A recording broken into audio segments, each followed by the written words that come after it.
plucked from the trash. Everyday objects are destroyed, then transformed by technology, reborn into modern marvels.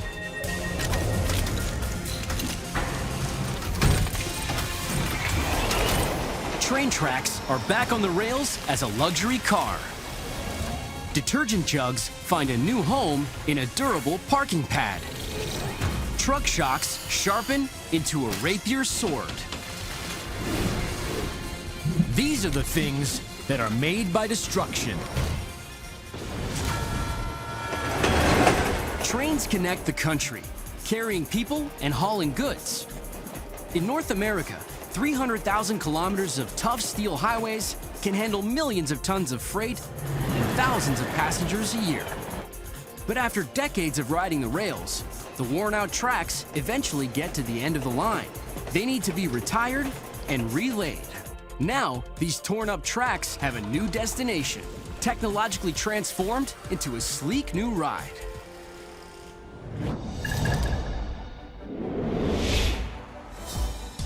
Every year, M Metal collects and processes 7,000 tons of scrap metal in their 9,000 square meter plant, repurposing steel for everything from coffee machines to suspension bridges.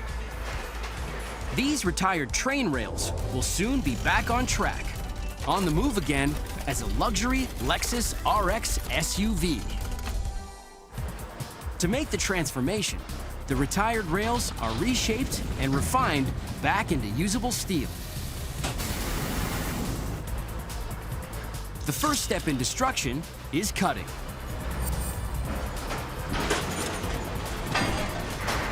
A front loader clutches the rail and carries it to a cutter. A belt feeds the rail into the powerful blade and cuts the solid steel rail into 1 meter chunks.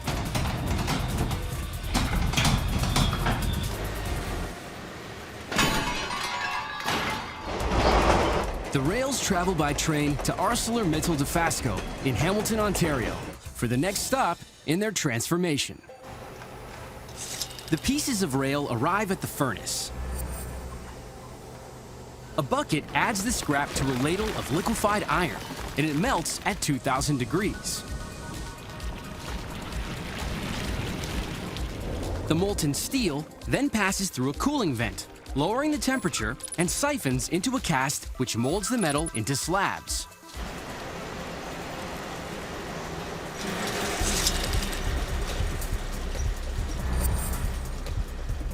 The hot slabs ride along a set of rollers, which moves the steel back and forth, squeezing it until it's 25 to 50 millimeters thick. Then it moves to another mill, where it's squeezed to 2.5 millimeters. Finally, the steel is coated with zinc to make it corrosion resistant, and it's rolled into 25 metric ton coils. What were once worn-out railroad tracks are gleaming sheets of steel, headed to the next station in their transformation.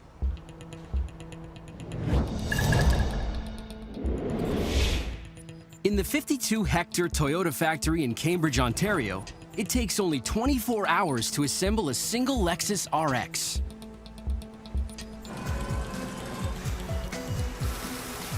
First, the floor, sides, and back of the steel body are stamped and welded together. The car body is then primed and painted. Finally, the drive system and other components are added. The first step in the creation process is called stamping. An overhead crane carries the steel coil above the factory floor to the press shop. It's fed into the blanking machine, where it's uncoiled. Computer-controlled blades cut the steel into a variety of sizes. A die press forces the blank onto a form. Using 2,000 metric tons of pressure, the stamp presses the steel into the side panel of a Lexus RX. Then, an automated handling device lifts the newly made part off the press. These side panels ride along the assembly line. where a robotic arm grabs them and stacks them. One of 800 steel parts ready to be assembled.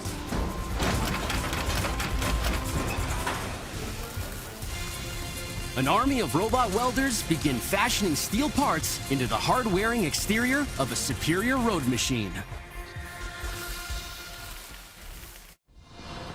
Cast-off railroad tracks have been sliced, melted, and molded into sheets, then punched into parts that will make up the body of a high-end car. The panels are ready to be welded to the rest of the steel structure.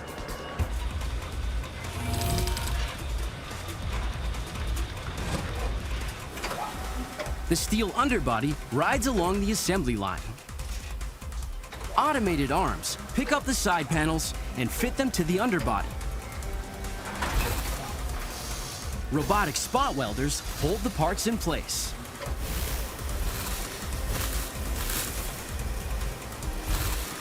Then, a crew of 348 synchronized robots permanently weld the pieces together. 99% of the weld shop is automated. A cradle hoists the 550-kilogram car shell and carries it further up the assembly line. A team member guides a hydraulic arm to set the trunk lid in place.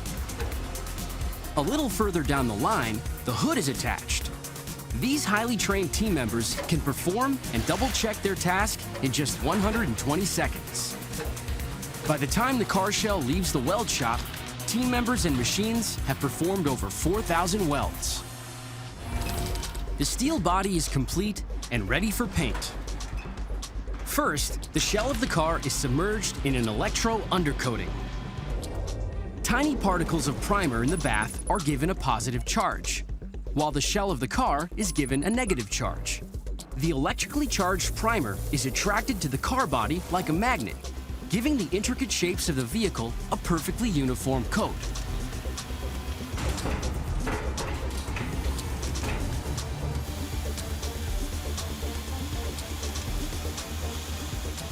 Robotic nozzles spray along the body, applying a smooth, even top coat. The paint jets are designed to be clog-free, ensuring an even spray across every contour of the car and a perfect paint job.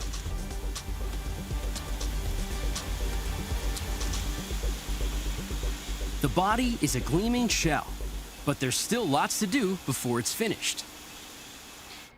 The next step is assembly. In the assembly hall, over 2,000 parts and sub-assemblies are precision fitted. Team members install the instrument panel into the car's cabin.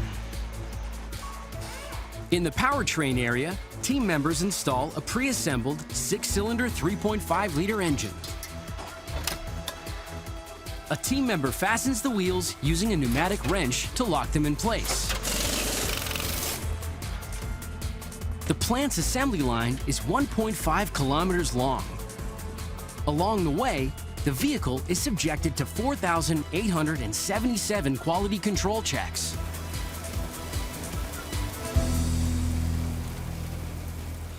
A brand new car rolls out of the plant every 2 minutes and rolls onto a transport train to be shipped to 27 destinations throughout North America.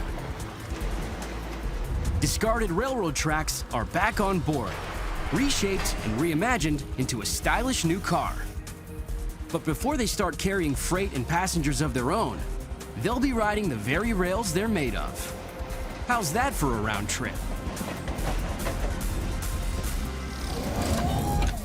There's nothing like a fresh load of laundry. The average North American household does almost 400 loads every year, using enough detergent to fill 700,000 Olympic swimming pools. And while your clothes are getting clean, the cast-off containers are making a dirty mess. 7 billion detergent jugs are tossed every year, enough to wrap around the world 6 times. But now there's a groundbreaking technology that's turning detergent bottles into a cool new pad.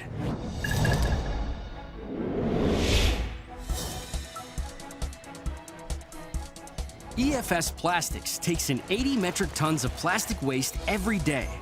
repurposing empty detergent jugs into an eco-friendly surface you can drive on. Discarded detergent containers will transform into the base of a groundbreaking new parking system. At the plant, recyclers shred, wash, and melt the laundry containers so they can turn the high-density polyethylene jugs back into a useful raw material. The containers arrive at the plant compressed into bales. A forklift carries the bales to the first step in their destruction, shredding. An operator lifts the bales of multicolored plastic and drops them into the hopper. The hopper swallows the 400-kilogram bales, then feeds them into a heavy-duty shredder. Spinning shredder blades chew up a bale every 2 minutes, grinding the containers into 25-centimeter plastic shards. The plastic shred cascades along the water-fed trough and is washed. The clean plastic floats to the surface, and the debris sinks to the bottom to be filtered out. A conveyor belt ferries the plastic pieces to the final phase of destruction. The shred drops onto an auger, which forces the material into an extruder.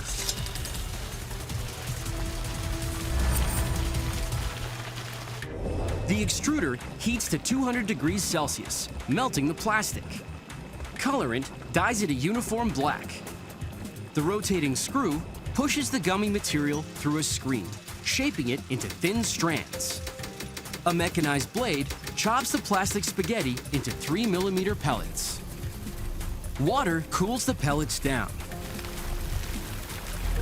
They skip along a vibrating grate and drop into a dryer. A chute loads 700-kilogram shipping bins with the tiny polyethylene pellets. Former detergent containers are now ready to be reformed into a water-permeable parking grid. The plastic pellets are melted down and shaped into the base of a revolutionary new parking pad. Recyclers shred and wash old detergent containers, molding them into reusable plastic pellets. The pellets arrive at MB Plastics in Linwood, Ontario. MB turns post-consumer plastic into groundbreaking new parking surfaces.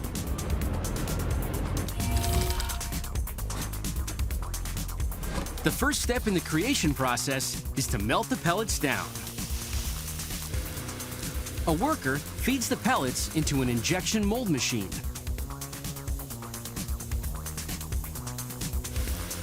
He uses a vacuum to draw the pellets into the machine's hopper. An auger pulls the material into a heating barrel, which melts it at 90 degrees Celsius.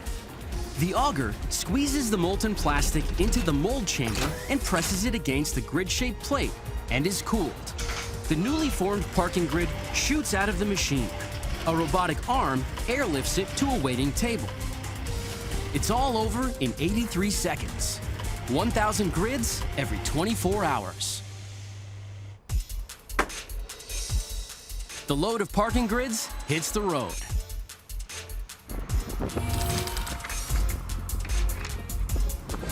At the installation site, workers hammer the grid pieces together on pre-leveled ground. The hollow square design and flexible fins are easy to assemble and almost impossible to break.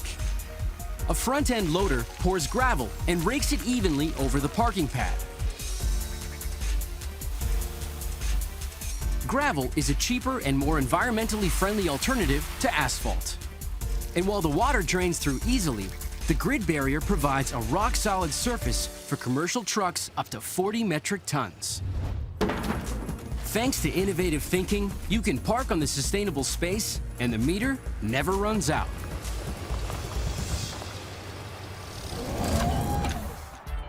Whether your vehicle's carrying heavyweight freight or precious cargo, you want a smooth ride. And the key to softening the blow is in the suspension. Eventually, the 1 billion cars and trucks in circulation get to the end of the road. But the suspension can be saved. and crafted into cutting-edge technology, circa medieval Europe.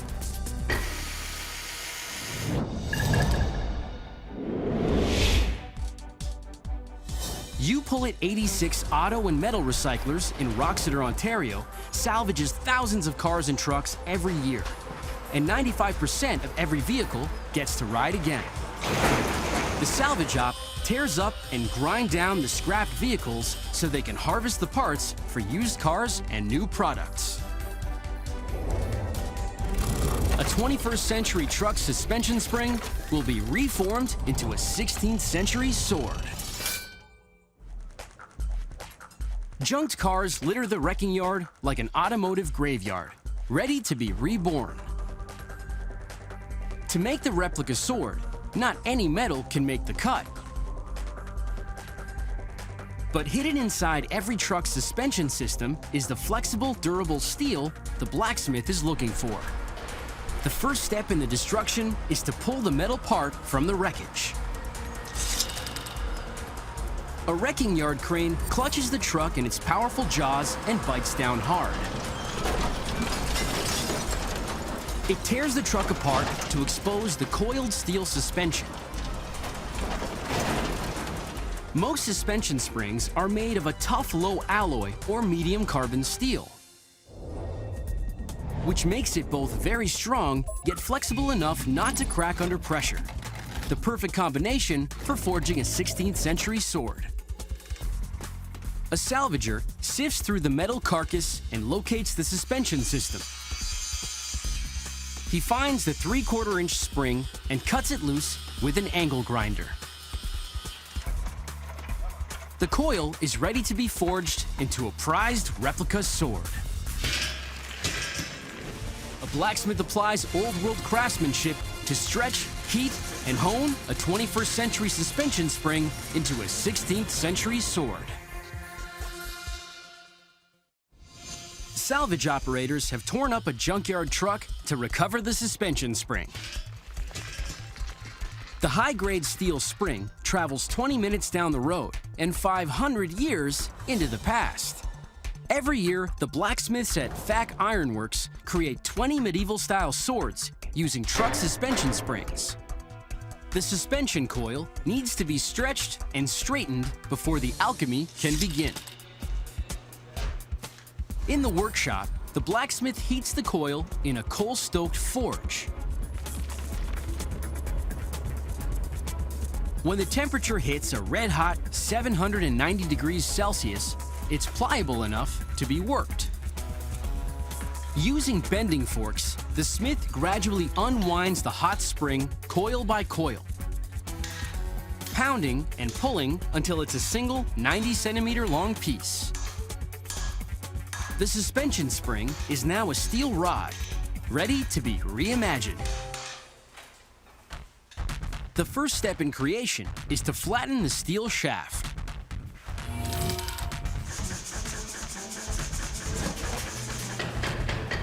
The smith guides the steel along the anvil, using a 35-kilogram power hammer to pummel and sculpt the rod into a steel bar.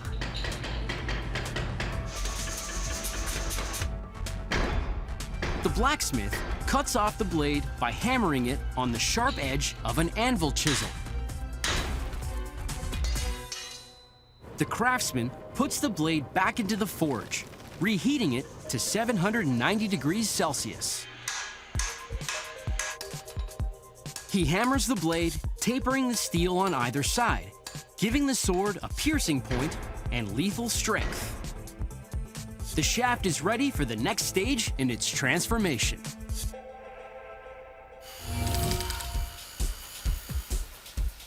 The blacksmith eases the blade along a ceramic belt grinder, spinning at 1,000 RPM, shaving off minute shards of metal. It takes a skilled hand and years of experience to achieve this kind of exacting symmetry. The blade needs to be rehardened so the sharpened sword will keep its edge. The smith heats the blade in a propane forge at precisely 500 degrees Celsius. He pulls the blade out of the oven and lowers it into a tank filled with quenching oil. Quenching locks the molecular structure of the steel, helping it retain a razor-sharp edge. After about 45 seconds, the blacksmith pulls the sword from its quenching bath and readies it for tempering.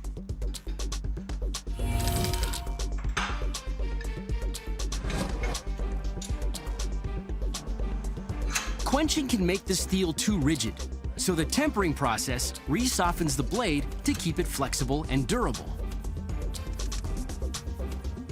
The smith sparks an oxyacetylene torch and runs the flame along the center of the blade, heating it to 400 degrees Celsius. He wipes the blade with a water-soaked rag to cool it down slowly, which rehardens the metal in controlled stages.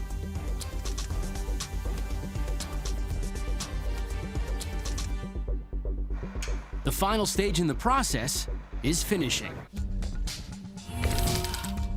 The blacksmith buffs the sword to a fine luster to bring out its unique facets. The sword is ready to be crowned. The craftsman slips on the skull-shaped hilt, inspired by the sword's pirating past. A single screw locks the ornate handle in place. Then, long strokes with a whetstone hone the blade to a surgical edge. The replica sword is complete, sought after by collectors who'll pay thousands of dollars for a stab at owning a piece of the past. New ways of thinking and old-world craftsmanship have resurrected a useless old truck spring and turned it into a sharp new showpiece.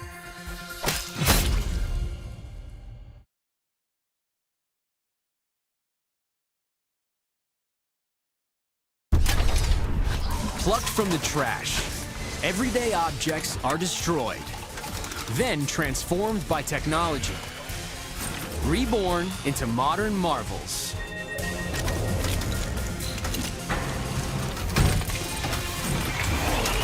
Aluminum ladders melt down into parts for oil tankers. Waxed cardboard boxes shred into fire logs. And skateboards roll into electric guitars. These are the things that are made by destruction.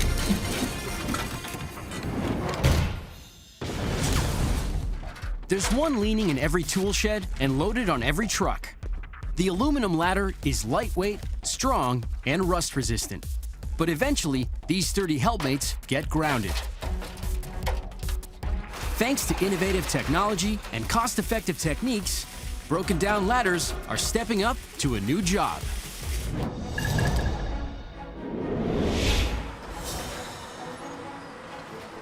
Every year, Ram Iron and Metal takes 20,000 tons of scrap aluminum onto their 12,000 square meter facility and turns it into a new product that really delivers.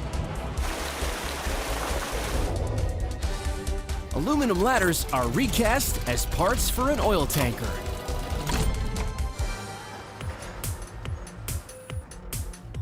But to build them up, you've got to break them down first. A salvage worker tosses the ladders into a bin. After heading for the warehouse, he offloads the bin into an alligator shearer.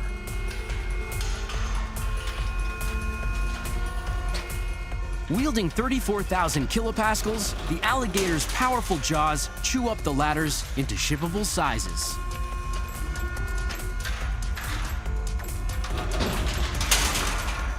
Then, a worker loads them out into a waiting truck.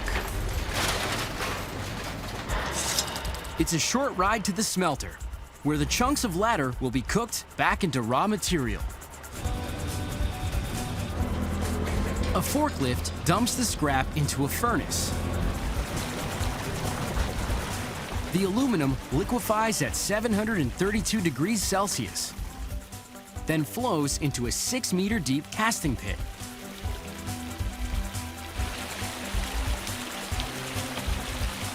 Once it's cooled, a crane lifts out a 113 metric ton aluminum ingot. The 60 centimeter thick ingot rolls back and forth in the reversing mill. 2,200 metric tons of pressure flatten the ingot to just over 2 centimeters, stretching the slab into a 91-meter-long aluminum sheet.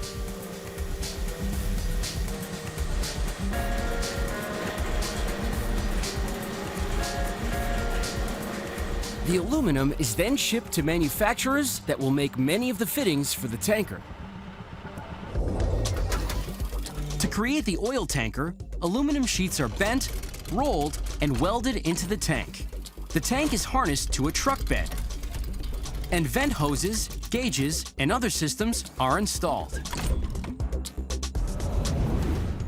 Almac Tank International makes liquid transportation tanks in all sizes, from the 1,900 liter to the massive 34,000 liter capacity. To create the tank itself, Almac uses 100% virgin aluminum, free of recycled filler. The first step in creating an oil tanker is to join the aluminum sheets together. An overhead crane feeds 3 rectangular sheets into a seam welder. As the sheet travels through the seam welder, 2 computer-guided electrodes melt the edges of each sheet to produce the seam which joins them together.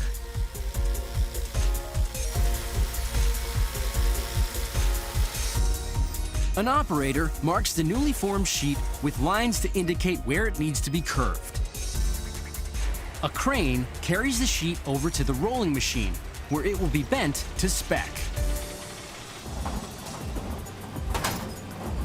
The tech calibrates the roller to the exact angle of the curve. How much to bend depends on the final size of the tank.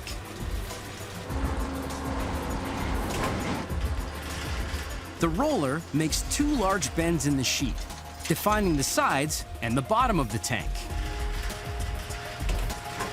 Workers guide the tank in progress to a spot on the floor, where they'll continue its assembly.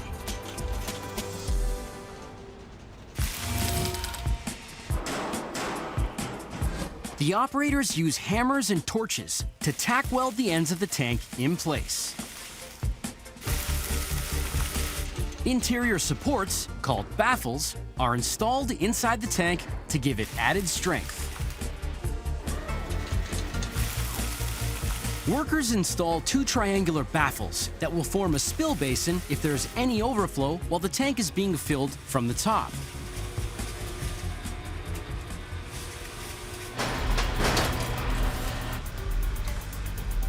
After taping protective panels to the surface to protect the aluminum from scratches, workers park the tank between 2 positioner machines. The positioner acts like a giant rotisserie, providing easy access for final seam welding. Sparking a MIG welder, the workers melt the aluminum shell at 3,500 degrees Celsius, carving a molten channel into the aluminum along the seam line. They fill it with metal filler to smooth and seal the seam. This is painstaking work, and it must be done right. One leaky weld could mean a disastrous safety hazard. Once the welding is completed, the tank is tested to see how it holds up under pressure. An inspector drops a water hose into the hatch and fills the tank to its 34,000 liter capacity.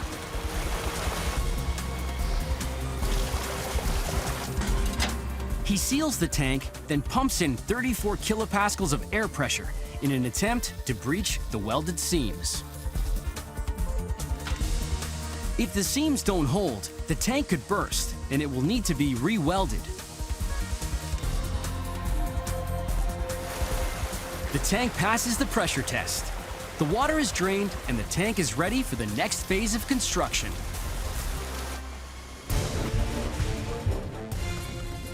Installers trick out the tank with pumps, plumbing, and gauges, then secure it to the truck bed. Metal workers chop, melt, and press discarded ladders into 90-meter sheets of pristine aluminum, which they shape and weld into a 34,000-liter tank.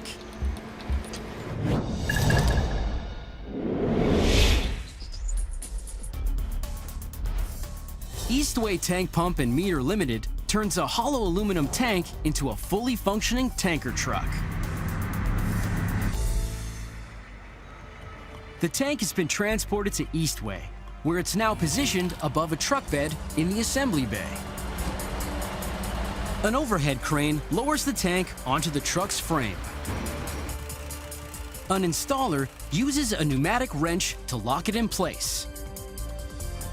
Then, technicians install the tanker's pumps, gauges, and other systems that will help it safely transport and deliver gas or diesel fuel.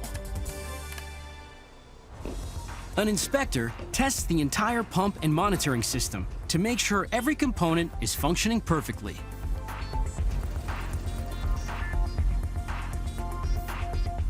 A worker applies a few finishing touches, and this rig is ready for the long haul.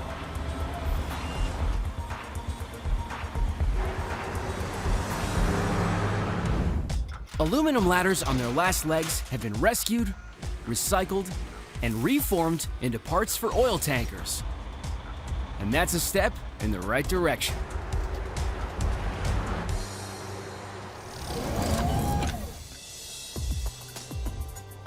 Waxed cardboard boxes are a popular way to get fruit and vegetables to market. The wax keeps the container water resistant and preserves the produce. Unfortunately, it also preserves the boxes. 1.5 million waxed cardboard boxes are produced every day in the US. All those boxes eventually end up in landfill.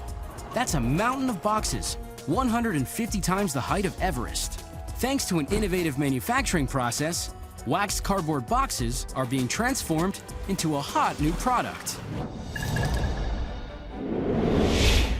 At their 6,500 square meter plant in Gridley, California, Clean Flame rescues 10 million cardboard boxes from the landfill, saving 200,000 trees every year. They can also save you some money on your heating bill. Waxed cardboard boxes reform into fire logs.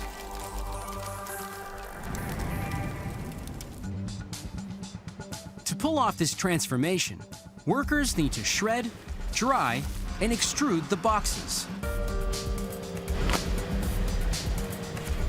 The first step in destruction is sorting. A forklift ferries bales of flattened boxes to the sorting area. Produce boxes are made up of a corrugated sheet of paper sandwiched between 2 sheets of cardboard. The cardboard is coated with food-grade wax that helps the finished fire log burn slowly like a candle. Workers pick through the boxes, keeping the ones coated with wax and recycling the others. They also blend the wetter boxes with dry boxes to ensure the production line runs smoothly. The waxed boxes travel up the belt and drop onto a 4-shaft shredder. 4 sets of cutters repeatedly grab and shred the boxes, cutting them down into 5 centimeter by 5 centimeter cardboard chips. Once they're small enough, the chips fall through a grate onto a conveyor belt. Workers inspect the shred, pulling out bits of plastic and any non-waxed cardboard. The next step in the destruction process is heating. The 5 centimeter chips ride along a conveyor and land in a hopper, which feeds a dryer the size of 2 school buses. Inside the massive rotating drum, the cardboard is tumble-dried and heated.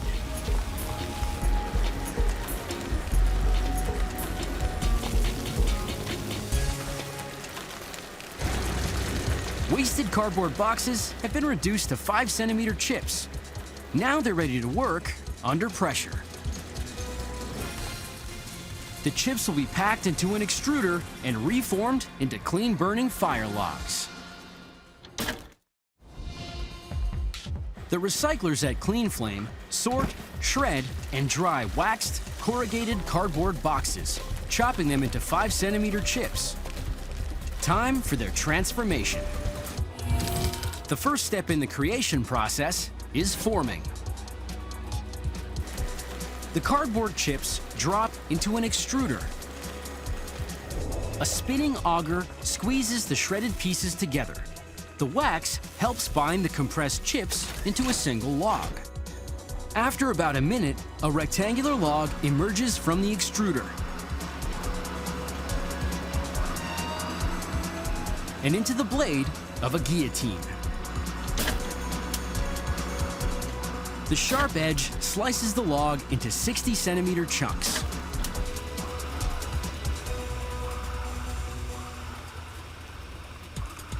An inspector weighs the individual logs. A 2-kilogram log will burn for about 3 hours. If the log is underweight, it goes back into the extruder to bulk up and get reprocessed. Once a log passes inspection, it heads down the line for packaging. Tightly wrapped in a paper sheath that's chemical-free and made for quick lighting. A shipper packs them into boxes and stacks them onto skids. Clean Flame produces up to 10,000 logs per shift. Visionary thinking and smart technology sparked a good idea. Cardboard boxes that might have ended up in landfill have become slow-burning logs.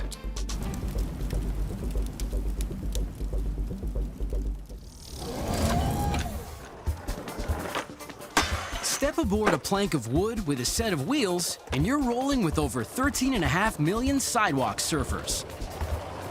Most skaters can pull off these gnarly stunts without broken bones, but there are plenty of broken boards. Because of their unique construction, the wood can't be recycled. But now there's a way to turn sick tricks into cool licks.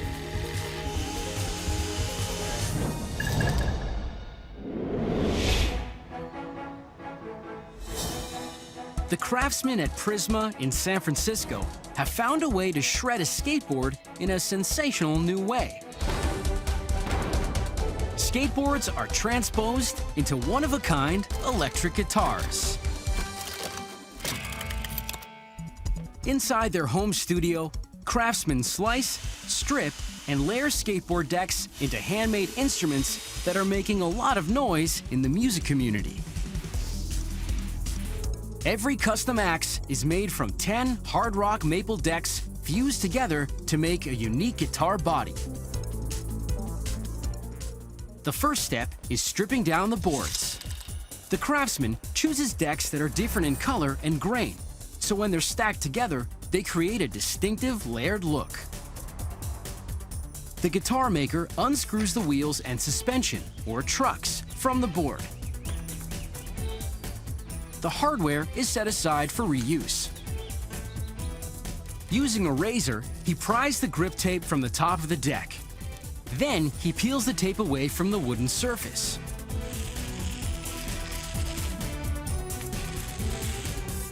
Decks come in all colors, so the 10 boards that build a single body create a cool palette on the guitar's surface. Step 2 is sanding. The craftsman uses an angle grinder to smooth away flecks of tape and surface flaws.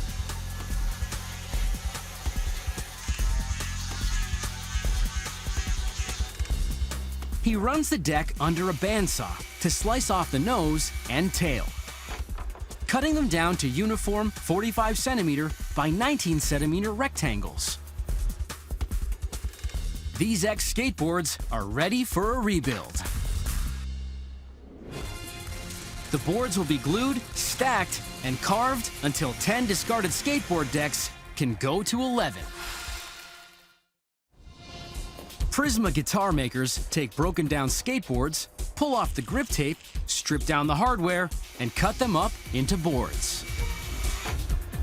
The multicolored maple is ready for recreation. The guitar maker picks 4 boards to layer into the guitar body. He applies a generous coat of glue on each board. Then, he spreads the surface for maximum coverage. The craftsman piles the tacky boards into a stack, then transfers them to a press. He cranks the press down, fusing the boards together into a single laminate. After 8 hours, the glue is dry. The craftsman pulls the laminate stack from the press. He feeds it through a planer that shaves away any bumps and blemishes, so the laminate is perfectly smooth and symmetrical. A joiner squares off and cuts down the sides, so they'll make a precise join with the other piece.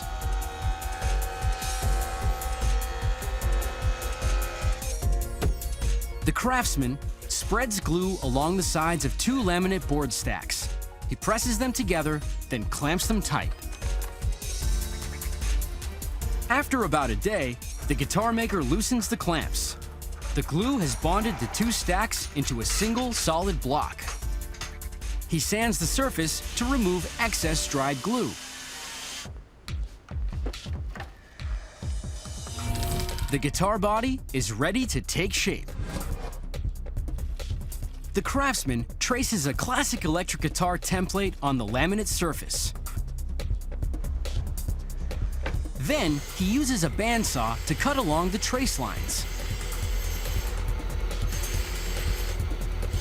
He follows up with a router to refine the lines and round off the multicolored edges. A plunge router digs into the body, hollowing out the cavities that will house the electronics, and a notch to fit the neck.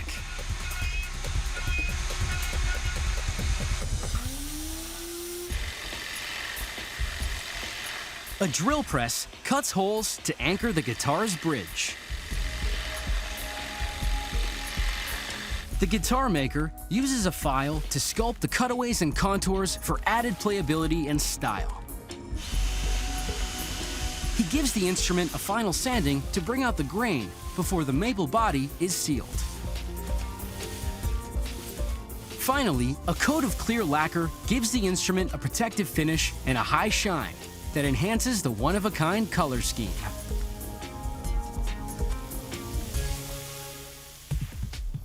Time to make this guitar an electric guitar. Guitar pickups are magnets, wrapped with hair-thin copper coil. When the metal strings vibrate, they disturb the magnetic field and turn it into an electric current that's the same pitch as the vibrating string. This electronic signal travels to an amplifier, which converts it back into sound. The guitar maker solders the wiring to the pickups and connects them to the input jack and tone and volume controls. He screws the neck into place and winds the strings onto the tuning pegs.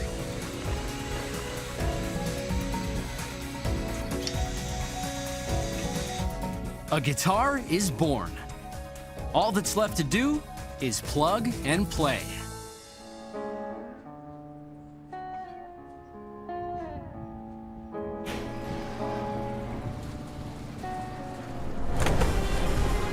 When skateboards hit the street too hard, they can be turned into a finely tuned instrument.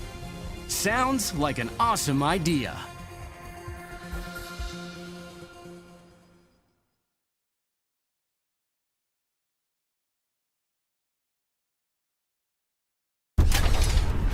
Plucked from the trash, everyday objects are destroyed, then transformed by technology, reborn into modern marvels.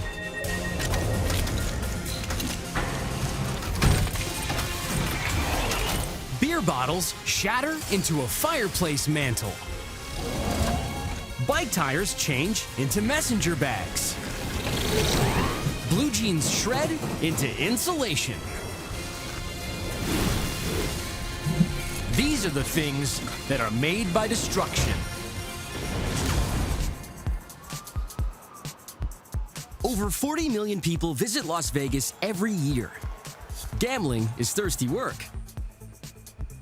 250,000 bottles of beer a day are downed in Sin City alone, generating almost 45,000 kilograms of glass and a tower of empties 40 times the height of the Bellagio. But the junket doesn't have to produce that much junk, because empty bottles can be redeemed for a showpiece worthy of the hottest spot on the Strip.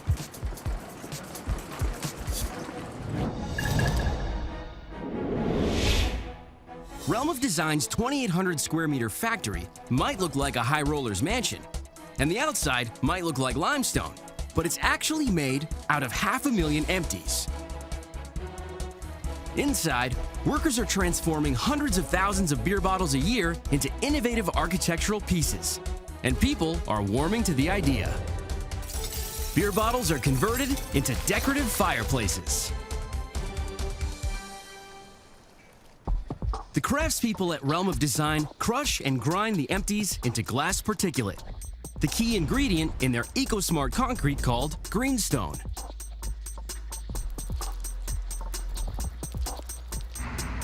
The first step in the destruction process is to gather the bottles.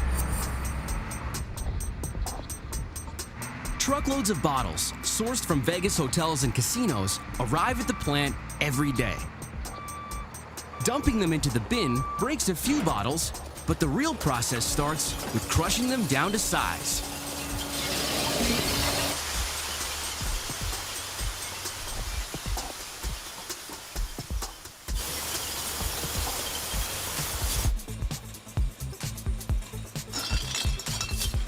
A worker shovels the bottles into a hopper.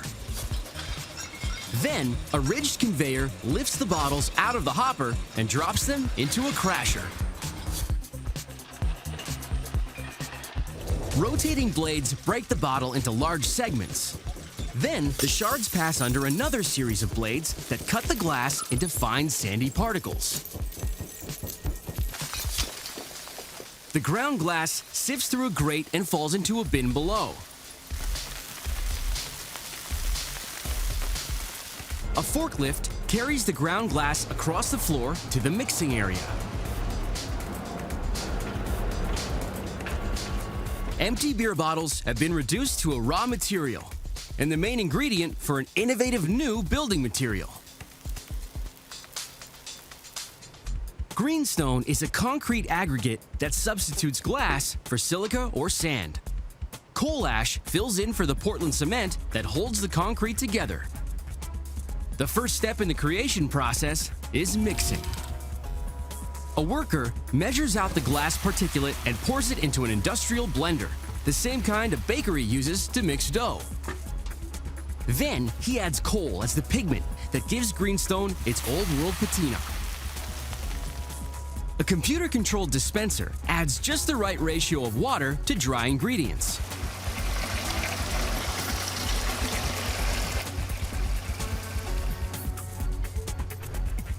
The concrete blends for 30 minutes until it's the consistency of sandy clay.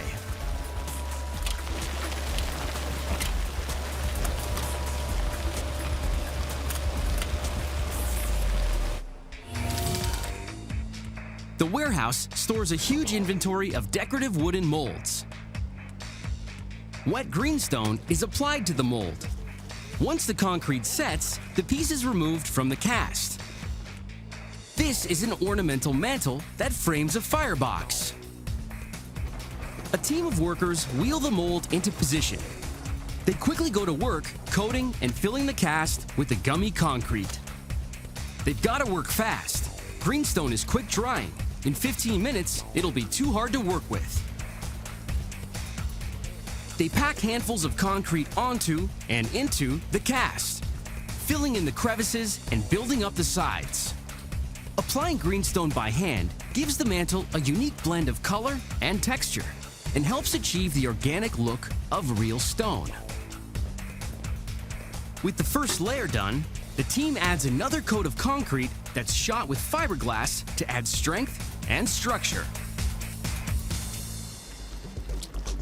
A worker runs a knobby roller over the concrete to smooth the surface and eliminate any air bubbles. A trowel levels off the top and edges the sides. Now that it's been packed with greenstone, the team wheels the mantle cast to the next station, just beyond the factory walls. The concrete cast sets in the hot Vegas sun.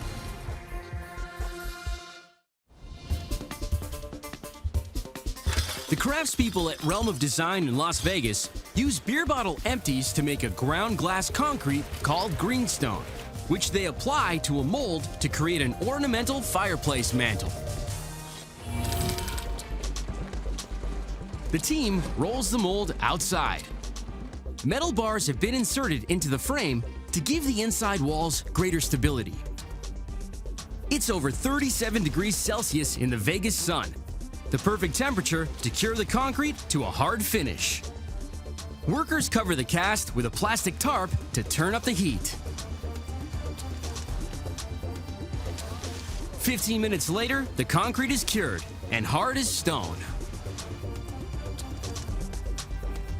A worker uses an infrared thermometer to measure the surface temperature, 46 degrees Celsius. The fireplace is ready to be freed from its cast.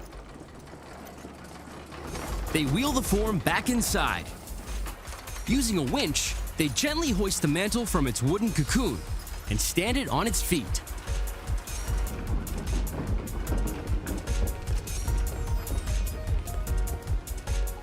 It took about 400 broken bottles to create this stunning mantle, and only 30 minutes to make.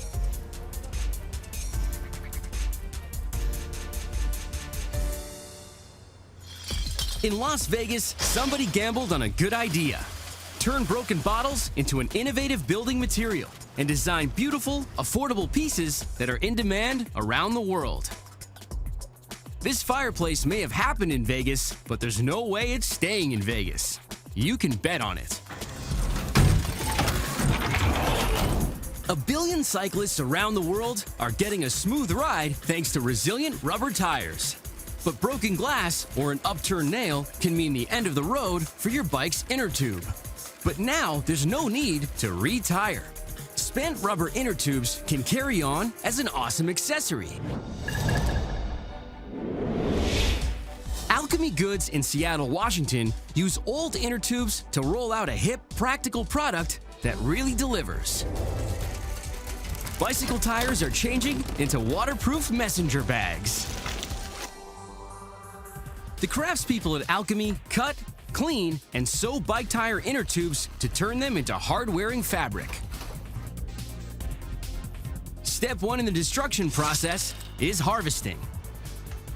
First, they have to collect the inner tubes. When a tire goes flat, the bike mechanic wedges tire levers between the tire and the rim so he can pull out the punctured inner tube.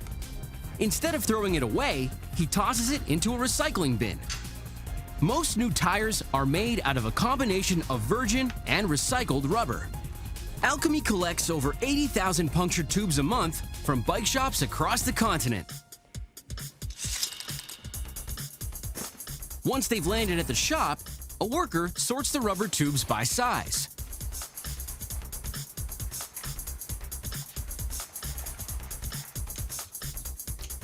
She snips off the metal air valves and sets them aside to be used later.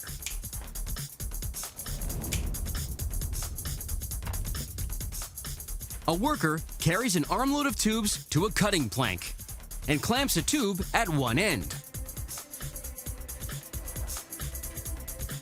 Sharp scissors slice the tube open.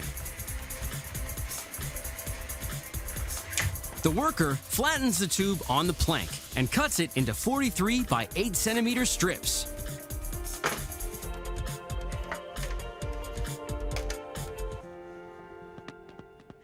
He carries the strips to the cleaning station.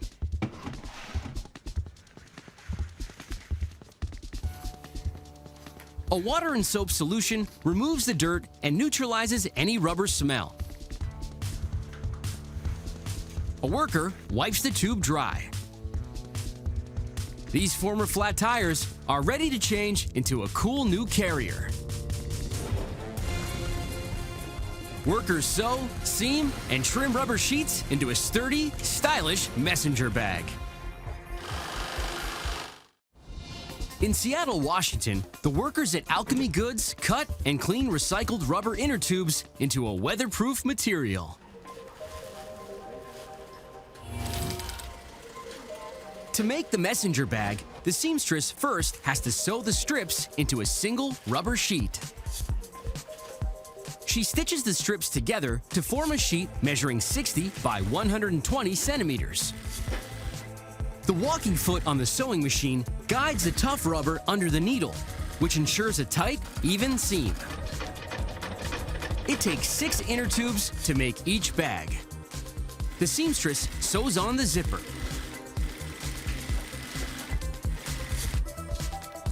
And attaches the pull tab and slider.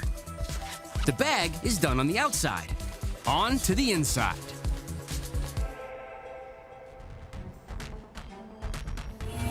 To make the liner, a worker positions 5 separate templates onto sheets of durable nylon fabric. He traces along the patterns and punches pins into the layers of fabric to hold them down. The experienced fabric cutter uses a sawtooth blade to cut 30 liners at a time.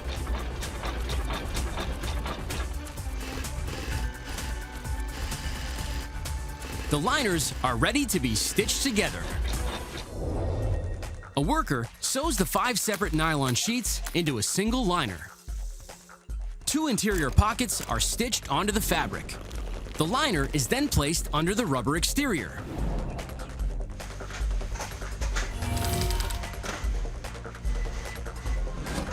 The seamstress sews the 2 layers together.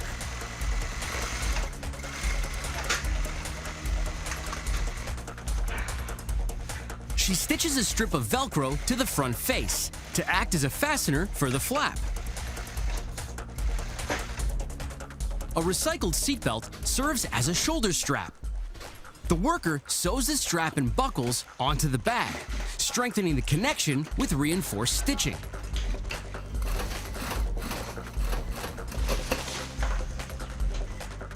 Once the logo goes on, the seamstress trims the edges of the bag.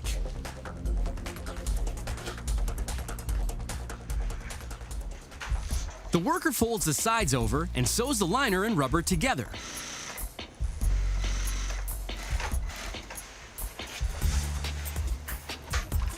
She adds a band of cool blue piping.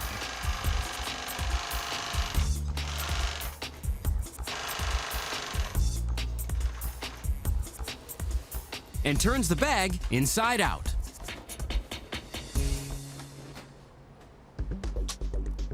For the zipper's pull tab, the worker loops on an inner tube valve stem. This messenger bag is ready to deliver. Bike recyclers have spun a new concept out of old bike tires. Rubber inner tubes bounce back as a slick carryall that's lightweight, water-resistant, and wipes down with a damp cloth. And whatever you're packing, these bags are good for about 1,000,000 miles. Jeans have gone from workwear to casual wear to everywhere. People have been wearing jeans for over 100 years, just not the same pair. Eventually, even the most durable denims have to go. Millions of pairs of jeans a year are tossed in the US alone.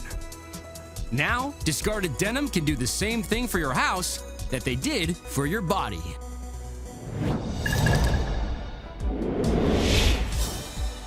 Phoenix Fibers is turning warm, comfortable jeans into a building product that's made to measure for new construction. Denim jeans are changing into home insulation.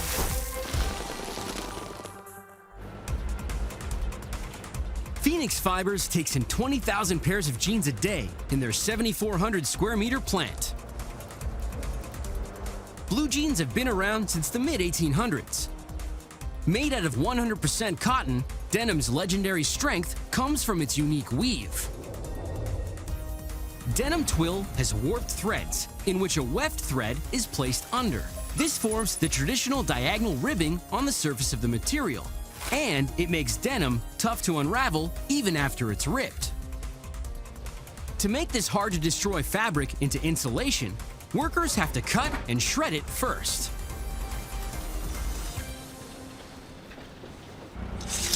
Step 1 in the destruction process is chopping. A forklift offloads bales of salvaged jeans and ferries them to the factory floor. Workers feed them into a hopper.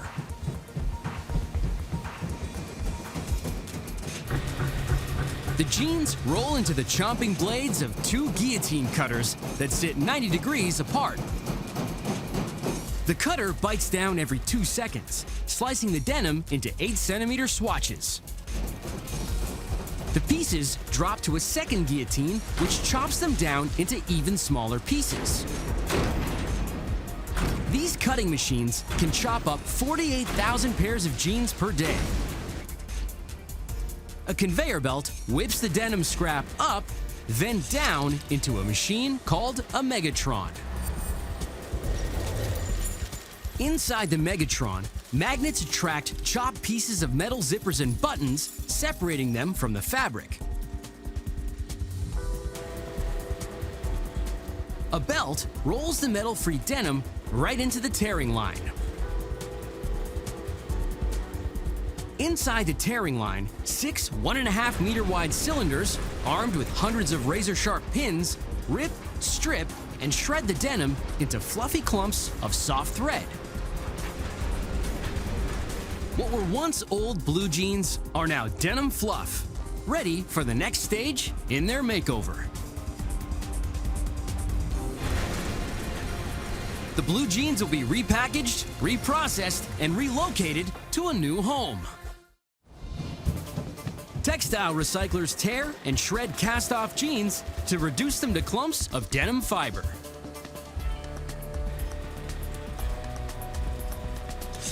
During the last step of the destruction process, denim fiber flies down the pipe to a baler. A hydraulic arm compresses the denim fluff into large bales. The machine can squeeze out 1,800 kilograms of denim fluff every hour. Workers tie off the bale.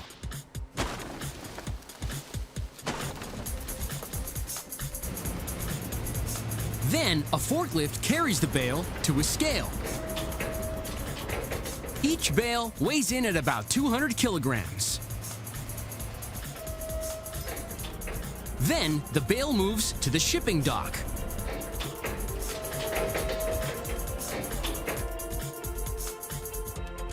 Where it's loaded onto a truck.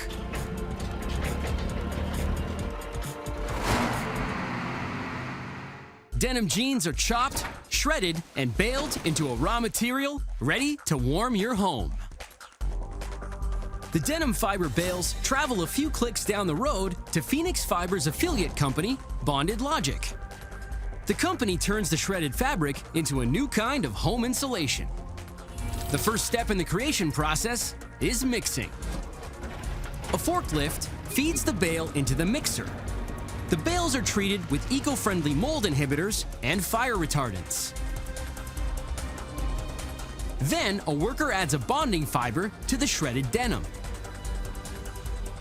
This unique polymer melts at a low temperature, so it can fuse the fabric together without damaging the denim.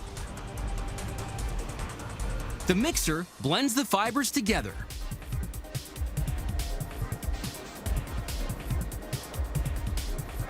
Powerful fans pipe the polymer denim mix into the die press.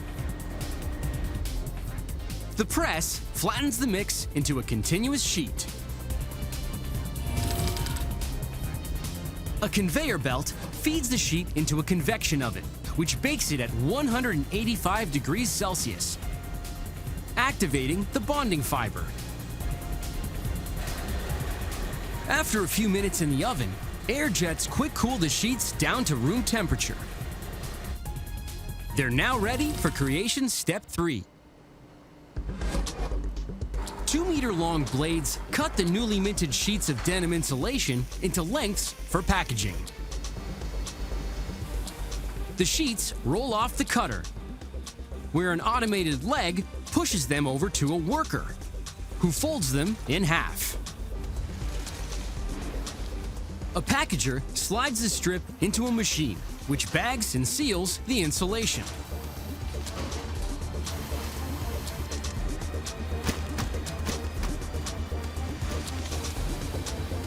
The bags are stacked, wrapped, and shipped.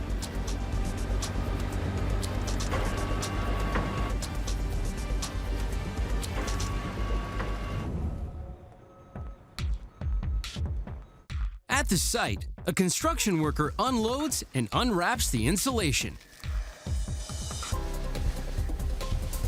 He fits the sheet into the wood framing.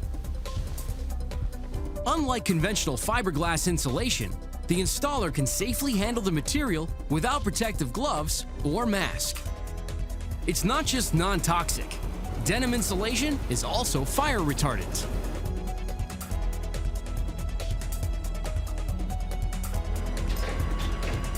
Pioneering fabric recyclers have found a great fit and a new home for cast-off jeans. Turning old denim into insulation turns a new house into a comfort zone.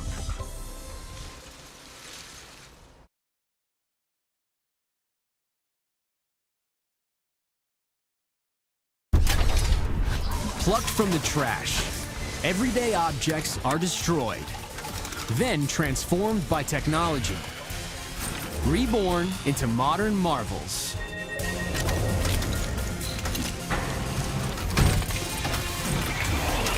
Ironing boards recycle into emergency stretchers.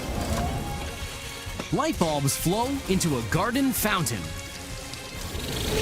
Hockey sticks break away into a coffee table. These are the things that are made by destruction.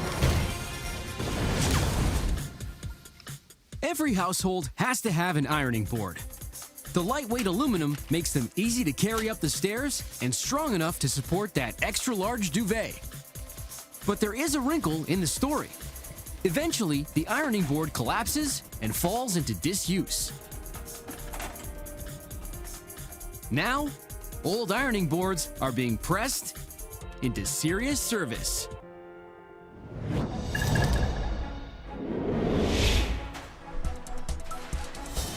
Ram Iron and Metal in Welland, Canada recycle 2,567 metric tons of scrap aluminum every year. Aluminum is prized for its lightweight durability, making an abandoned ironing board a valuable commodity. Ironing boards are reshaped into life-saving emergency rescue stretchers. To complete this transformation, metal workers sort, chop, and melt scrap metal to mine the reusable aluminum. An old broken ironing board is added to a pile of other scrap aluminum. The grappling hook lifts the scrap and loads it onto a waiting truck that transports the ironing board to be shredded.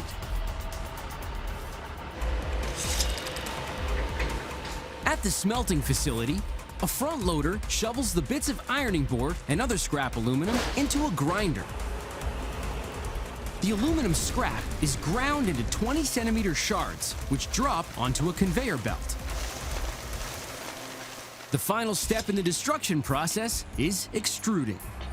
After being pressed into bales, a forklift loads the scrap into a tilting rotary furnace, heated to 732 degrees Celsius. The molten metal runs along a chute and pours into a casting pit. The cast forms the aluminum into logs called billets. The still warm aluminum logs are fed into the extruder, where they're squeezed through the cylinder-shaped die. A mandrel then hollows out the cylinder and the tubes are cut into 6-meter lengths as they exit the extruder. An old ironing board has been reshaped into hollow tubes, cut and stacked and ready to be rebuilt. The aluminum tubes arrive in Dunnville, Canada. International Stretcher Systems uses aluminum tubes as the foundation for an innovative rescue carrier that can transport injured people to safety and protect them from further injury. The Yellow Jacket Rescue Stretcher is made of 3 parts. First, an aluminum frame is built. Then, a nylon restraining system is added.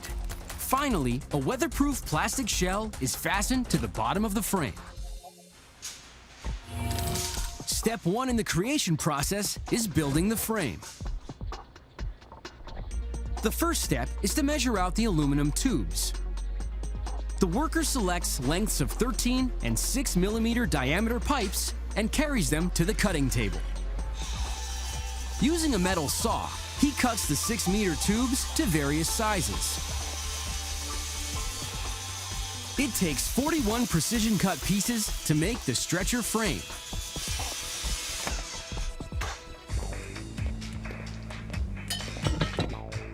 The technician bends each tube on a digital pipe bender. Every angle is pre-programmed to spec, so all 41 pieces will fit together perfectly. The tech inserts a metal dowel into the tubes, then hammers the longest rods together to form the outside edge of the frame. He snaps it into a jig, an adjustable brace that holds the rods in place so they don't move while they're being welded. He lays out 5 aluminum ribs along the inside of the rectangle, which will serve as the base of the stretcher. The worker clamps the ribs to the outside edge and adds 2 lengthwise tubes for structural support. A welder goes to work, bonding the 41 pieces together.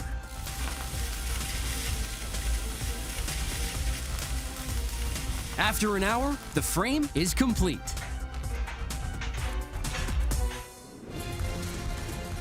The aluminum frame is stitched and sprung into a life-saving stretcher.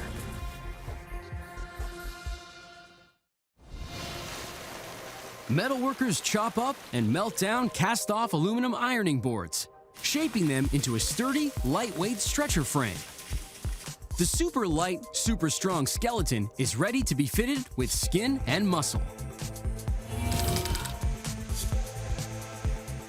To make the stretcher bed, a worker traces and cuts lengths of nylon reinforced vinyl along a pattern. She sews the pieces together with tough nylon thread.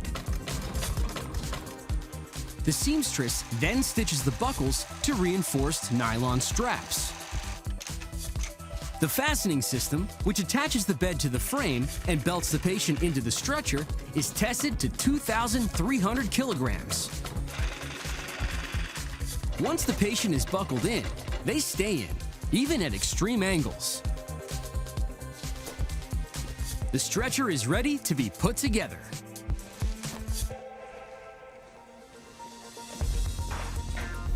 The worker flips the frame upside down over the fastening system. Then, the assembly team hook up the Yellow Jacket's defining feature, the suspension. 10 springs secure the bed to the aluminum frame. They help absorb shock and movement, which can inflict further injury during transport to hospital. Extra springs are added at the hip and head area, where the patient is heaviest and most vulnerable.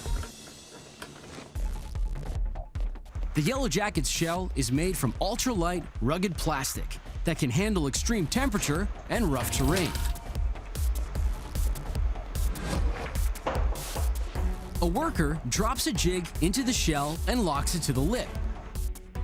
Following the outline of the jig, he drills out holes and cutaways where the shell will be strapped to the frame.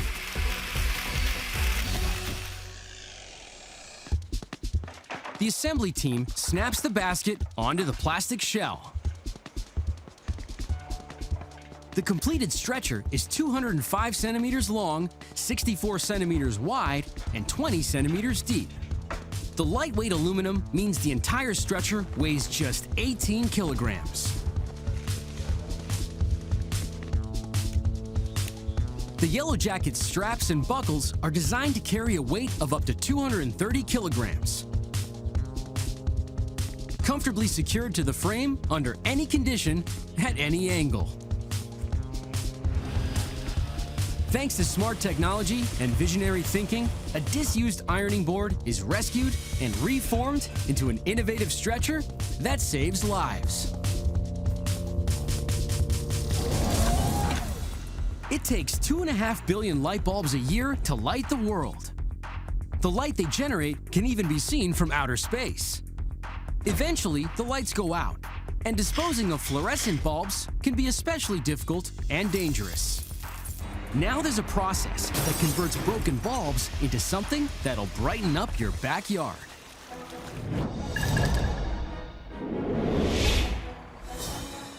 Avitas Incorporated processes over 8 million light bulbs a year, using a closed system that generates almost no waste and produces a building material that looks great in the garden. Fluorescent light bulbs change into a decorative fountain. At the factory, workers crush, grind, and clean the light bulbs to reduce them into a key ingredient in making long-lasting concrete. Pallets of burned-out fluorescent bulbs arrive at the plant.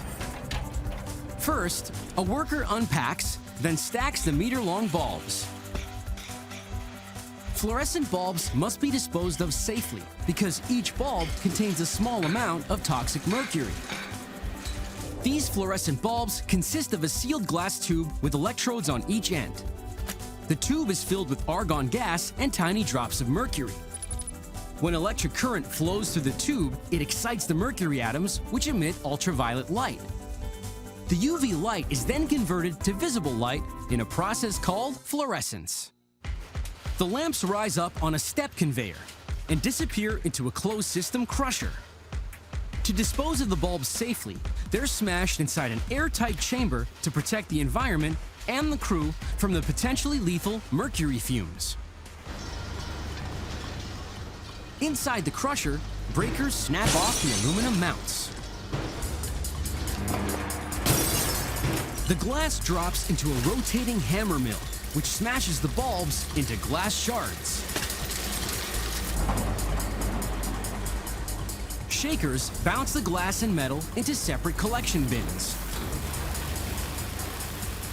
The mercury vapor released from the glass tubes is vacuumed into sealed hoses and safely disposed of. In the next step, the glass is now ready to be washed of any extra contaminants. The sifted glass chips travel by conveyor belt into a washing machine. Jets of soapy water power wash the glass to remove any residual phosphor. A vibrating trough gives the glass a shakedown to free any remaining debris. The clean glass moves through a dryer. Now it's ready to be ground down.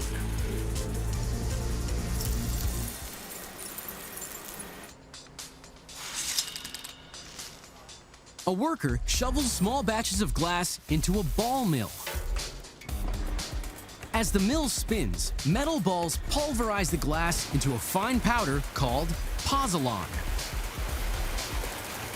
When mixed with cement, pozzolan makes the compound stronger and weatherproof. The perfect material for making an outdoor fountain. Pozzolan is blended with cement and spray molded into a decorative water feature. Recyclers smash, clean, and grind fluorescent light bulbs into a fine powder called pozzolan. In Cambridge, Canada, Total Concrete Innovations integrates the ground glass powder into their building material to create handcrafted concrete floors, furniture, and fountains. The fountain is made in 3 major parts. A base contains a water pump and lighting system, a reservoir that collects and returns the water, and a tabletop. First up, a worker gathers the ingredients that make the glass fiber reinforced concrete. The mix is 60% recycled material.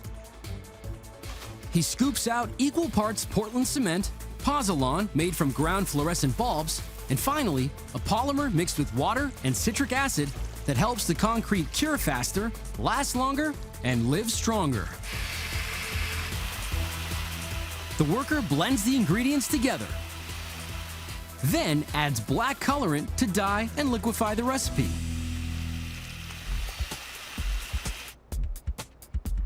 He pours the liquid concrete into a spray gun tank. He applies a mist coat to the melamine form that will become the base of the fountain. He sprays the walls with the liquid concrete, then waits for the layer to cure.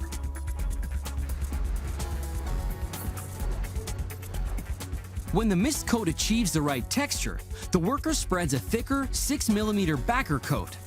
He applies the concrete by hand so he can build the surface up to just the right thickness and contour. A worker installs a pump and fiber optics into the reservoir form.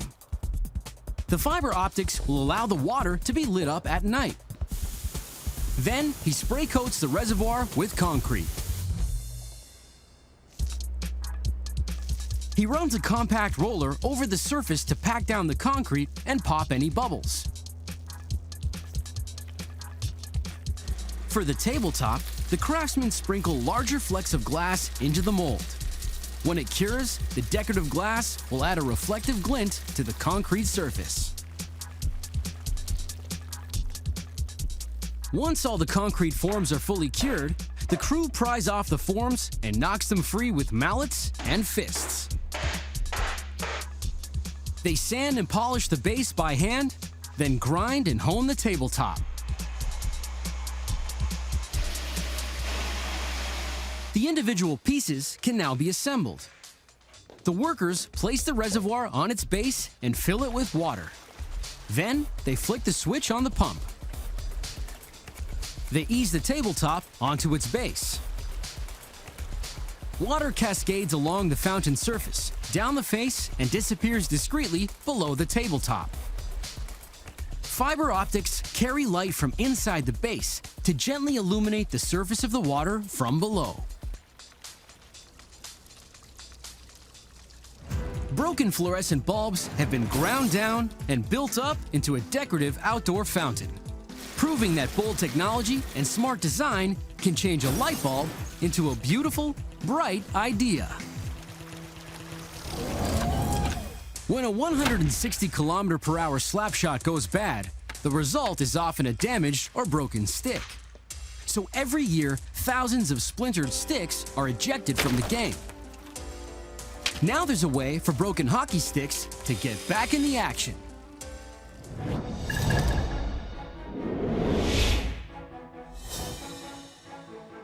Reuse Sticks in Bethesda, Maryland turns retired hockey sticks into a surface that handles snacks instead of pucks. Discarded hockey sticks are crafted into custom coffee tables. To accomplish their goal, the furniture makers have to clean, cut, and coat the sticks. Reuse Sticks collects the carbon fiber sticks from college and club programs across the United States. The worker sorts the sticks according to brand and color. She uses a razor blade to peel the tape off the shaft and gives the sticks a good rub down. The craftsperson uses a miter saw to cut off the blades and measure out 30 to 130 centimeter pieces. She tosses any flawed or damaged segments. Busted hockey sticks are now uniform pieces of colorful carbon fiber, ready to team up into a brand new product. The sticks are cut, laid out, and coated to create a one-of-a-kind hockey-themed tabletop.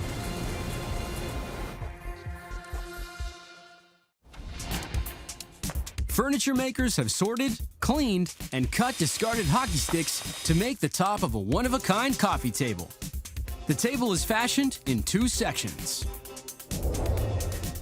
The tabletop is made by arranging a tight row of sticks in a clear, hard-wearing epoxy. Legs and an additional shelf are then added.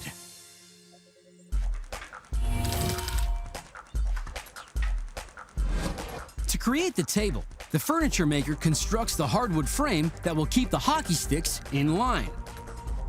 He measures, cuts, and glues a rectangle that's 60 by 120 centimeters. A ledge is built into the frame for the sticks to rest on. The craftsman sands down the virgin hardwood, and the frame is ready to be filled. The worker uses a miter saw to cut the sticks to length. He lays the sticks into the frame and glues them in place. Every table is a one-of-a-kind design. It usually takes about 30 pieces to make the custom surface. With the layout complete, the craftsman brushes the sticks with a preliminary coat of epoxy. Epoxies are thermosetting copolymers. At a molecular level, they're formed when epoxy resin molecules bond with hardener molecules. The result, extensive cross-linking of the two molecules to create a hard, durable compound. After about 3 hours, the craftsman flips the frame over and lays a sheet of fiberglass fabric across the underside of the sticks to hold them in place. Once the epoxy is dried and polished, the fiberglass fabric will appear transparent. After 6 hours, the furniture maker uses a knife, hammer, and chisel to trim away the excess fiberglass. He sands the table down to a smooth, shiny surface. He transports his work in progress to the dust-free finishing shed for the next step in the process. The craftsman mixes up a second batch of epoxy to give the top a tough, glossy coat and protect the coffee table from nicks or watermarks. He carefully pours the resin in stages onto the table, then uses a spreader and brush to make sure the layer is perfectly even. The finishing shed has to be completely dust-free. Any specks that land on the sticky surface are there forever. Then, the craftsman sprays a fine mist of acetone over the wet epoxy. Acetone relieves the surface tension of the epoxy and allows any air bubbles to escape. After 8 hours of curing, the furniture maker sands down the surface with 200 grit paper, kicking up clouds of fine powder.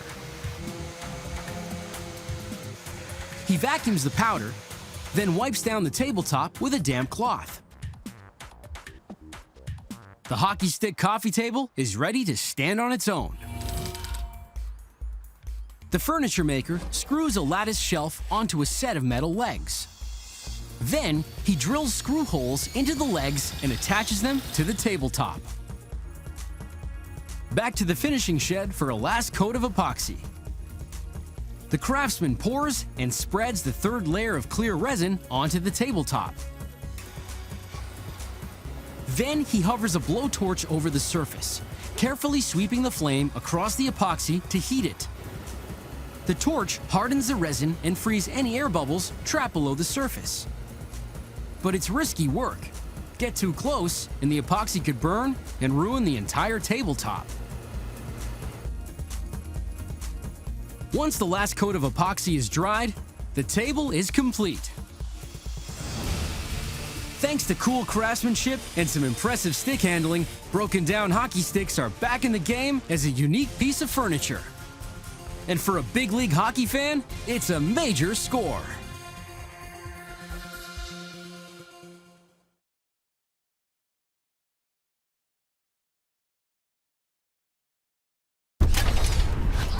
Plucked from the trash, everyday objects are destroyed, then transformed by technology, reborn into modern marvels.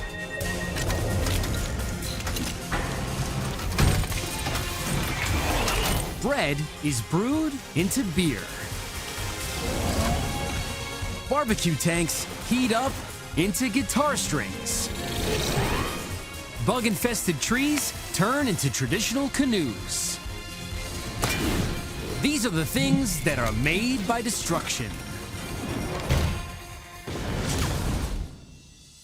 Bread has been on the menu for 6,000 years, and today it's still the most popular food staple in the world. It's also the world's biggest household waste. After a day or two, it tends to get tossed. But brewers of toast ale have found a way to turn surplus bread into a refreshing new idea.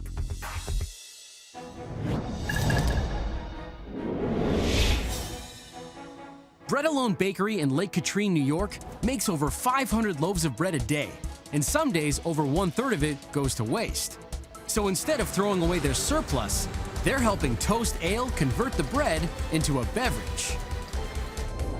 Surplus bread is brewed into beer.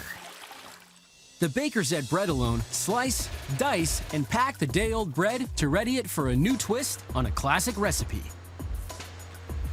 A loaf of stale bread already has the makings of a self-contained brew kit, containing ingredients like the malt and yeast that are key for brewing beer. The first step in turning the bread into beer starts at the back of the bakery. At the end of the day, bakers collect any leftover loaves and day-old bread. Step 2 in the destruction process is shredding. The baker feeds the loaf into the slicer, cutting the bread into 2 centimeter thin slices. Then he flips the sliced loaf around and sends it through sideways to produce pieces that are 3 centimeters by 2 centimeters.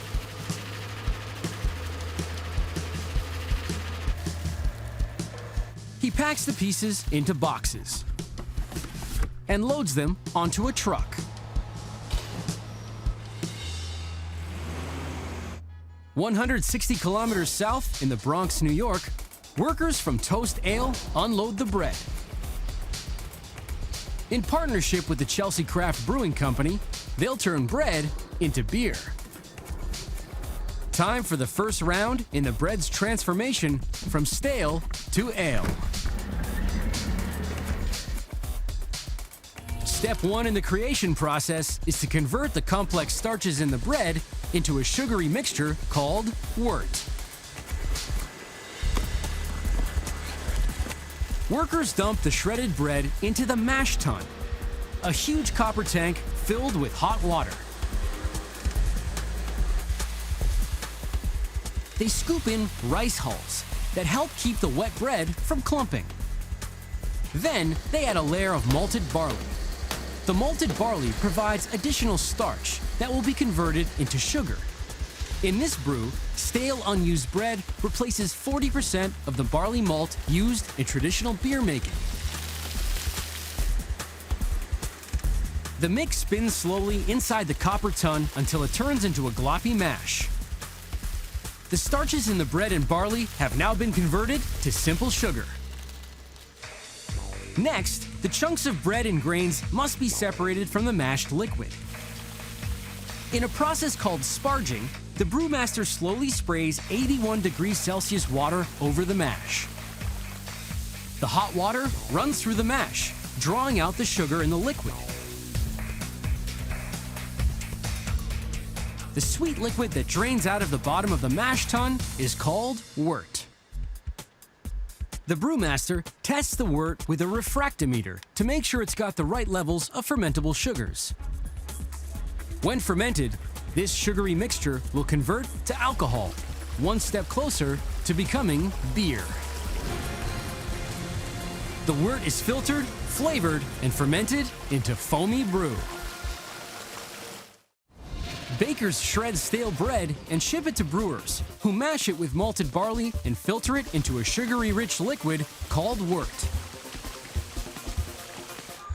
The syrupy wort collects at the bottom of the mash tun and is released through a spigot. The next step in becoming a cool beer is boiling hot.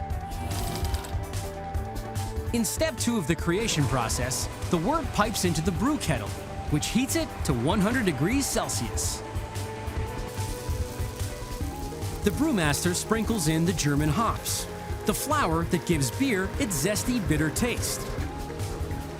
He blends the hops to spread the flavor around.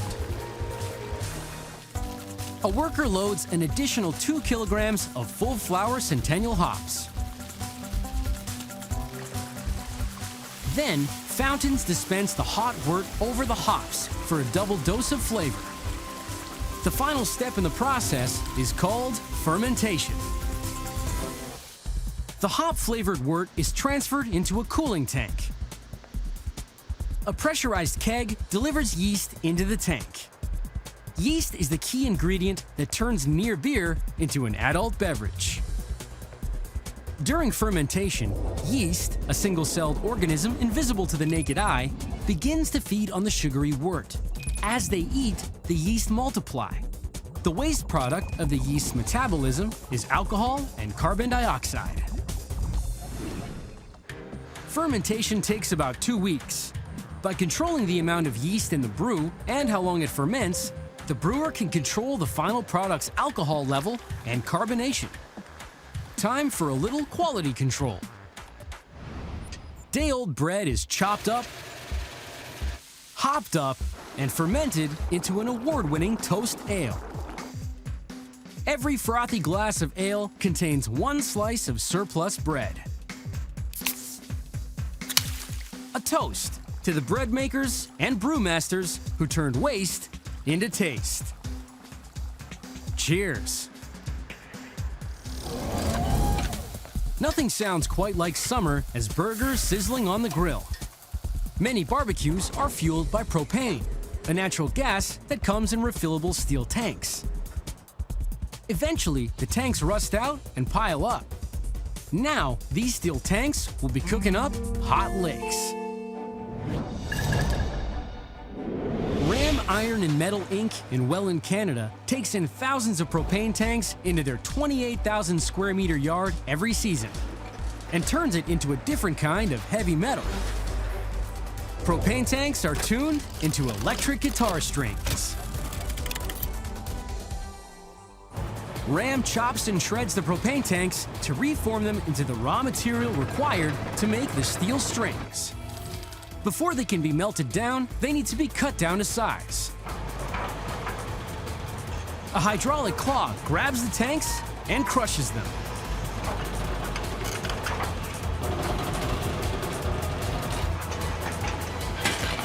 A crane picks up the pieces and drops them into a truck headed for the smelter.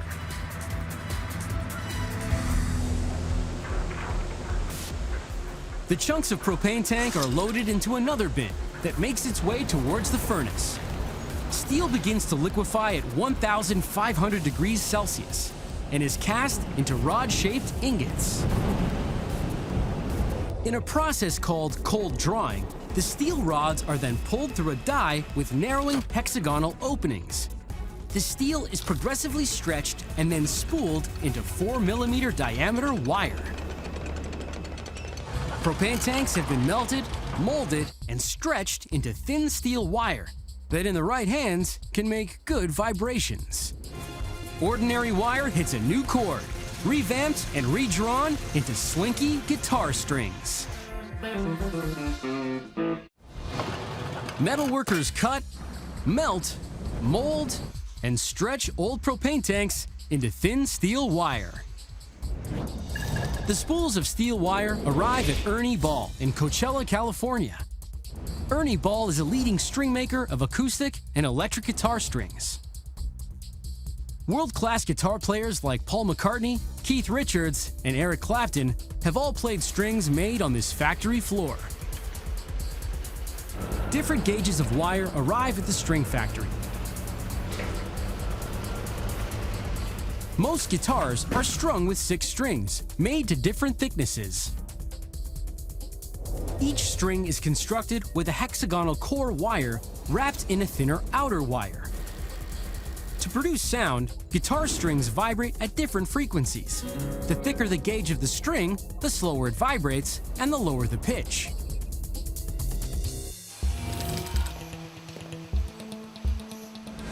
The string maker scoops the balls into the hopper of a ball ending machine. A ball drops onto a pin. A roller feeds a length of core wire into the groove in the ball. The wire is lopped around the ball and fastened. Once the ball is attached, the machine ejects the cut core string. A worker bundles and bags 144 strings and sends them down the line for the next stage in their creation.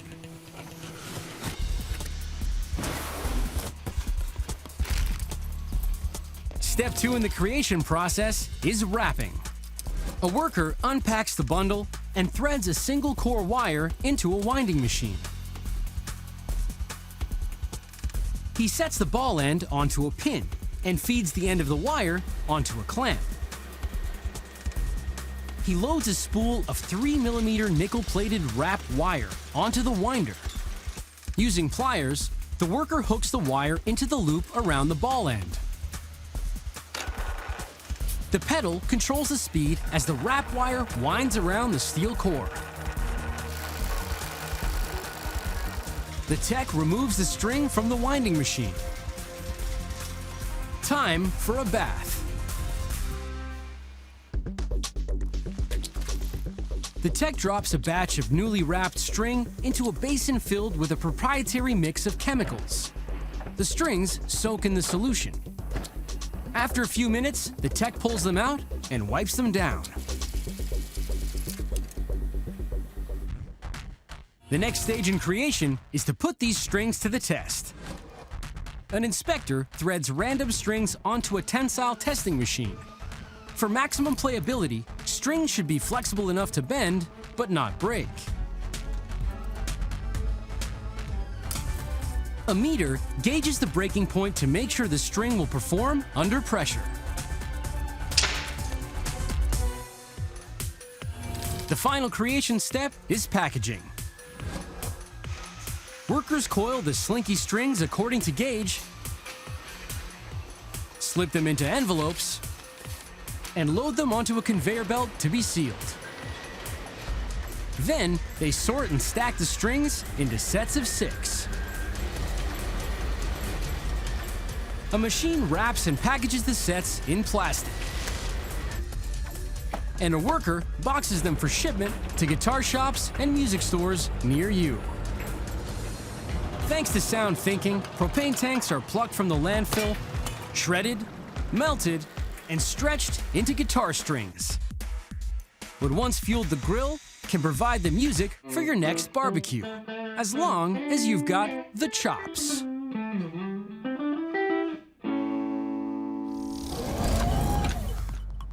The tranquility of many of North America's forests hides a devastating secret. Millions of tiny, brightly colored invaders are gnawing away at the continent's ash trees. The trees are no match for the invasive Asian insect, eating away at their life support system, turning hardwood into deadwood in under 3 years.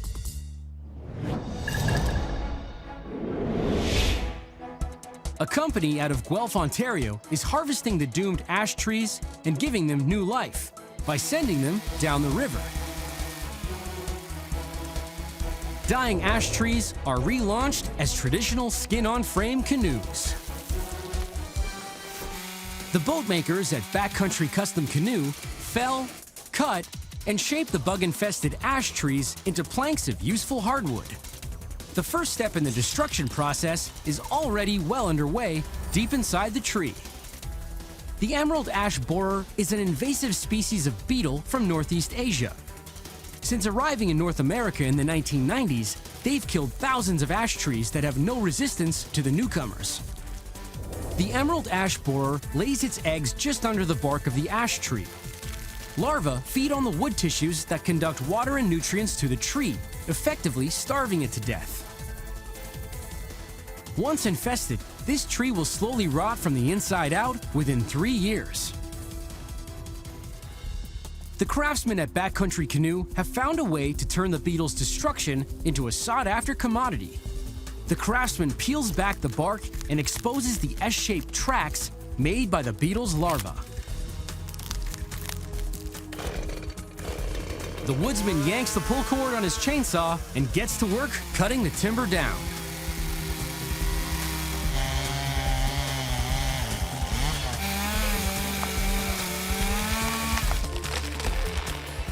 The next step in the process is turning the tree into workable planks. With the tree cut, the craftsman screws a length of plywood along the top of the log. He clamps on a beam maker, which guides the saw so the woodsman can cut the log into lumber. He locks the chainsaw in and tilts the blade into the wood.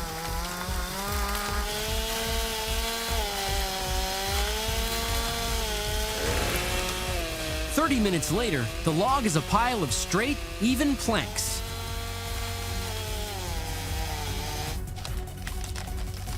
The pile of ash planks travels to the shop. Boat makers cut, bend, and coat the ash wood and craft it into a lightweight canoe. Craftsmen give new life to dying trees, felling the trees and cutting the logs down to planks. The boat makers run the planks on a table saw to precision cut the planks into the various sized boards that they'll need to assemble into the canoe. It takes 50 pieces of ash wood to make the skin-on frame Laker canoe, joined together without nails or screws.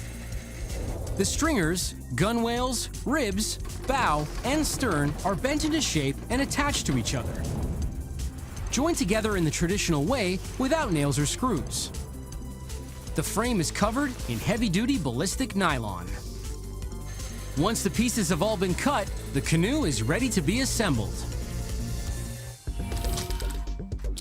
The craftsmen lay the first stringer across the oval forms that determine the dimensions of the canoe. The worker lines up the laminated ash stem to the stringer and clamps it into place. The stringers, which form the backbone of the canoe, are tied to the oval template. While each stringer is light and flexible, married together, they form a strong underpinning for the bottom of the canoe. The craftsmen bend the stringer into a bracket to angle them into the shape of the bow. Clamps and ties temporarily hold the pieces in place.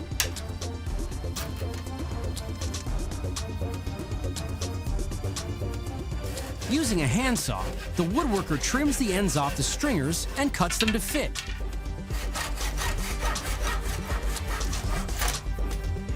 He planes the edges for a perfect join.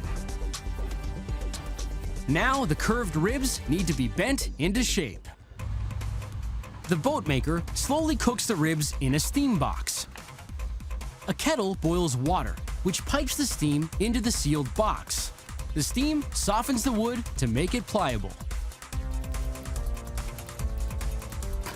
Once the wooden rib has steamed for 30 minutes, it's flexible enough to bend, but not for long.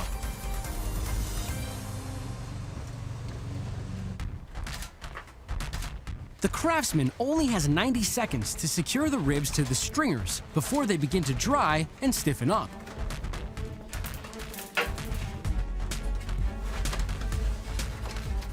Inspired by the first canoe makers, Backcountry builds them without any metal fastenings, honoring a construction technique that's thousands of years old. The craftsman removes the zip ties and lashes the joints with wax nylon strapping. Wax nylon is twice as secure as using screws. Each nylon joint has a shear strength of 180 kilograms. Time to put the skin on these bones.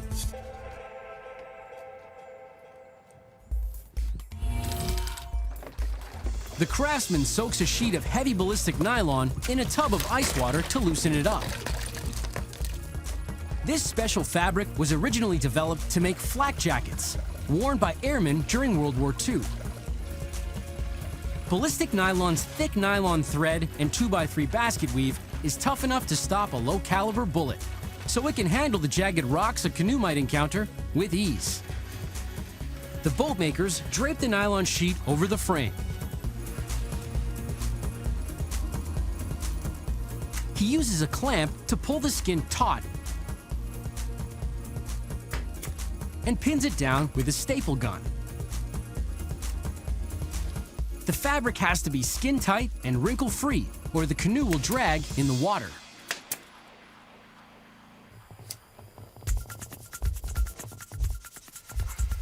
The craftsman heats a knife with a blowtorch. The hot knife trims away the excess nylon along the gunwales.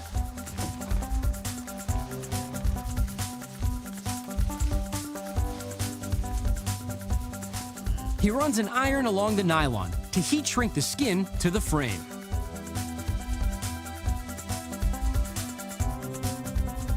The boatmaker threads a needle with heavy-duty waxed nylon.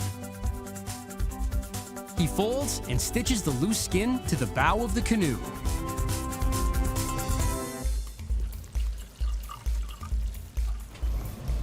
The craftsman rolls a layer of urethane onto the fabric to waterproof the canoe.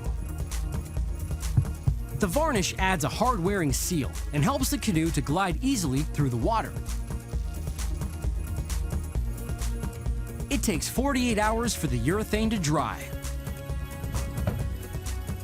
This skin-on-frame canoe weighs in at just 15 kilograms, so canoeists can paddle further, faster.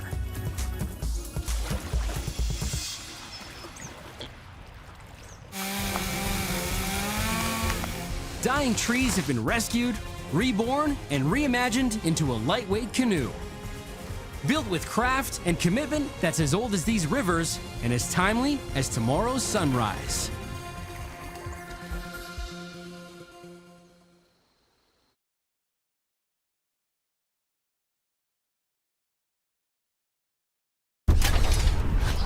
Plucked from the trash, everyday objects are destroyed, then transformed by technology, reborn into modern marvels.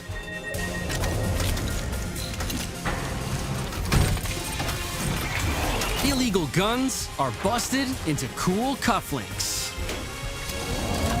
Ski boots played again as flutes. Wheelchairs roll into beer kegs. These are the things that are made by destruction. Chicago has a gun problem. Police seize an illegal firearm every 75 minutes. Most of them get destroyed. And now, illegal guns are being used as an accessory to crime stopping.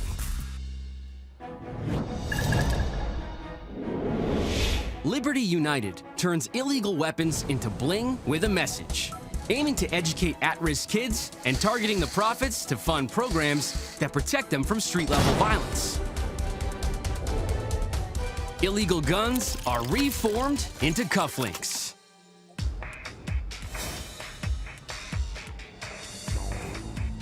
Every month, the Cook County Sheriff's Office pulls hundreds of illegal guns off Chicago's mean streets.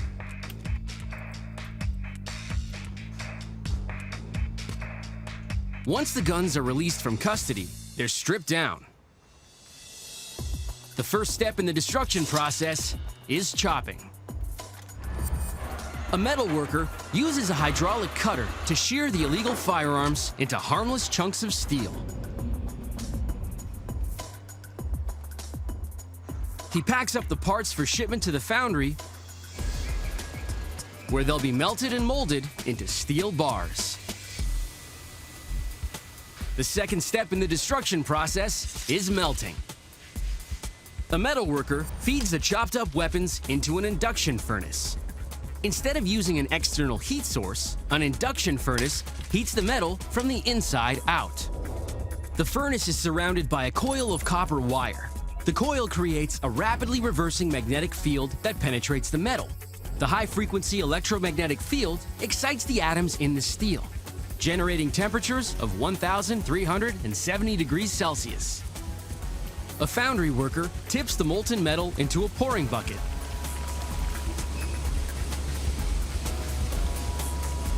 He cranes the bucket over to a row of casts and pours the liquid steel into ingot trays.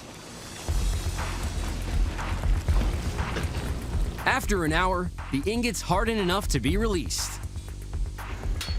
The metal worker hammers the cast loose and kicks the red-hot ingot free. Illicit guns are off the street and out of the heat, smelted into steel ingots that are ready to be worked into beautiful, meaningful jewelry.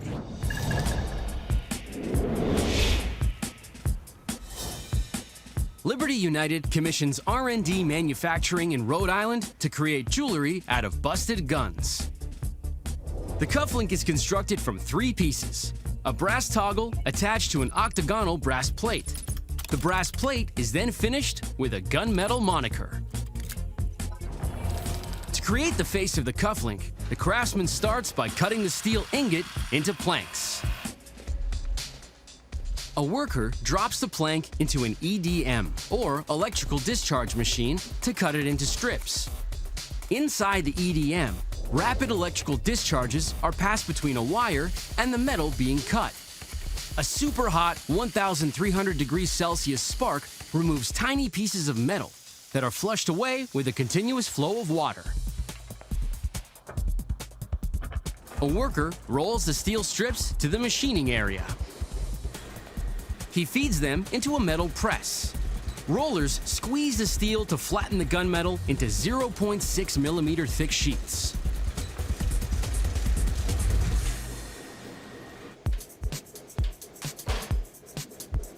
At the stamping machine, the metal worker punches discs out of steel sheets.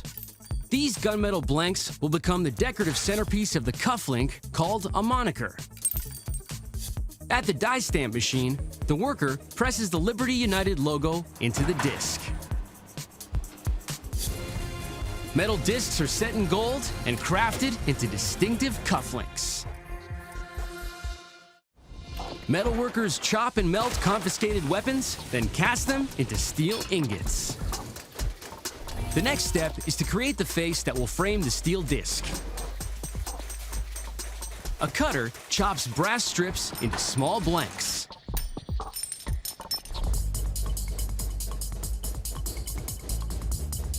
Then, a hydraulic press squeezes the blank into an octagonal face.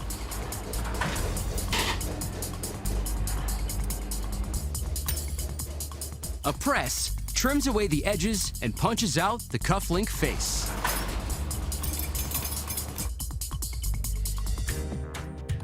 A jewelry maker takes pre-made brass posts and toggles and fuses them to the face with an automatic soldering machine.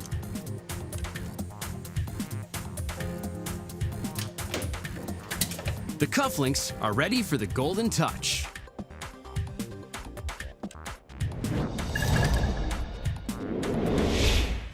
The cufflinks are brought to American Plating in Cranston, Rhode Island. The pieces are strung on a rack. The worker dips them into cleaning solvents to remove any grease or contaminants that will inhibit the gold from bonding to the brass. The cufflink parts are then submerged into a bath of electrolyte. Tiny particles of gold in the bath are given a positive charge, while the cufflink parts are given a negative charge. The electrically charged gold particles are attracted to the cufflink parts like a magnet, giving the intricate shapes a perfectly uniform coat. In the final phase of creation, the gold-plated cufflinks are capped with the gunmetal moniker. A jewelry maker applies a gray stain to the steel to give the disc a weathered patina. She heats them in an oven to bake in the stain.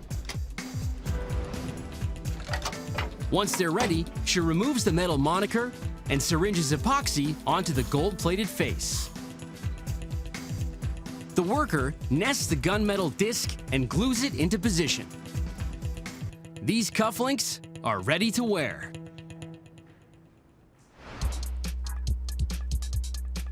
Illegal guns have been taken off the streets and reformed into high-end jewelry. Profits from the sale of these elegant cufflinks fund programs that help protect at-risk children from gun violence, making them a steal at any price. Conquering the Swiss Alps is a challenge for even the most accomplished skiers, and the slopes take a toll on their equipment too. A downhill skier will discard their beat-up boots every couple of seasons. Now, these high-performance boots will be performing in a very different setting.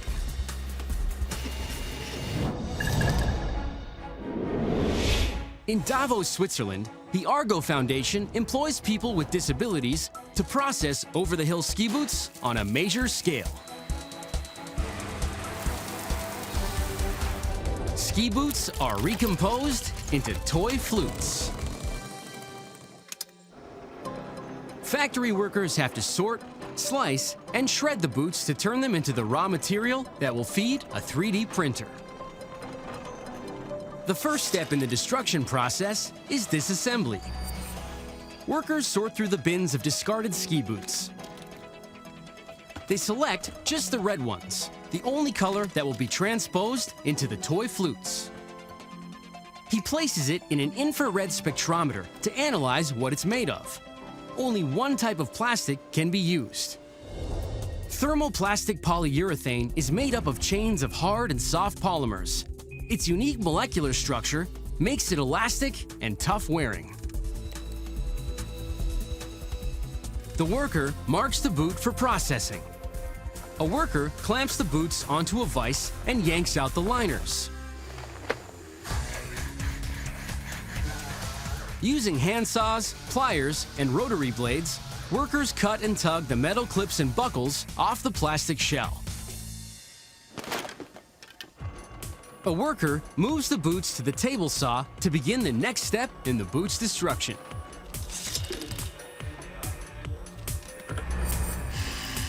The worker cuts away the sole and slices the boots into sections.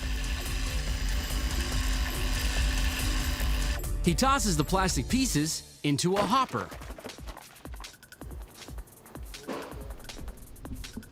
The bits of plastic are swept into the spinning blade of a single-shaft rotary grinder that shears them into pieces. The grinder expels the red plastic shards into a bin.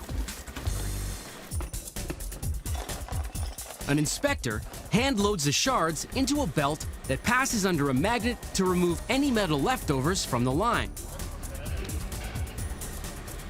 The clean plastic bits continue along the conveyor and drop into a bin. A worker feeds the chips into a second shredder, which chews them into plastic flakes.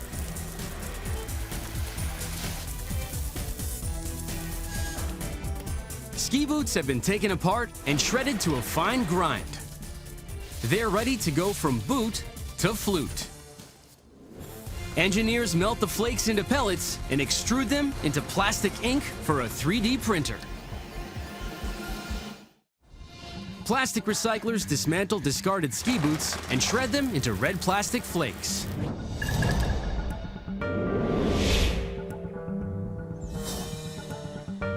The shredded ski boots arrive in Rapperswil, Switzerland. The Kremelt facility at the University of Applied Science, Eastern Switzerland, are pioneering 3D printing technology.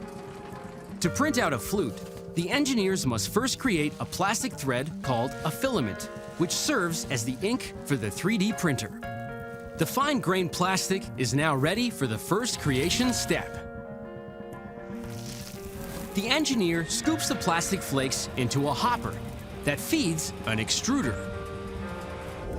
Inside the extruder, a rotating screw called an auger pushes the plastic particles through a heated barrel. The plastic melts and becomes malleable. The auger pushes thick strands of molten plastic through a die that creates spaghetti-like strands that are then cut into pellets.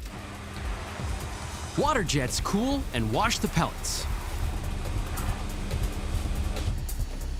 Once they've dried, they drop down a chute into a bucket. An engineer unloads the coffee bean-sized pellets into a filament extruder. The pellets melt inside the chamber, and an auger forces the pliable plastic through a nozzle. The engineer then grabs the end of the plastic strand as it oozes out of the extruder and pulls it through a cold water bath to harden it. He threads the filament through a series of rollers to maintain a uniform diameter of 2.85 millimeters. An uptake reel winds the new red filament onto a spool.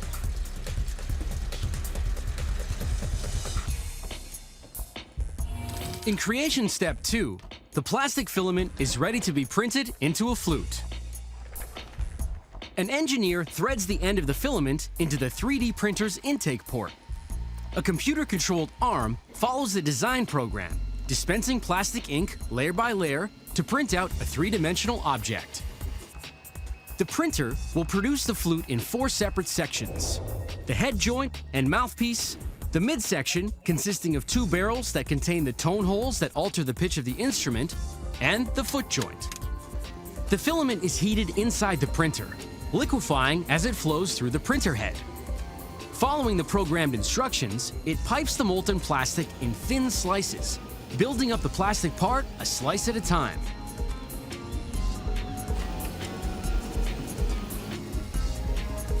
It takes 1 hour to print each section of the flute.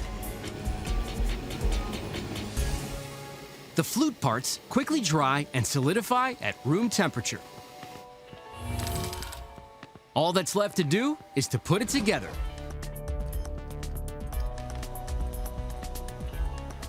Thanks to instrumental new technology, ski boots that have gone downhill can be repurposed and replayed as a shiny new flute. All you need now is a little practice.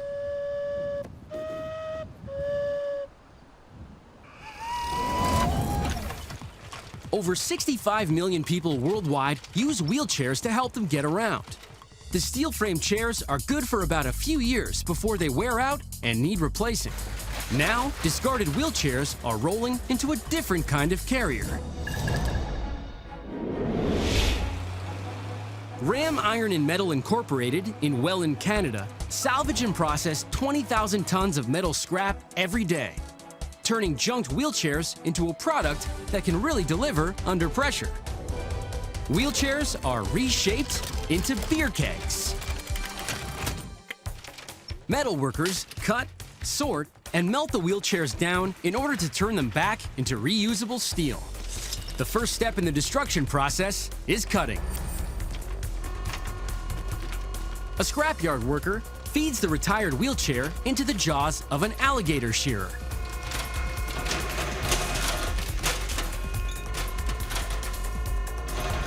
$2,200 kilograms of pressure chomps the chair into bite-sized bits.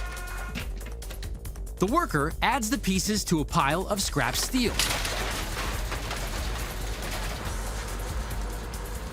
A crane grabs the scrap and drops it into a truck en route to the smelter.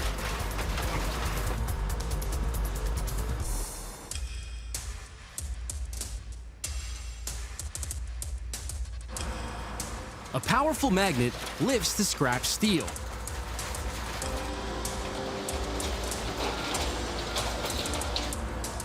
Then offloads it into a concrete bin.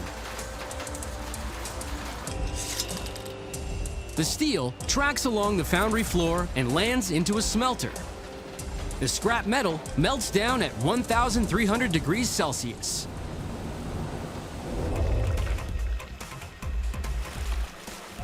The liquid flows into a cooling barrel, then siphons into an ingot tray, which forms it into steel bars. Twin lasers sear into the metal, cutting the ingot into small steel planks. The planks feed into a roller press, and they're squeezed into thin steel sheets and rolled into spools. Former wheelchairs have been smashed, smelted, and spun into coils of stainless steel, one step closer to becoming barrels of cool brew. Sheets of stainless steel are cut and crafted into beer kegs. Metal workers dismantle decommissioned wheelchairs and melt them down into spools of stainless steel sheets. The American Keg Company in Pottstown, Pennsylvania is the only company in the U.S. making stainless steel kegs, cranking out 150 beer barrels per day, helping to serve some of the 50 million pints of beer consumed in the United States every year. American Keg Company makes their half barrel from sheets of food-grade stainless steel. It's strong enough to handle the pressure, rust-proof, and easy to keep food-grade clean. A keg is made from 4 sheets of steel. 2 rounded pieces form the body. A piece is rolled into the spear, the tube the beer flows through. And a sheet is cut into 2 short cylinders called chimes that belt the keg at the top and bottom. The first round in making the keg is to cut the chimes. A forklift loads a spool of steel onto a 250-ton press. The machine unwinds the steel sheet and feeds it into the press. The steel strips are embossed with the brewing company's name, material specs, and the date of production so the company can keep track of their kegs. The worker slides the sheet into a bending machine, which curls the chime into shape. He spot welds the two ends to hold the cylinder together. Then, he places it in a chime-forming machine to fold back the edges and form a rounded rim.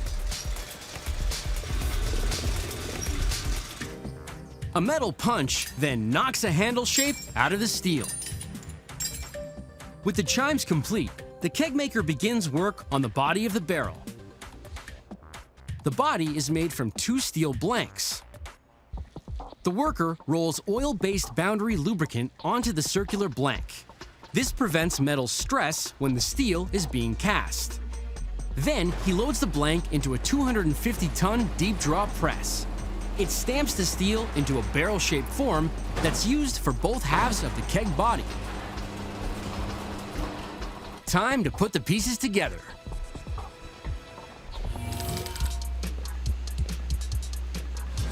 A worker loads the top half of the body into an auto welder and fits the neck blank into a pre-cut neck hole.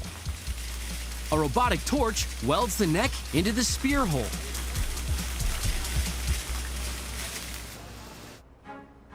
Then, a welder straps the two body parts into place and tack welds them together to keep the keg intact during the next stage. A worker loads the body into the vertical auto welder. The body rotates on a turntable as the torch welds the seams. The worker loads the body onto a press and positions the chime on top. 7 tons bear down to force fit the chime onto the keg body. A worker loads the barrel onto an automated lathe welder. Clamped between two plates, the keg slowly spins while the chimes are welded to the body.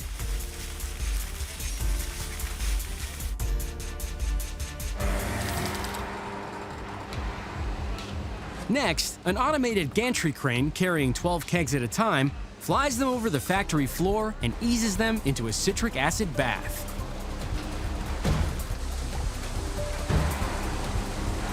The citric acid removes any rust-causing iron particles, finishes the surface, and cleans the keg to food safety standards. A worker inserts a large metal straw called a spear into the top of the keg. When the keg is pressurized, the beer is forced along the straw to the tap. Finally, a worker silk screens the customer's logo on the completed keg. The kegs are stacked and shipped to breweries across the country. Out-of-service wheelchairs have been chopped, scrapped, then tapped to do a brand new job behind the bar. And whether serving up the suds or downing a foamy draft, do it responsibly.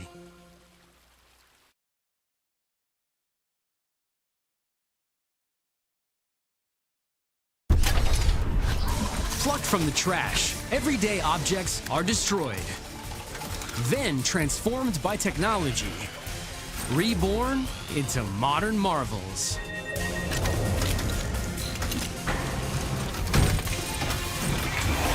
Bullets are fired into gas grills.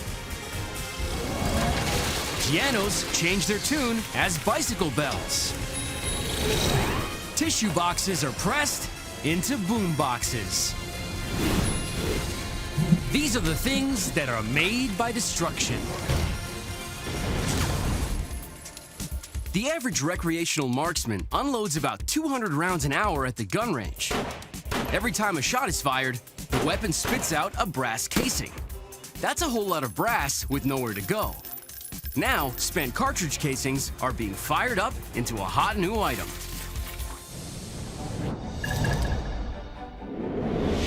Masters in Alloy in Allsip USA collect the casings from local shooting ranges and cook them down into reusable metal. Spent brass shell casings are reshaped into barbecues. The metalworkers at Masters in Alloy melt and mold the bullet casings back into brass bars. The first step in the destruction process is melting. A load of brass casings slides into a furnace that liquefies them at 1,200 degrees Celsius. The molten brass flows into ingot molds. The brass ingots gradually cool as they travel along a slow-moving conveyor belt. Then, they drop off the belt into a bin where they harden. A forklift ferries the ingots into a tumbler. Inside, the bars bounce against one another, scraping off the black coating and smoothing the jagged edges. The ingots roll out, revealing their brassy sheen. A worker stacks and straps the ingots onto a pallet and readies them for shipping. The ingots land in New Hamburg, Canada. Riverside Brass casts brass ingots into barbecue burners. The burner is made from two components: the gas pipe, which feeds an air and gas mixture to the burner, and an H-shaped pipe, which distributes the flame. The first step in the creation process is casting. To shape them into barbecue parts, the brass ingots have to be melted back into liquid. The foundry worker hand loads the bars into a 450-kilogram electric furnace. At 1,900 degrees Celsius, the brass melts down. He tips the molten metal into a ladle and walks it over to sand molds in the shape of the individual burner parts. The worker pours the molten brass into the molds. This process is repeated for the other two burner parts. Once the brass is hardened, an automated arm lifts the molds out of the cast and drops it onto a bouncing conveyor. The vibrations shake the sand loose and freeze the newly formed brass burner parts. They ride along the belt and drop into a bin. A worker rolls the bin into a second shaker. He clamps the piece in place. The machine pulsates to clear the rest of the sand out of the crevices. The metal worker cuts away extraneous bits of brass. The burners are now ready for the next step. A worker rolls the burners over to the machine shop. A technician clamps the H-pipe into a jig.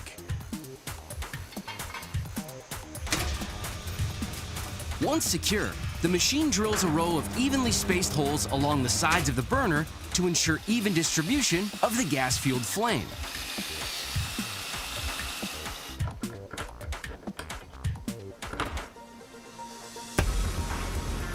Next, the three burner pieces are welded together.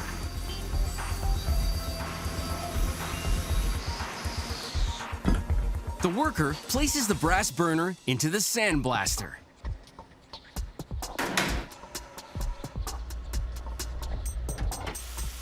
She bombards the metal with abrasive particles to burnish the surface and bring out the brass's natural luster. Spent bullet casings have been reformed into shiny new brass barbecue burners.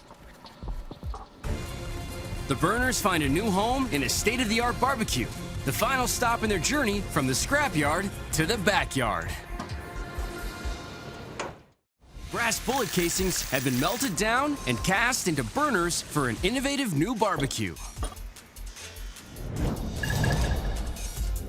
The burners arrive in Kalamazoo, Michigan to complete their transformation. Kalamazoo Outdoor Gourmet make a unique hybrid fire grill. The brass burners will be integrated into their distinctive construction. The barbecue is assembled in 3 stages. First, the steel frame is bent into shape and welded together. Then, the hood is added. Finally, the brass gas burners and charcoal drawer are installed. Step 3 in the creation process is assembly. To make the barbecue body, a worker forklifts a 300 by 120 centimeter sheet of stainless steel and lays it on a table. An overhead crane, equipped with suction cups that won't scratch the steel, lifts the sheet and loads it into the laser cutter.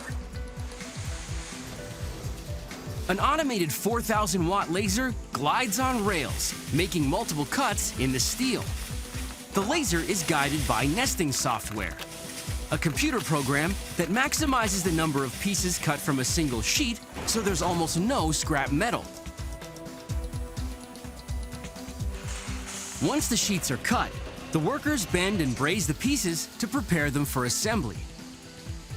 A worker rivets and screws the stainless steel side panels to the base.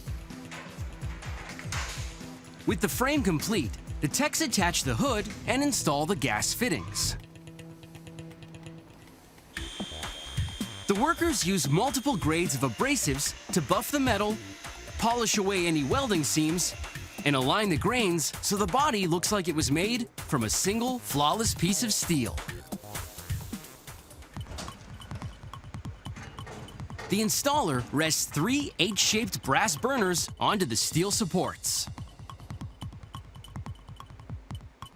He slides in a hybrid drawer designed to burn charcoal or wood.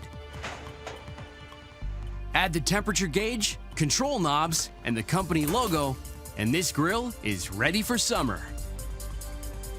A touch of the ignition, and the flame spreads evenly along the brass burners.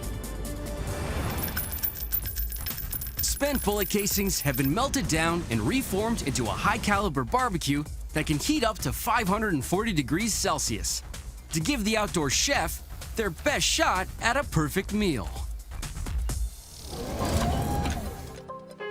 The electric piano revolutionized the sound of music.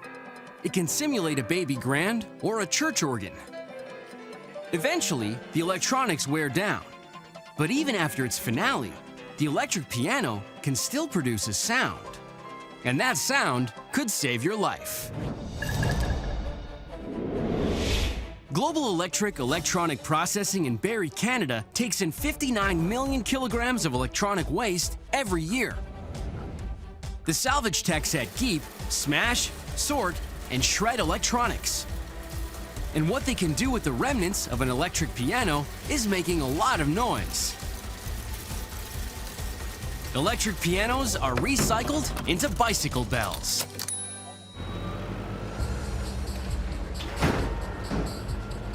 The first step in destroying an electronic piano isn't complicated at all.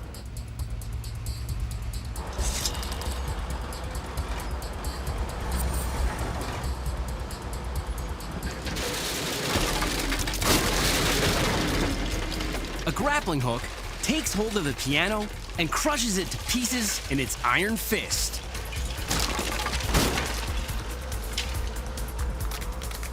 A magnet draws the metal pieces from the pile of splinters and tosses them in a bin.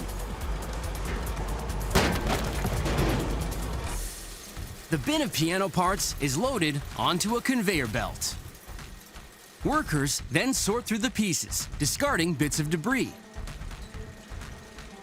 The scrap bounces along a vibrating belt, ejecting the lighter pieces of wood and plastic, while the heavy metal stays on for the ride. At the foundry, the steel is melted in a furnace at 2,000 degrees Celsius.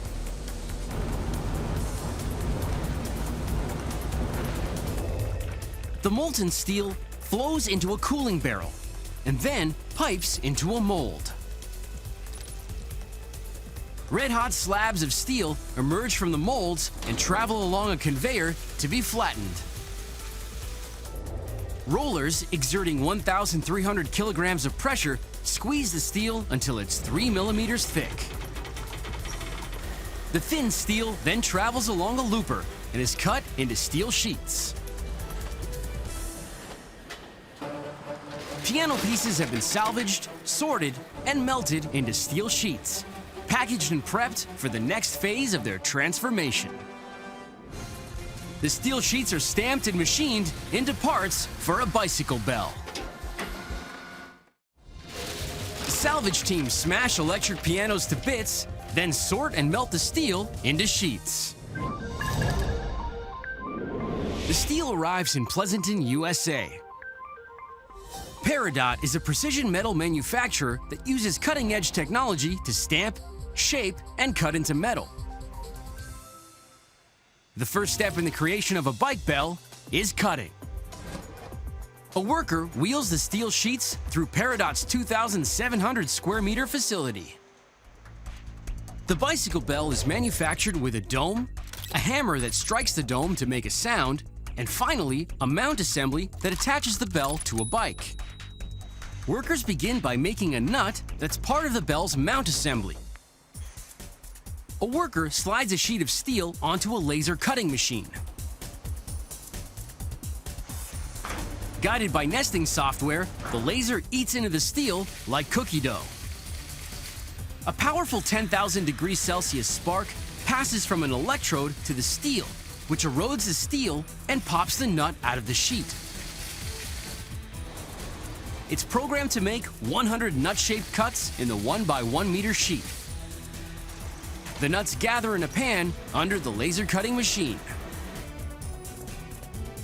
A worker carries the nuts to the machine shop.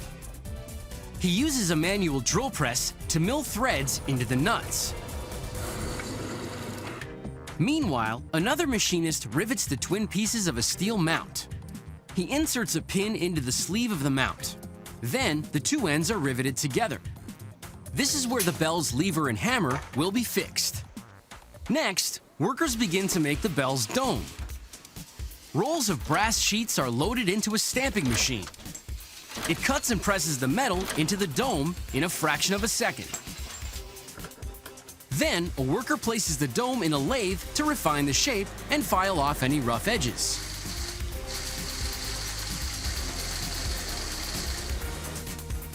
Each dome is then measured to make certain the shape is consistent.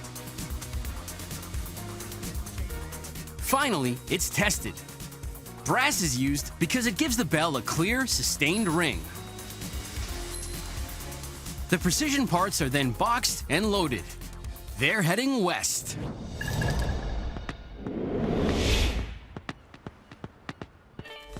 Spur Cycle makes 400 classic bike bells a day in their San Francisco shop.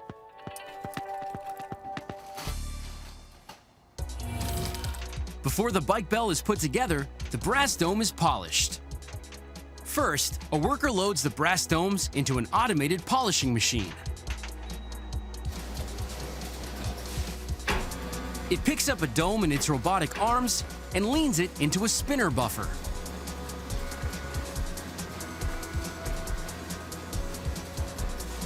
After a quick rub down, the arm drops the dome in a completion tray and grabs the next one in line. At the assembly table, workers put together the bell's mount lever arm and hammer. A worker screws the dome onto the mount. He lubricates the hammer with a drop of oil and packages the finished bell. This ringer is ready to roll. This electric piano was gutted, shredded, and melted, ending on a high note as a shiny new bell that will keep you safe on the street. Because now, they can hear you coming. The average person sneezes 1.4 times a day, and they go through about 250 boxes of tissues in a lifetime of colds. That's the bad news. The good news is, all those boxes can be recycled into a funky new product that's music to your ears.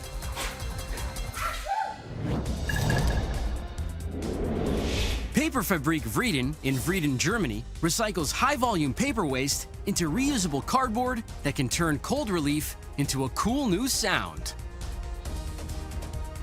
Tissue boxes are turned into build-it-yourself boom boxes. Inside Paperfabrik Vrieden's 9,000 square meter factory, recyclers mash, pulp, and press old tissue boxes into rolls of pristine paper. The first step in turning tissue dispensers into music makers is to reduce the boxes back into fiber.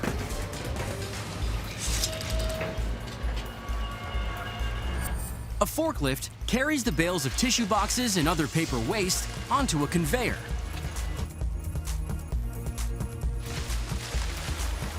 The boxes drop into a pulper filled with 100-degree water.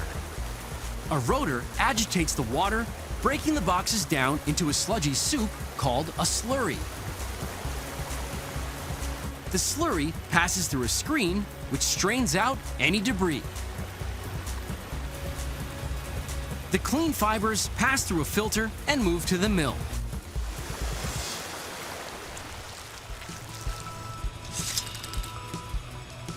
The mill blends the paper fibers into a watery mulch that's only 1% paper.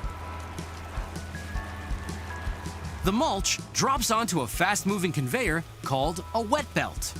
Speeding along at 24 kilometers per hour, the water drains through the belt's nylon mesh. A rolling press flattens the mulch and squeegees out more liquid, reducing the water content to 50%. A row of hot cylinders dries the paper. A starch solution stiffens and strengthens the stock, making the paper more printable. Finally, the paper spins through another round of hot cylinders. By the time the paper rolls off the mill, the sheet is a perfect 90% paper and 10% water. A reel winds the paper onto 3-ton rolls. Tissue boxes have been pressed into fresh spools of recycled stock, ready to be shipped out and turned into paper you can dance to. The paper is corrugated, printed, and folded into a DIY music player.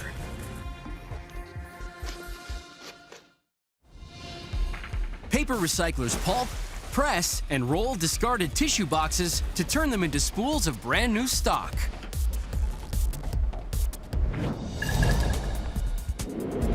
The 3-ton spools arrive at P-Well in Birkewere, Germany, who process paper-thin paper into rugged cardboard products. They do this by corrugating, layering 3 sheets of stock into a single cardboard wafer. A worker loads the spools and threads the paper into a corrugator. Inside, hot steam softens the paper. 2 rigid rollers crimp it into rows of little folds, which provides strength and structure. Another set of rollers applies glue to the fluted sheet and sandwiches it between 2 liner sheets. Once the glue is dry, the cardboard slides out of the corrugator. A circular saw trims the edges and a stacker piles the sheets. The stacks of corrugated cardboard ship off to Berlin for a print job. Novak Siebdruck applies colorful graphics to cardboard canvases, including a bold boombox design. Printers load the boombox stencil onto a screen press, and they pour green ink into the press. Then, they line up a sheet of pre-cut cardboard. A blade rolls over the stencil, dispensing ink through the screen and printing the graphic onto the cardboard surface. The worker stacks the green printed sheets while they prep for a second color. Next, the printer loads black ink into the press and swaps out the stencil. A second pass of the screen adds black to the 2-tone graphic. Time to make this flat graphic 3-dimensional. Stange Design cuts and folds recycled paper into cardboard creations for Berlin Boombox. Step 3 in the creation process is cutting. A worker loads the printed cardboard into a die cutter. Following a template, the machine perforates segments of the cardboard that need to be popped out. At another station, a worker inserts the scored cardboard into a press and knocks out the pre-cut pieces. Finally, all the cardboard pieces are then placed in their Berlin boombox packaging. 2 speakers, wiring, circuit boards, and batteries are added to the kit. The last stage in the assembly process happens at home. A purchaser bends the flanges on the cardboard arms of the cutout. He slots the speakers into the cardboard sleeves, then folds the arms over and inserts the tabs into a center slot and connects the wires to a circuit board and battery pack. He eases the electronics into a cardboard hatch and folds the boombox into its final funky form. The purchaser then snaps in the volume knob and pops on the handle. This boombox is ready to crank out your favorite tunes.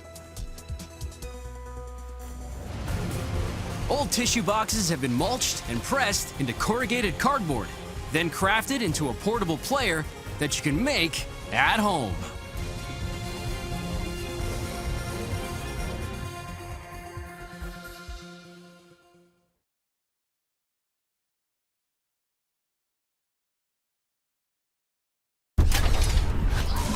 Plucked from the trash, everyday objects are destroyed, then transformed by technology, reborn into modern marvels.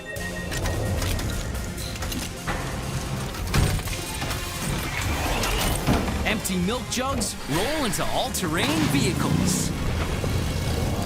Spent-colored markers start a new line of work as roofing shingles. Grounded jet engines upgrade to first-class seats. These are the things that are made by destruction.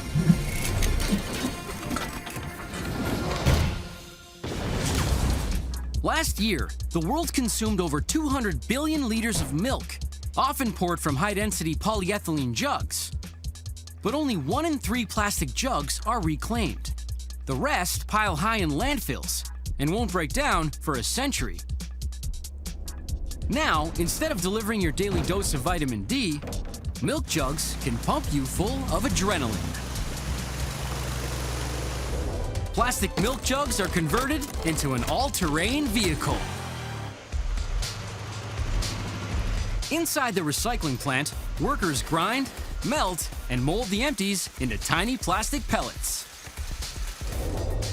Milk jugs are made from HDPE, high-density polyethylene, or plastic number 2.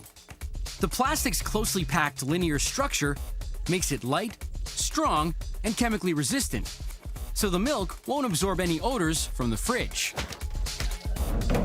Discarded milk jugs are sent to the recycling plant for shredding. A forklift transports the 408-kilogram bales of flattened milk containers across the factory and feeds them into the mouth of a large hopper. A belt conveyor picks up the jugs and drops them into a shredder. Rotating blades chew the plastic into small slices. The plastic pieces shoot down a water slide. The fast-moving current cleans the plastic and flushes away any debris. The shredded milk jugs are ready for the next phase in their destruction. The polyethylene strips spin into an extruder. Inside, a heated screw called an auger melts the plastic.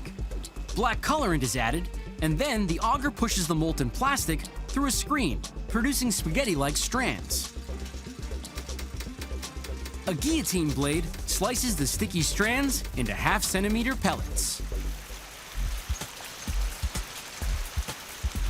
The pellets land in a pool of water that cools and hardens the plastic. They bounce along a vibrating grate and drop into a dryer.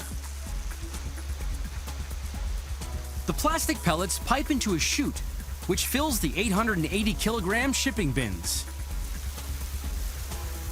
These former milk jugs are on the move.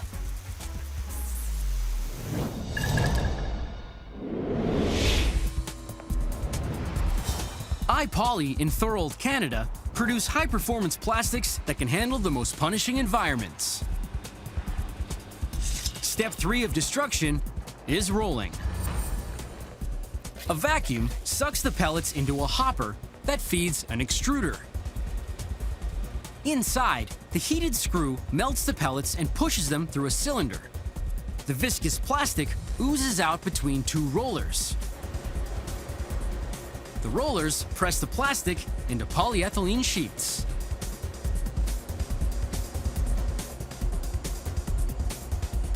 As the sheets cool, they roll past a blade that trims the edges.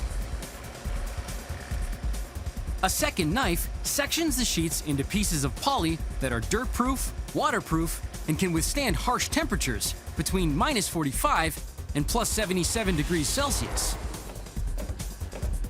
A worker stacks the sheets. What were once discarded milk jugs are pristine sheets of plastic resin, gearing up to take on the toughest terrain.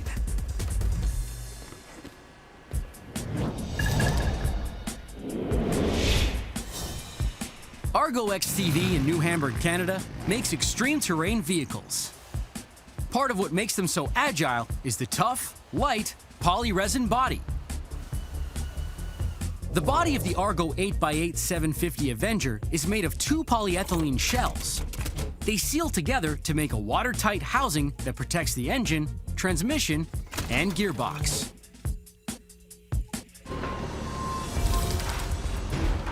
A forklift offloads the stacks of colored high-density poly. A worker fits a sheet onto the rack of a thermal forming machine. They're now ready to be made into an all-terrain vehicle. The plastic sheets are molded and transformed into a watertight, go-anywhere, all-terrain vehicle. Plastic recyclers take discarded milk jugs, then shred, melt, and press them into plastic sheets. The plastic sheets are then loaded into a press. The rack lifts the sheet and locks it into a tray, which slides into the oven. At 177 degrees Celsius, the plastic becomes pliable. After 20 minutes, the tray slides out. The resin is so soft, the sheet actually sags. A metal die lowers onto the sheet and molds the pliable plastic into the shape of the ATV's bottom half. A vacuum sucks the air back into the machine, drawing the plastic tight against the form. Once it's hardened, workers pull the newly formed bottom shell off the die and drop it onto a cooling rack. Next, the top shell is formed. In the oven, the plastic sheet heats up until it's elastic. The machine inflates the softened poly, forming a plastic balloon. The metal die rises up against the plastic surface, and the air is sucked back into the machine. The negative pressure molds the plastic against the die to form the shape of the ATV's upper section. The cockpit, dashboard, and storage are formed in one uniform piece. The ATV's upper shell is now ready for the next step: cutting.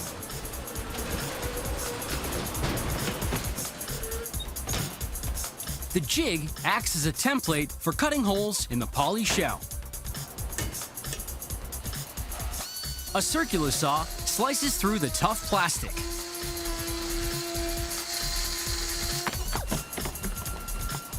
Cutting holes where the engine, gearbox, and wheels will be installed. The plastic shells are now ready for assembly. An operator installs the 8 axles. Then, workers hoist the transmission over the plastic chassis and connect it to the drivetrain that powers each wheel independently. The assembly techs lower the engine into place. Clamp the hoses, install the steering mechanism, and connect the wiring. The top shell is lowered onto the bottom shell. The body is riveted together to make a watertight seal. A worker lines up the wheels and bolts them to the axles.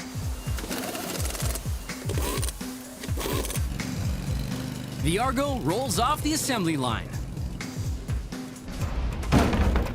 Milk jugs are shredded, reformed, and rebuilt into the hard body of a high-performance ATV.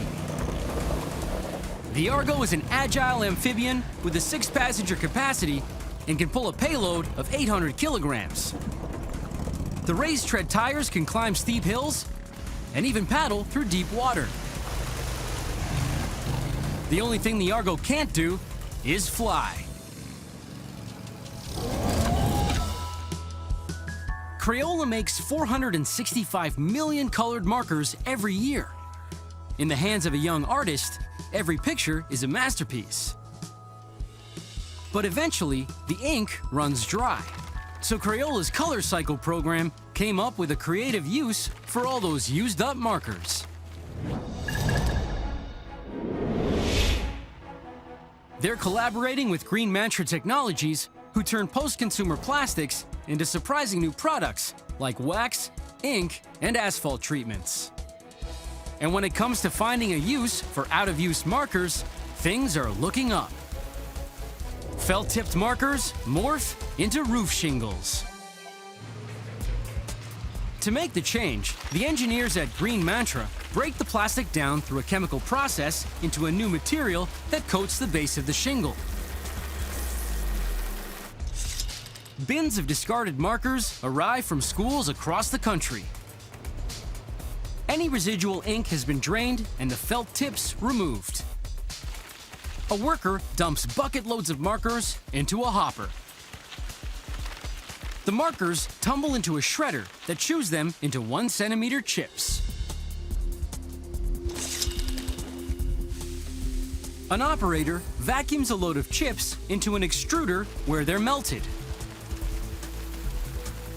The plastic then flows into a large tank where heat and a proprietary ingredient breaks the plastic down into a synthetic wax. The wax exits as tiny beads that rain down onto a conveyor belt. Water sprays from below to cool and harden the wax beads.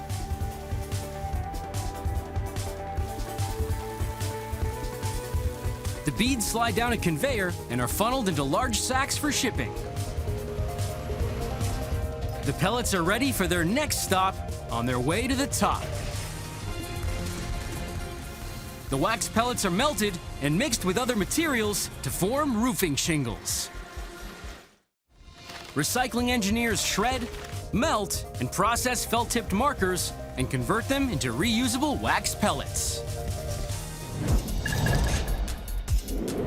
The wax pellets arrive at Malarkey Roofing Products in Portland, USA, who roll out enough shingles every year to cover the rooftops of 150,000 homes. The shingles are manufactured with a fiberglass mat that's coated with a liquid wax and asphalt blend, a layer of ceramic-coated granules, and finally, a sawtooth top layer laminated to a solid bottom layer. The first step in making a shingle is to melt the wax pellets. A worker opens the bag and releases the wax beads into the mixer.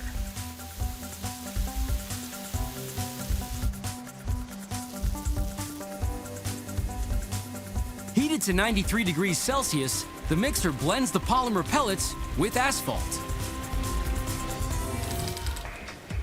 A fiberglass mat, the base of the shingle, rolls through a coater that saturates it with the wax and asphalt blend. This hot, gooey mixture makes the shingle airtight and waterproof. In creation step 3, the saturated mat rolls under a hopper, which drops a heavy sprinkling of granules onto the sticky surface. The granules determine the color of the final product and give the shingle a gritty texture that's resistant to UV rays.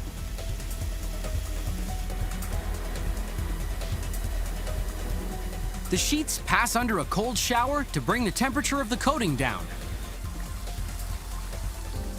Once the wax is cooled, the sheets can be cut and laminated into shingles.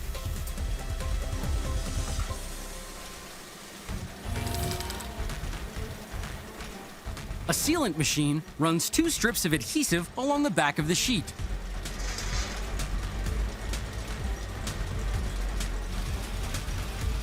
The mat rolls under a cutting drum, that slices the sheet into sawtooth pattern top layers and solid bottom layers.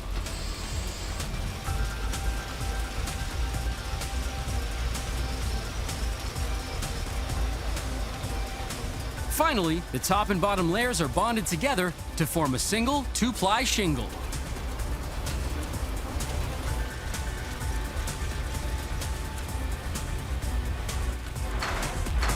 At the end of the cutting line, 16 shingles are automatically stacked and dropped onto the conveyor.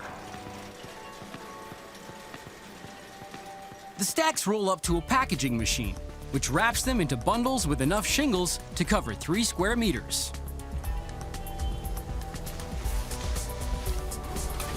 The packages are piled onto pallets, loaded onto trucks, and shipped off to construction sites.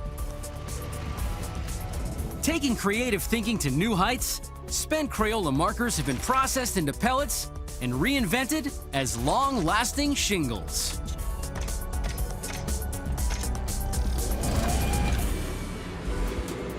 Globally, there are 100,000 scheduled flights a day, ferrying passengers from one end of the planet to the other. But after years of globetrotting, planes are eventually taken out of service and sent to the scrapyard. But even after these planes have been grounded, you can still book a seat. Fallen Furniture in Bath, United Kingdom turns decommissioned jet engines into an armchair traveler's dream. Jet engines are re-engineered into luxury chairs. At Fallen Furniture, they cut, clean, and redesign aviation parts into stunning jet-age furniture. A jet engine operates inside an aerodynamic aluminum cowling that can withstand temperatures of 2,100 degrees Celsius. To create the chair, the cowling is cut and fitted onto an aluminum stand. The interior wood framing is upholstered in suede. Then, a fiberglass dome rounds out the shell. The first step in the destruction process is salvaging. After 30 years of service, decommissioned planes land in aviation graveyards like this one. Useful parts are stripped and salvaged to be sold around the world. The furniture makers harvest the engine cowling of a Boeing 737 and transport it to their workshop. In destruction step 2, the cowling is stripped. They offload the aluminum part and flip it on its side. First, the workers have to cut away the housing that contained the engine's compressor and combustion chamber. Inside the housing, the engine's turbine once spun at 10,000 RPM.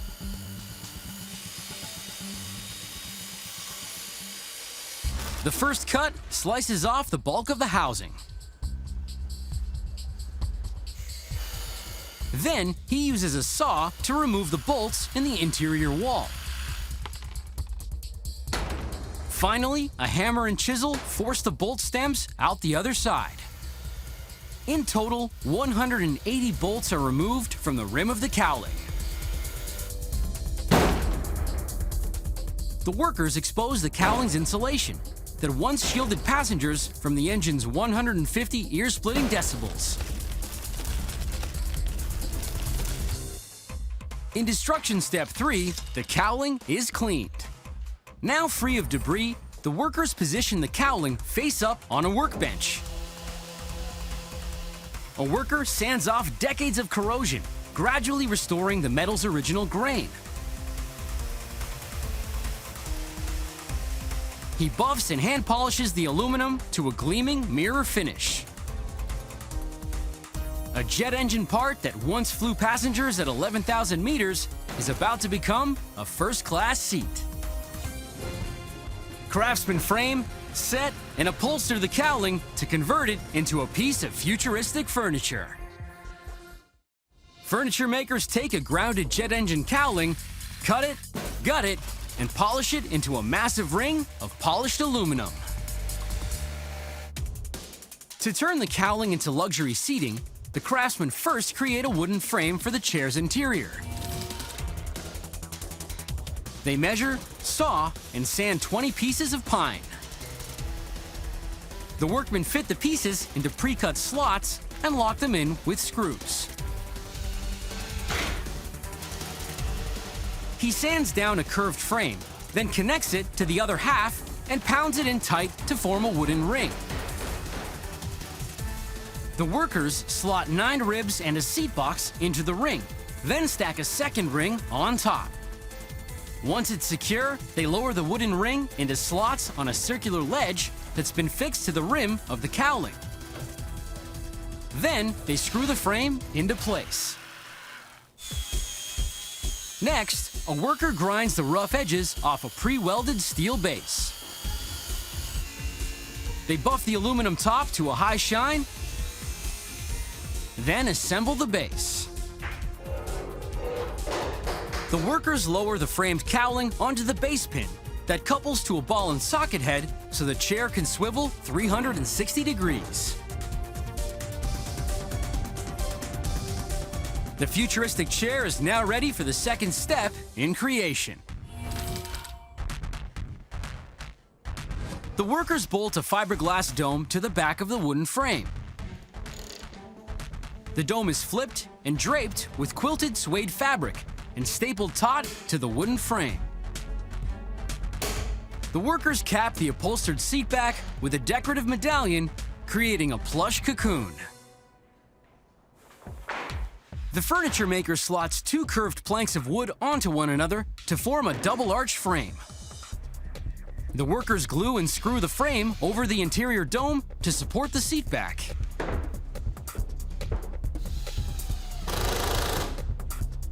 They mount the domed seat back onto the cowling with dowels. The worker clamps the frame to hold it in place and screws it in tight. As the deluxe chair takes shape, it echoes the aerodynamic contour of a jet engine. The cowling chair is now ready for its final step, finishing. The furniture maker clips 6 suede cushions onto the seat frame. The 4-centimeter thick cushions can snap off for easy cleaning. The high-flying chair is ready for the crowning touch. The workers offload 2 halves of a glossy fiberglass dome. They fit the dome over the back of the chair using manual screwdrivers to avoid scratching its gleaming surface. What once hurtled through the sky at 960 kilometers per hour makes a massive statement in any living space. Beautiful, comfortable, and plenty of legroom. With an upgrade like this, you'll never go back to coach. Visionary design and meticulous craftsmanship reimagines a downed jet engine into an iconic piece of first-class furniture. A flight of fancy with a soft landing every time. And best of all, no jet lag.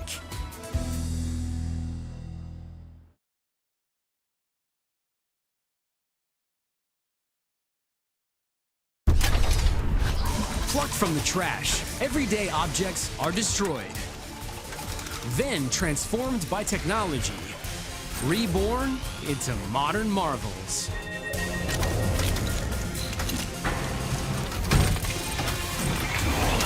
Bathroom faucets are forged into bronze statues. Styrofoam coffee cups pour into bike helmets. Mangoes are made into sneakers. These are the things that are made by destruction. Plumbing fixtures come in all shapes and sizes. A beautiful combination of utility and design that's built to last. But they don't last forever. Until now. Craftsmen and metalworkers are tapping their talents to turn brass faucets into timeless works of art. Every year, masters in alloy take in thousands of kitchen and bathroom fixtures and forge them into bronze used to make metal monuments.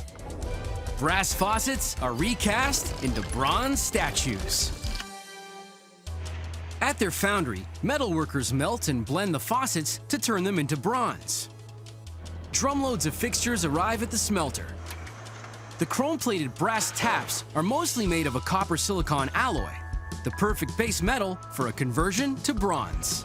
The first step is to turn the taps into molten metal. A forklift offloads the faucets, which weigh about 1 kilogram each, into a shovel. A crane hoists the shovel across the foundry and eases it into the mouth of a furnace. A metal worker loads the pieces into the oven. After 2 hours at 1,400 degrees Celsius, the faucets liquefy into bubbling brass. The worker scoops up a sample of the molten alloy to analyze its composition and determine what needs to be added to turn brass into bronze. Both brass and bronze contain high concentrations of copper and zinc. The worker needs to add manganese to convert this alloy into bronze, which is darker in color, harder wearing, and more rust resistant. Now that the chemistry is right, the bronze can be poured into molds. The liquid metal flows from a spout and fills a ladle. After about 25 minutes, the container tips the contents into ingot molds. The ingots travel along a slow-moving conveyor, cooling as they go. At the end of the line, the charred bronze ingots fall into a bin where they finish cooling off. A forklift transports the ingots to a cleaning station. Next, the ingots load into a tumbler.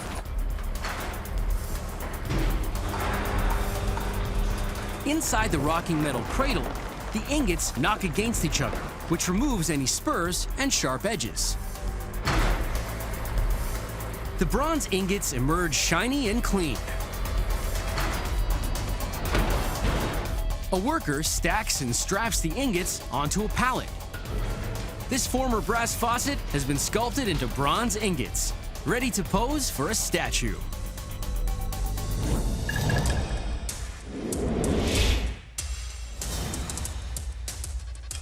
Art Casting of Illinois specializes in fabricating fine art sculptures. Once the ingots arrive at the workshop, they create the bronze replicas using a process that dates back 5,000 years called lost wax casting. Today, they are reproducing a statue by Renaissance master Michelangelo. The statue will be cast in 2 halves. Each half is coated in silicone, which dries into a rubbery shell. The original clay models are removed, leaving a detailed negative form inside. The shell is encased in plaster to keep the shape rigid. To make the wax replica, the artisan heats wax with a blowtorch and pours it into the plaster casing, gradually filling the silicone cavity. Once the wax is cooled, the worker pulls the top half of the statue from its plaster jacket and splays open the silicone, freeing a perfect wax copy of the original clay sculpture. This silicone shell can be reused to make additional wax copies of the artwork. Next, in a process called spruing, the worker attaches a wax funnel and tubing to the head, shoulders, and torso of the copy.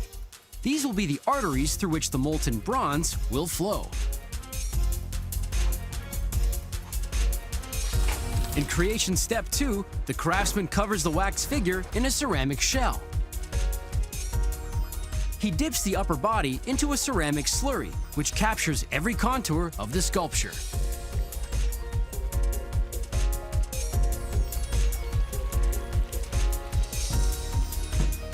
Then, he sprinkles it with a fine silica sand until the coating hardens into a 10mm thick casing.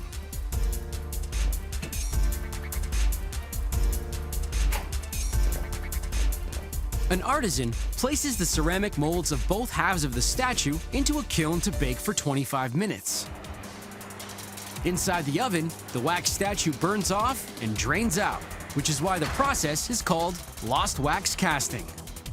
The extreme heat blanches and hardens the ceramic shell. The cavity inside is a perfect imprint of the original sculpture and ready to be bronzed. Artisans cast a classic work of art in beautiful bronze and make it gallery ready. Artisans create molds of a famous work by Michelangelo and prepare to cast a copy of the statue in bronze. Wearing heat-resistant gear, the artisan melts the bronze ingots in a crucible at 1,100 degrees Celsius. The foundry workers remove the crucible from the oven with a set of lifting tongs and pour the molten bronze into the funnel of the ceramic molds.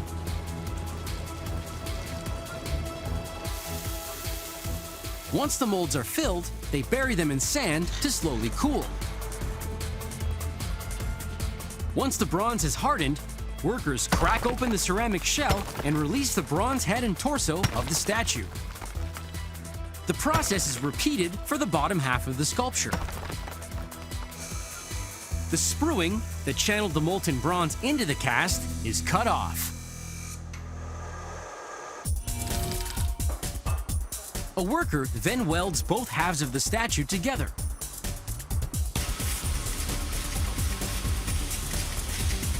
He grinds away rough edges, filing and sandblasting the surface until it's identical to the original. The statue is complete, a flawless bronze miniature of an iconic masterpiece.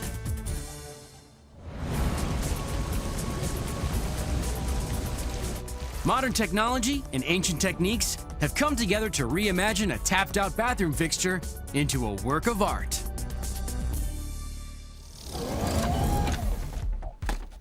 Expanded polystyrene cups, street name styrofoam cups, are lightweight, strong, and cheap.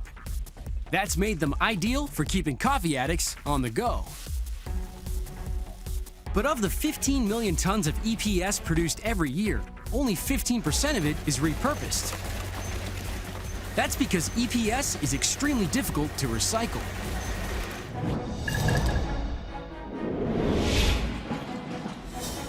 Now, Polysource Manufacturing in Piqua, USA, take in hundreds of tons of discarded styrofoam and break it back down, creating street-smart solutions that can save you from a major headache. Styrofoam cups are reformed into bicycle helmets. The workers at Polysource grind, compress, and recycle styrofoam into a reusable raw material. Styrofoam cups are made from tiny 3mm beads of polystyrene. The beads are steamed at 200 degrees Celsius, which causes pentene gas to escape. Air fills the gap, expanding the polystyrene pellets to 40 times their size. The beads, which are 95% air, are then pressed into molds the shape of cups. Turning cups into helmets starts by turning styrofoam back into polystyrene beads. A worker empties the cups into a hopper. A twin-shaft shredder chops the cups into chunks, which feed into a compactor. A ramming arm squeezes the pieces of styrofoam together, compressing them into a dense EPS beam. A worker breaks off stackable blocks and loads them onto a pallet for easy transport. Next, the styrofoam is ready to be ground even smaller. The worker places the blocks onto a step conveyor. It feeds a 100 horsepower grinder. Blades shred the pieces, reducing them to flakes. A blower propels the Featherlight flakes through overhead pipes into an extruder. Inside, an auger winds the styrofoam through the barrel, which melts the flakes at 430 degrees Celsius. The auger pushes the molten material through a screen, turning it into strands. A high-speed rotating blade cuts the polystyrene into small, uniformly sized pellets. The pellets float in a water trough to be cooled. They land in a warm air dryer and drop into a 500-kilogram bin. Styrofoam cups have been crushed, shredded, and processed into polystyrene pellets, tiny building blocks that will be reconstructed into protective headgear. The pellets are shaped, popped and pressed into bicycle helmets. Workers at Polysource grind styrofoam cups into flakes and run them through an extruder to reconstitute them into polystyrene pellets.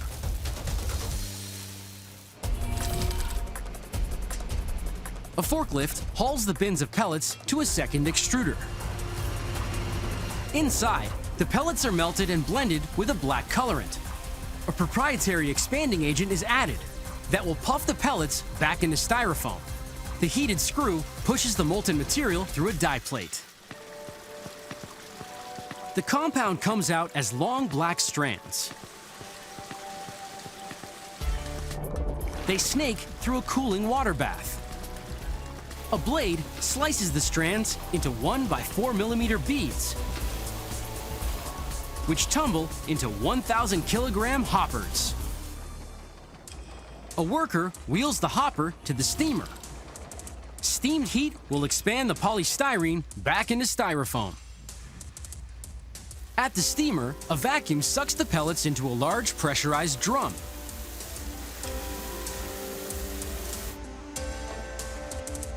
Jets of steam engulf the polystyrene beads. The steamer acts like an industrial-sized popcorn popper. 200 degrees Celsius heat causes the expanding agent in the pellets to escape and replaces it with air, inflating the pellets like popcorn, which grow to almost 40 times their original size. The inflated styrofoam floats into a hopper, ready to be reformed into a bike helmet. A worker hooks the hopper to an injection mold and pipes the hot pellets into the machine. A worker loads the helmet's plastic shell into one side of the mold.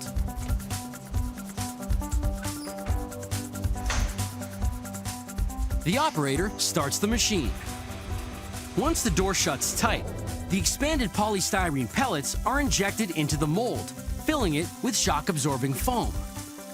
The foam forms around the exterior plastic shell, bonding them together.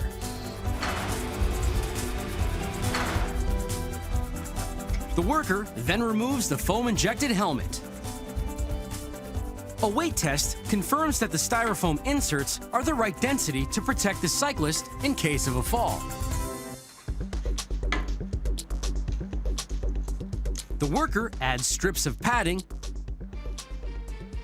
and clips on a chin strap. This helmet is road ready. Old styrofoam cups that kept your coffee hot have been reformed and repurposed into a cool new helmet that will keep you safe on the street. That's using your head. Mangoes are the most popular fruit in the world. About 45 million tons of the tropical fruit are produced every year. They're delicious to eat, but tough to time. Wait till they're ripe, and they risk getting soft and getting tossed. So tons of the tangy fruit never make it to the table. Now, an inventive startup in the Netherlands is taking steps to turn mangoes gone bad into something good. Every year, Fruit Leather Rotterdam takes tons of rotten mangoes and other fruit and turns it into a treat for your feet. Mangoes are cobbled into sneakers.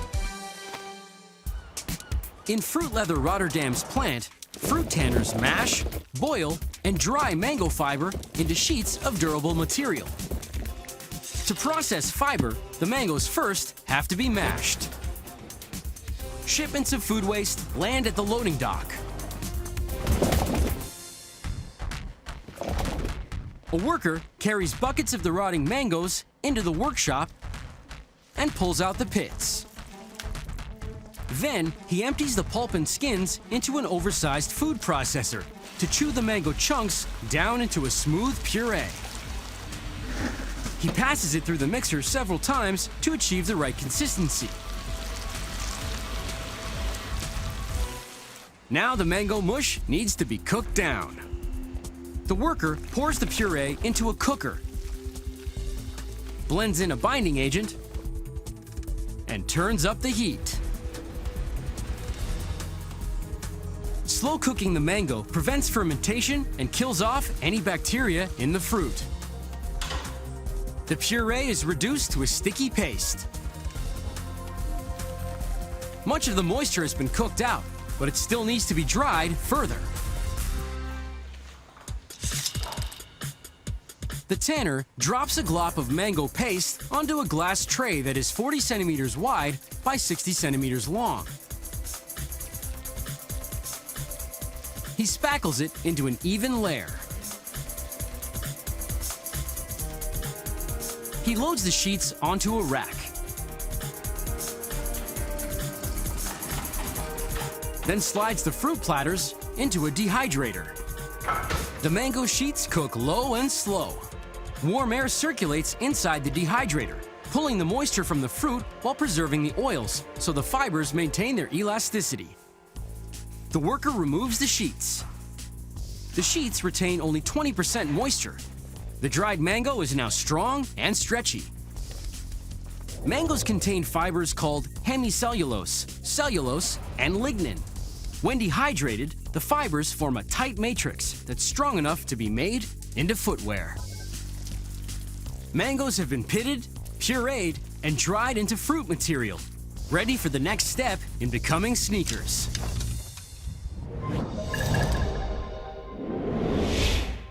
The Stahl Company, in the heart of Walwick, Netherlands, treats fruit material to try to make it as waterproof and weatherproof as conventional leather.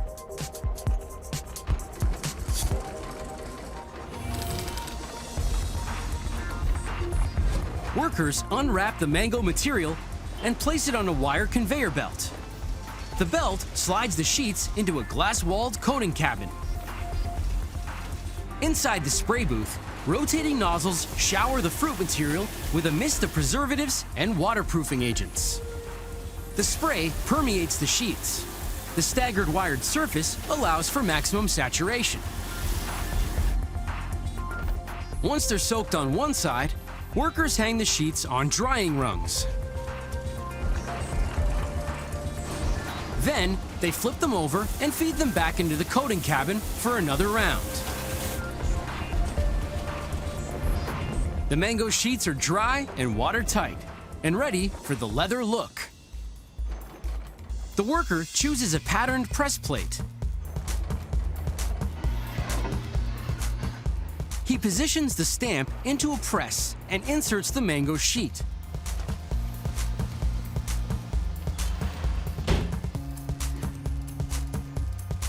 The plate is heated, and the press embosses the sheet with an authentic leather grain.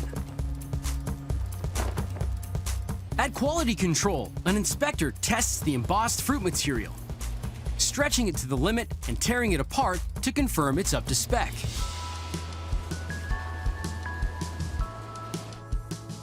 It's now ready to be cobbled into a shoe. Shoemakers cut, stitch, and craft the fruit material into plant-based sneakers. In the Netherlands, fruit tanners mash, press, and dry rotting mangoes, processing them into resilient sheets of fruit material. The sheets arrive at the footwearists, where cobblers will cut, sew, and shape the mango material into stylish sneakers. Step 2 of creation is cutting. A shoemaker uses a pattern to cut the embossed material into the top of the shoe called the upper. To cobble a shoe together, the upper part of the sneaker is cut and sewn into shape. Eyelets are punched along the edges where the laces are strung. An insole is nailed to the bottom, then glued onto the sole. At the sewing machine, a seamstress stitches the shoe's upper. She tests the shape and size of the upper by placing it on a foot-shaped block called a last.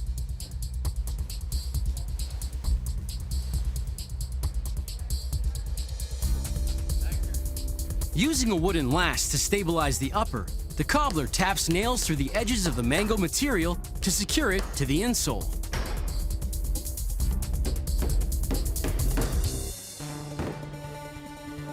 Then he applies shoe cement along the inside rim of a cushiony rubber sole. He fits the insole into it to glue the two halves together. The shoemaker punches eyelets for the laces into a separate strip of mango material. Back at the sewing machine, the eyelets and upper are stitched together to finish the sneaker. These shoes are ready to hit the ground running. Rotten mangoes have been pureed, processed, and tanned into fruit material, turning food waste into footwear. Now that's what I call a sweet pair of kicks.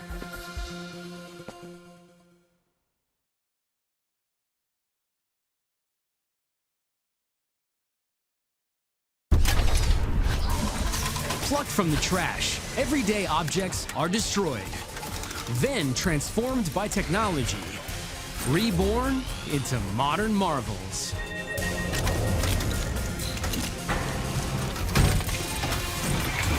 Bicycles are the main ingredient inside Dutch ovens. Juice cartons are squeezed into decorative wall panels. And water bottles find new life as sportswear. These are the things that are made by destruction. In Amsterdam, everybody rides a bike. With over 880,000 bikes, 70% of all trips in Amsterdam are made by pedal power, which may account for the rush hour bike jams. So it's no surprise that after all that pedaling, thousands of bikes are scrapped every year. Now, an enterprising Dutch company has cooked up a way to send these sideline cycles to a brand new destination.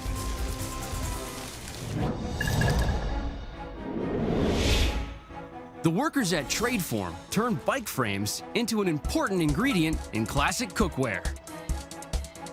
Steel bicycles are recast into Dutch ovens. To pull off the transformation, salvagers and metal workers sort, cut, and melt the steel frames to turn them into cast iron. In order to reclaim the frame, the first step is to break the bike down. A worker moves a bike into the factory for dismantling. Steel is a principal ingredient in making cast iron. The worker is only looking for the steel bike parts not plated with chrome, which will pollute the cast iron.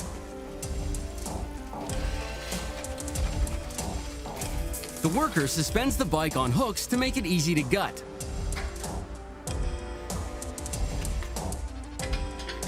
Another worker removes the chrome-plated wheels.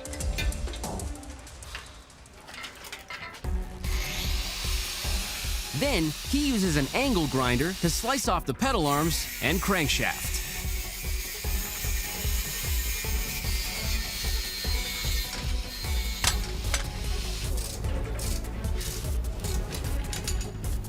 A bolt cutter snips the chain in pieces. Finally, he yanks out the chrome-plated handlebars and seat post. Nothing's left but the diamond-shaped pure steel frame. A worker pulls it from its perch and tosses it in a bin. These bikes are ready to move on. The foundry of Lovink Technicast BV in Terborg, Netherlands, takes in thousands of bike frames, mixes them with steel scrap, and melts them into cast iron.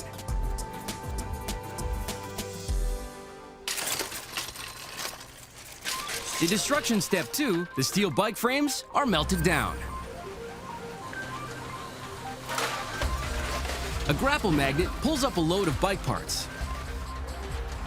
Airlifts it across the foundry and lets it go over an induction furnace.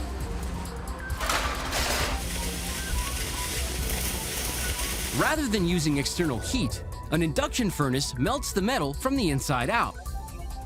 A strong magnetic field causes eddy currents within the conductive steel to generate intense heat. The steel begins to liquefy at about 1,400 degrees Celsius. A foundry worker steers a ladle filled with molten additives to the mouth of the furnace. Turning steel into cast iron means upping the metal's carbon content from 0.2% to 4%.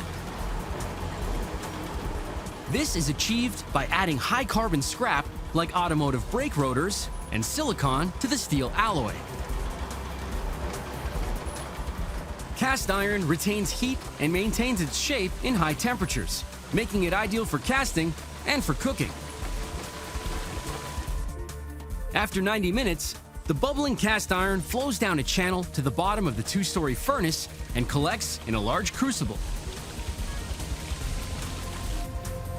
A forklift moves the molten iron to its casting session.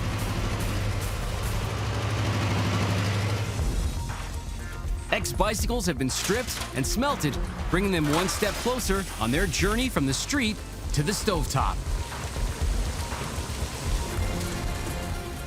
The molten iron is cast, coated, and assembled into high-end cookware.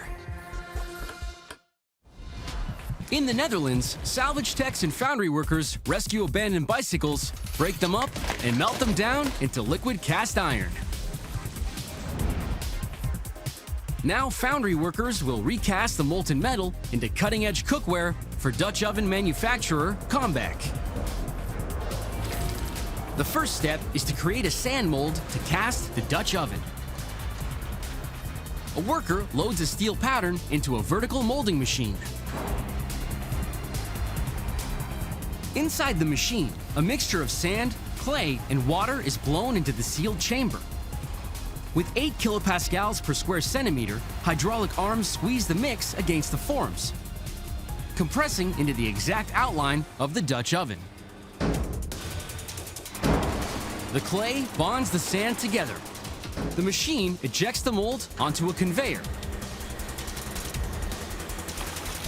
In creation step 2, the liquid iron is poured into sand molds. The molds pass under an automated pour machine. Hot metal pours into the sandy cavity. The cast iron conforms to the shape of the pot. The molten molds travel along the line, taking about an hour to cool down. The sand cake pots move into a shaker that rocks and vibrates to loosen the sand.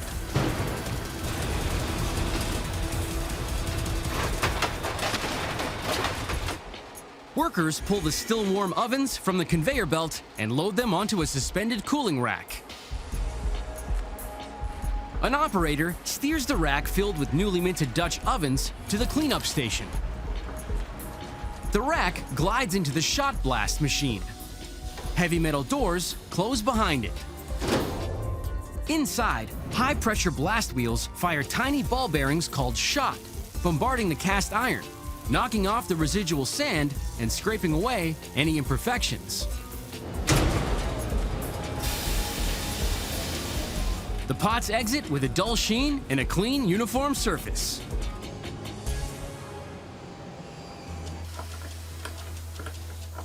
A worker clamps the oven onto a CNC machining center that carves a shallow cavity into one side.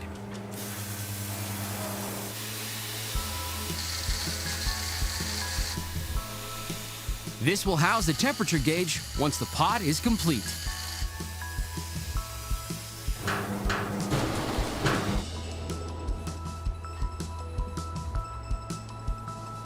The ovens are now ready for a coat of enamel.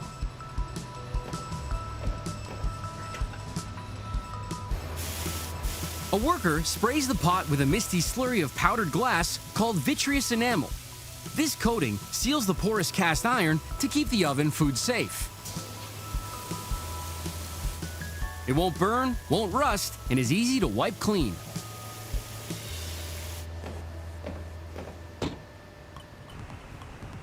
The oven bakes at 750 degrees Celsius to cure the enamel coating.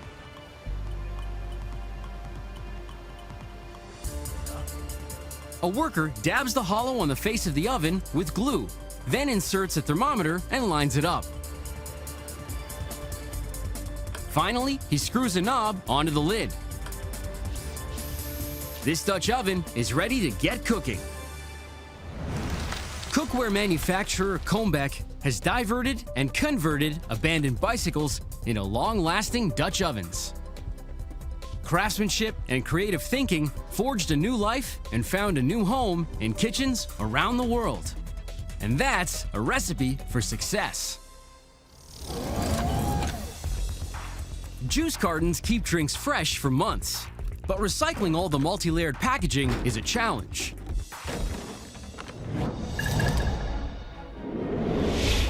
Now, a forward-thinking company in Des Moines, USA has figured out how to repurpose all those flattened cartons. Rewall Solutions takes in mountains of discarded juice cartons and reconstructs them into building materials used to cover walls, ceilings, and as exterior sheathing. Juice cartons are remade into decorative wallboard. To build the wallboard, recyclers shred, compress, and layer the sheets into multicolored composite panels. Juice cartons are made of up to 6 layers of stiff paper board, sandwiched between an aluminum layer and a plastic coating. These materials provide structural strength and insulation in a wall panel.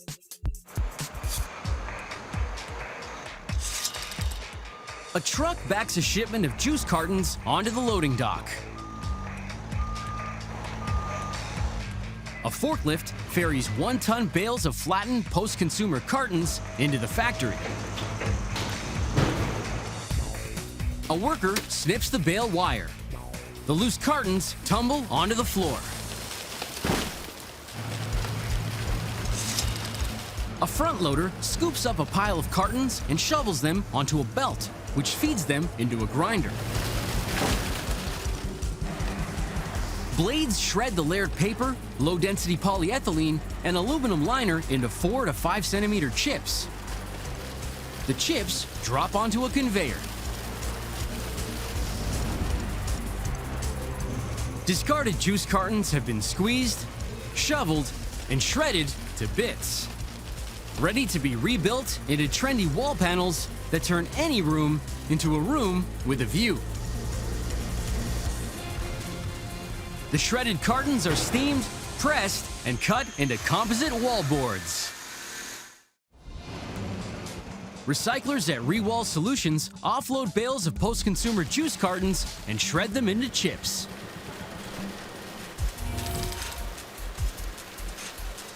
A conveyor with raised rubber treads sweeps up the shred and carries it to a hopper. The juice carton chips drop onto a leveling table, sandwiched between 2 sheets of Teflon paper. Twin rollers guide the loose shred into a 3-stage hydraulic press. The first press densifies the material, packing it down from 12 centimeters to 2 centimeters thick. Steam melts the polyethylene, which acts like hot wax to meld the paper and aluminum chips together into a composite sheet.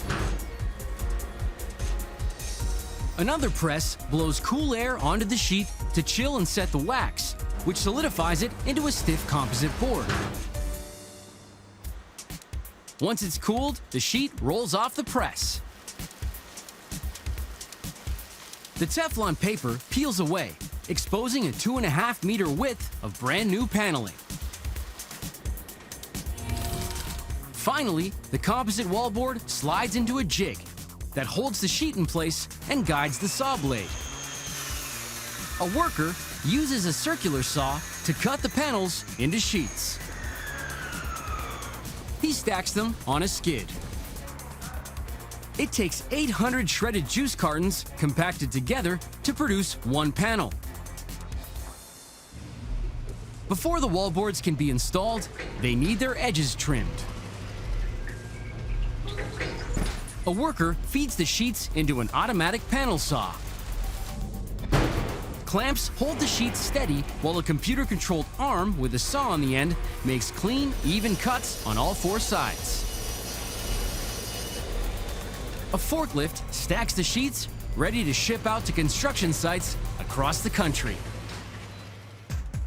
Discarded juice cartons have been shredded, compacted, and cut into long-lasting, moisture-resistant panels.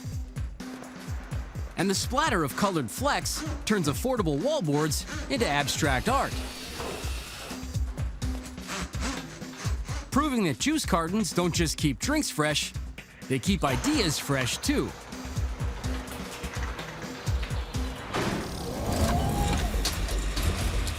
Bottled drinking water is cheap and convenient. Uncap it, take a few sips, then toss it away.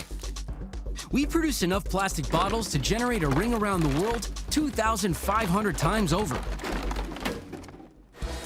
The good news is, advances in technology are able to transform water bottles into new products that are changing the fabric of the fashion industry.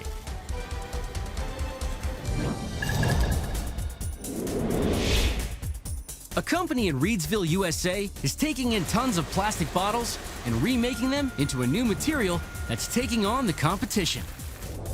Plastic water bottles are knit into sports shirts.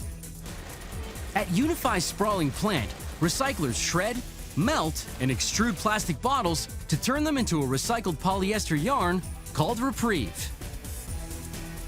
The first step in the destruction process is to sort the recycled plastic bottles. A forklift loads 600-kilogram bales of the plastic bottles into a bale breaker that feeds a separator. In the separator, sharp metal edges tear away at the labels while dirt and debris fall through the holes. Next, laser scanners detect the bottle's color and density. Precision air jets launch the colored plastic into a separate bin. Only clear plastic is suitable for making the white recycled polyester yarn, which can then be dyed or printed. Churning hot water soaks off the rest of the paper and flushes away any remaining debris. Workers pick over the bottles, removing any colored plastic or litter that the sorting machine may have missed. The conveyor shuttles the bits of clear, clean polyethylene to a grinder.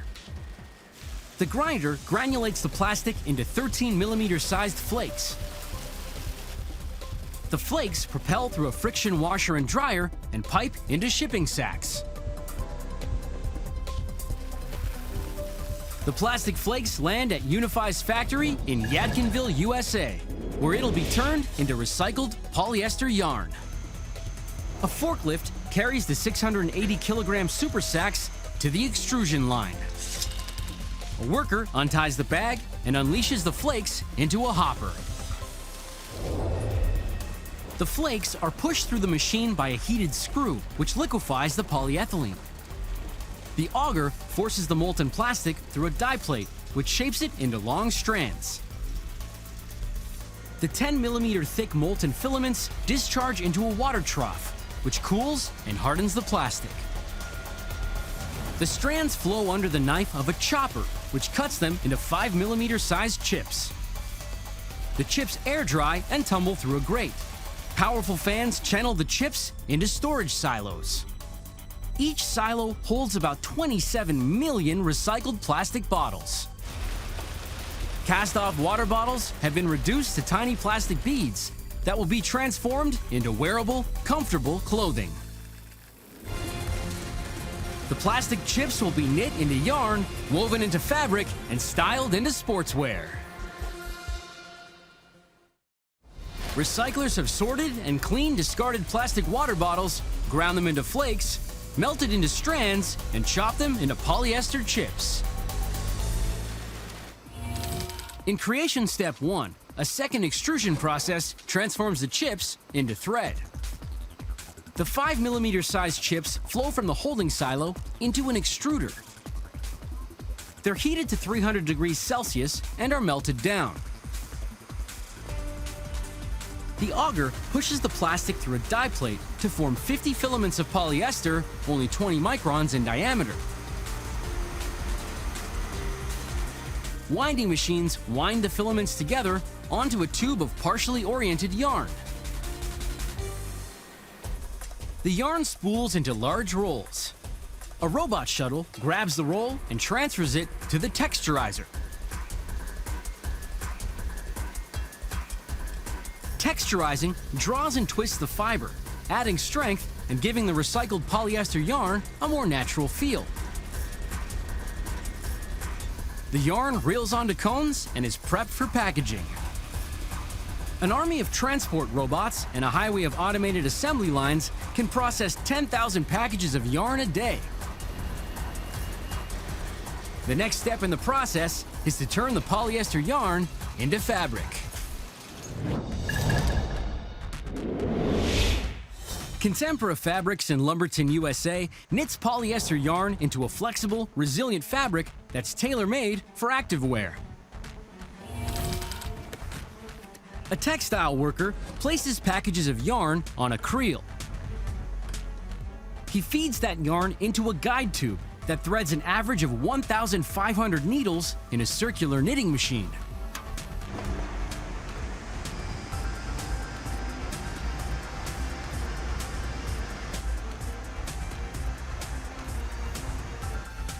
As the machine spins, the needles create millions of stitches, knitting the yarn into rolls of polyester fabric.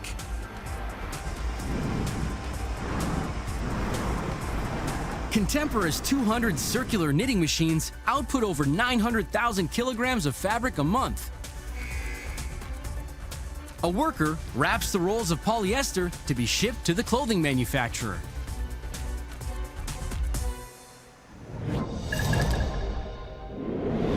Vapor Apparel in Union, USA combines ultra-modern methods and old-world craft to cut, print, and sew polyester into stylish sportswear.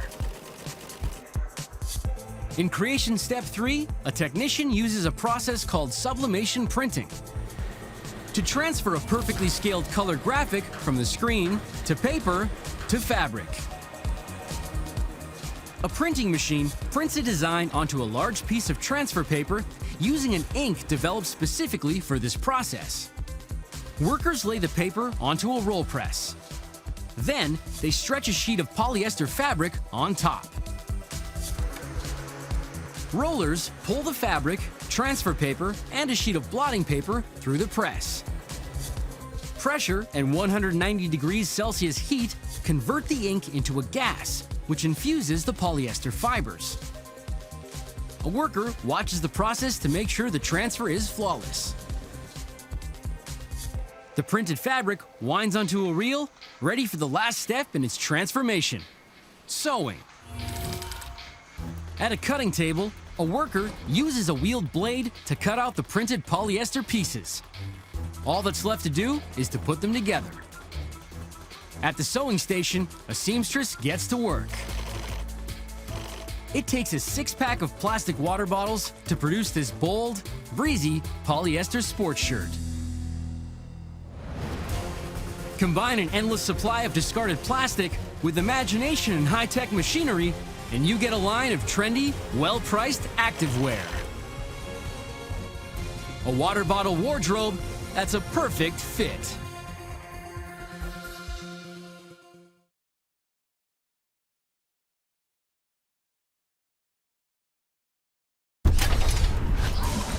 Plucked from the trash, everyday objects are destroyed, then transformed by technology, reborn into modern marvels.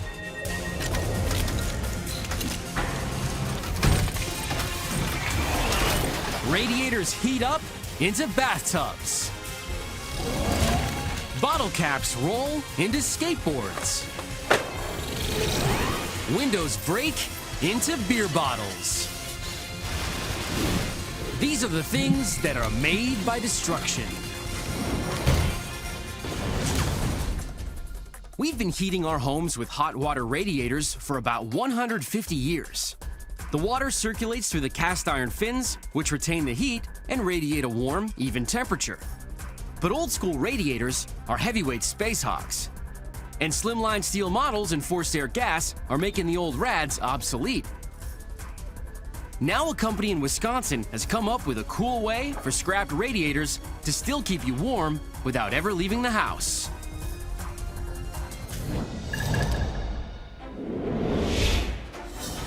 The Kohler factory recycles 54,000 tons of scrap metal every year, melting cast iron down into a renewable resource and transforming old radiators from a hot zone into a comfort zone. Cast-off radiators are recast into luxury bathtubs. To turn the radiators into soaker tubs, foundry workers melt, mold, and coat the cast iron. The first step in the destruction process is loading. A powerful magnet chained to a crane picks up radiator parts along with iron-rich scrap metal and airdrops them into a huge tray called a charging pan. The pans empty scrap iron onto a scale until the weight count hits 4,000 kilograms. A heavy-duty belt shakes the cast iron parts into a large cone, which funnels it into a charge bucket.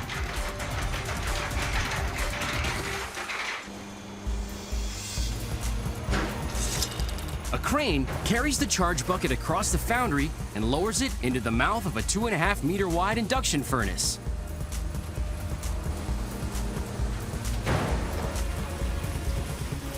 The bucket releases metal into the furnace and it begins to melt.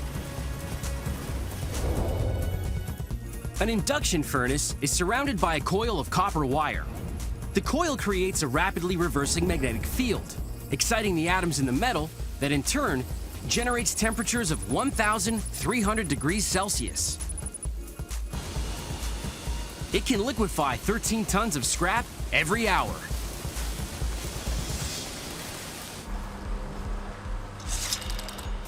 Next, a high-capacity ladle hovers over the rear of the furnace. Hydraulic arms tip the furnace, channeling 9-ton batches of hot cast iron into the suspended ladle. An overhead trolley moves the molten iron to a holding furnace, where it maintains the temperature before the casting can begin.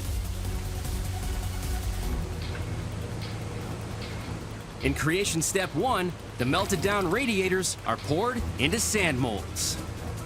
A foundry worker ferries the molten iron to the molding line. He pours the melted metal into bathtub-shaped sand molds.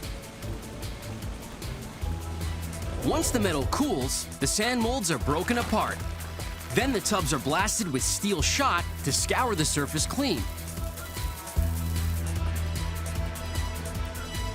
The operator guides the tub to the grinding station.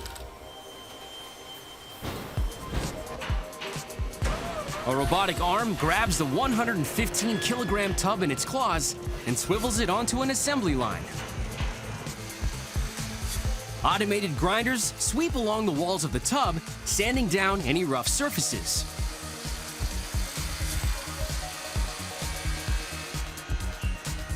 "65 bathtubs per hour pass through the grinder gauntlet." A tech inspects every tub that comes off the line. He manually grinds the hard-to-reach spots that the auto sander may have missed. The surface is smooth and uniform. This bathtub is ready for a shower. The bathtub is coated with enamel, baked, then sprayed again to give the cast iron tub its familiar white gloss. Foundry workers melt down scrap cast iron radiators, mold them into bathtubs, then blast and sand the surface until they're ready to be enameled. First, workers sprinkle on a base coat made with a slurry of powdered glass. This first coat prepares the cast iron surface to adhere to the enamel.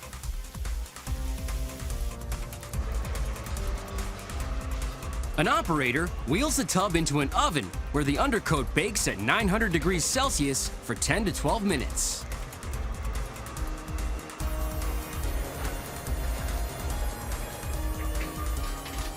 Once the first layer is fused to the metal, the bathtub is heated in a second oven, now to 970 degrees Celsius.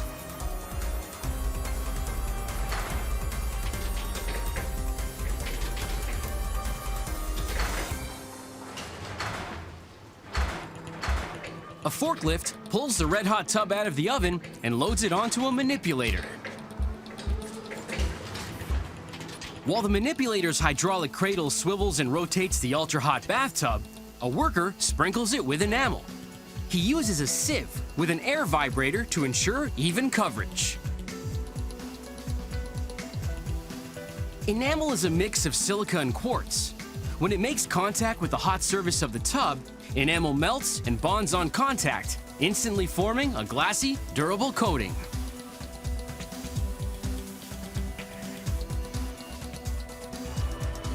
The The process is repeated until finally a worker pulls the tub out of the oven for the last time and rolls it to a cooling shed.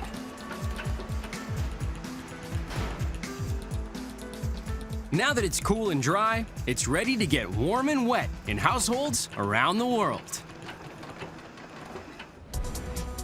The radiators that once kept your living room warm have moved to the bathroom.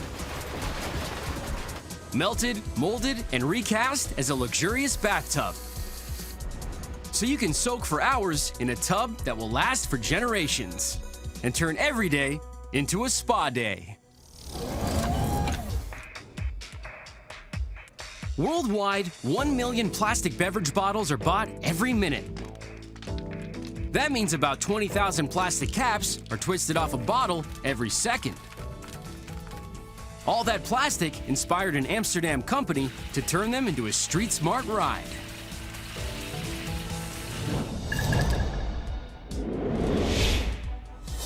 The Wasteboard Company is collecting bottle caps and remaking them into a sidewalk surfer with real curb appeal. Plastic bottle caps are being baked into skateboards. The first step in destruction is collecting. Today, a team from a company called Plastic Whale is fishing plastic bottles out of Amsterdam's canals.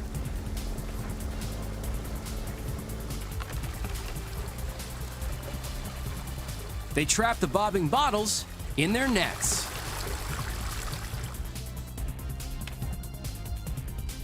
At their shop, workers unscrew the bottle caps,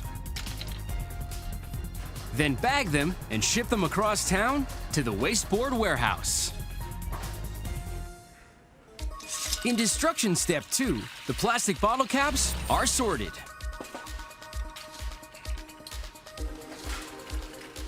At the wasteboard shop, a worker separates the white plastic caps from the colored ones and sets them aside.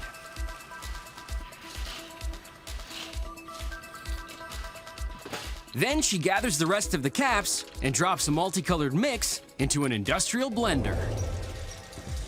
Inside the blender, sharp blades cut the plastic caps into smaller and smaller pieces.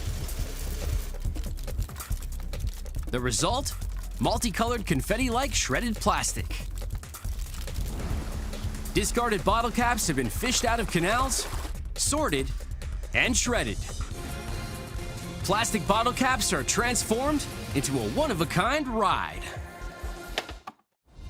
Plastic bottle caps have been tossed out, fished out, and sorted out into a raw material ready to be baked into a skateboard deck.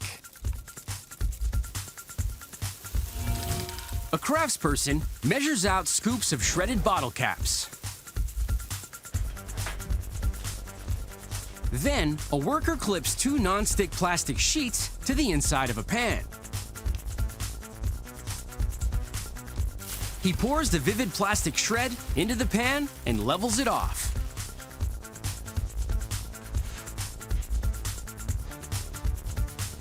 Then, he pops the pan into an oven.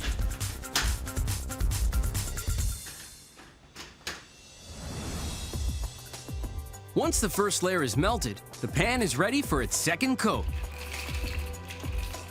A worker covers the pan in white caps and distributes them evenly.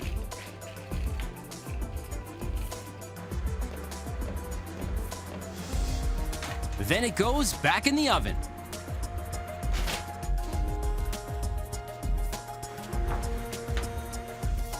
While the white layer is still warm and gooey, the worker dots the surface with colored caps to create an eye-catching pattern.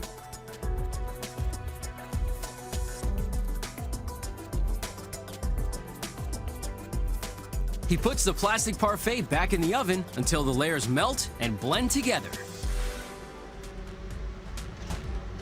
While the board is baking, the craftsmen prep for the next step, molding.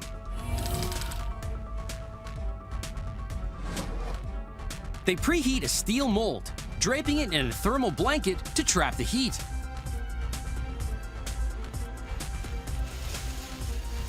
They pull off the blanket and open the mold. Then the craftsman sprays the metal surface with a non-stick lubricant.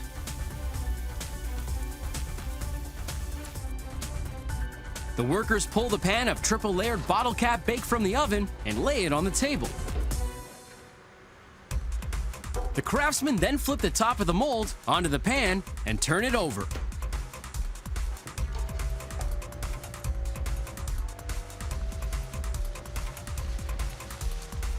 Then they cover the mold and screw it down tight.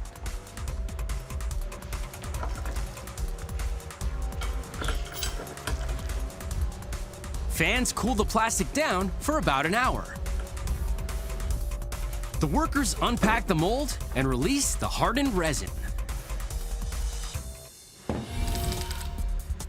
The worker uses a circular knife to trim the edges, revealing the skateboard's rounded rectangle shape.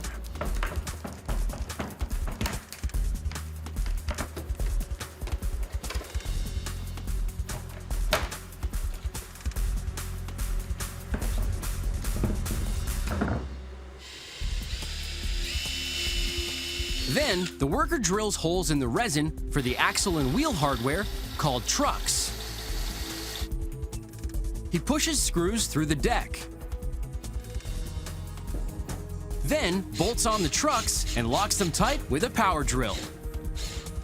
Once the wheels are secured, this wasteboard is ready to roll.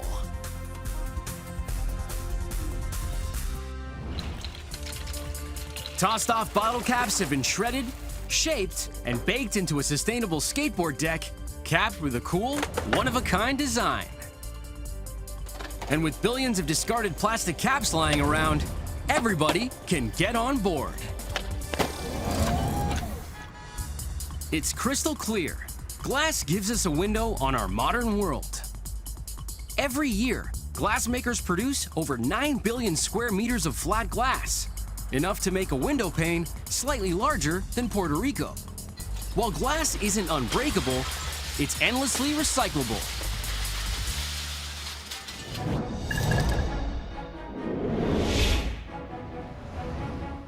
So Malta Glass in Lommel, Belgium is turning broken windows into a refreshing new solution. Window panes are remodeled into beer bottles. To return the flat glass to a raw material, workers sort, smash, and grind the glass into tiny shards. In destruction step 1, sheets of discarded glass are broken down. A truck dumps a load of cracked window glass into the factory yard, which shatters on impact. Some of the windows that arrive at the plant are encased in wood and plastic framing that needs to be removed. A front loader scoops up the glass and shovels it into a drum sieve. Inside the mesh drum, the tumbling glass slams into spiral fins, which break it up and separate the glass from the frames. The glass pieces fall through the grated sides. Large chunks of plastic and metal debris land on a conveyor belt that chucks it onto a pile.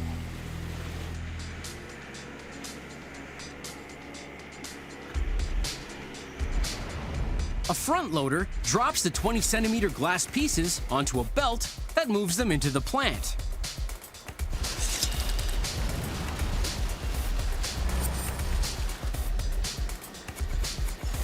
Inspectors pick off bits of paper, plastic, or metal that made it through the sieve.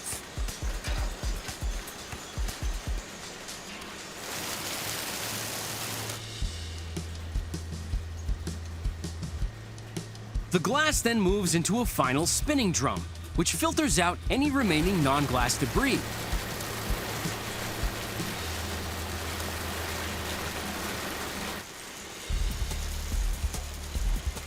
What's left are pure glass shards called cullets. They rain down onto a conveyor and cascade into a bin at the end of the line. Broken windows have been shattered into cullets. Recycled glass that's one step from a hot furnace and on its way to bottling a cold beer. Bottle makers blend, heat, and shape the glass shards into beer bottles. Glass recyclers process broken window panes, crushing, grinding, and refining them into pure glass shards called cullets. The cullets arrive at OI in Leederum, Netherlands. They'll mix, melt, and mold the glass cullets into glass beer bottles. First, the cullets need to be blended with a few other glass-making ingredients. From a nearby barge, a crane transfers loads of limestone, sand, and ash into a mixer. The clear glass cullet is added. Finally, green cullet is added to give the beer bottles their final color. All the ingredients are mixed together and released into a furnace.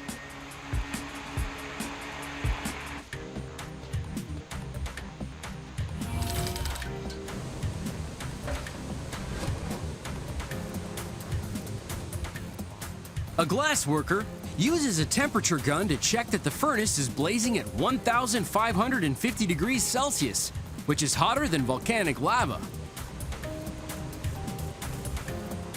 It takes 24 hours to liquefy the ingredients into molten glass.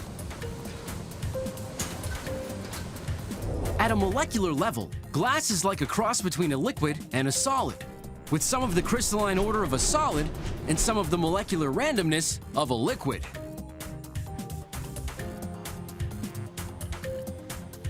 When it's ready, a technician releases streams of molten glass into a melter.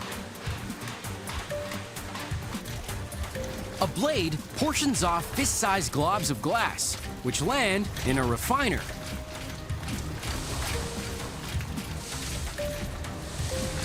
The red-hot globs shoot through cooling pipes on their way to the next step in creation, forming.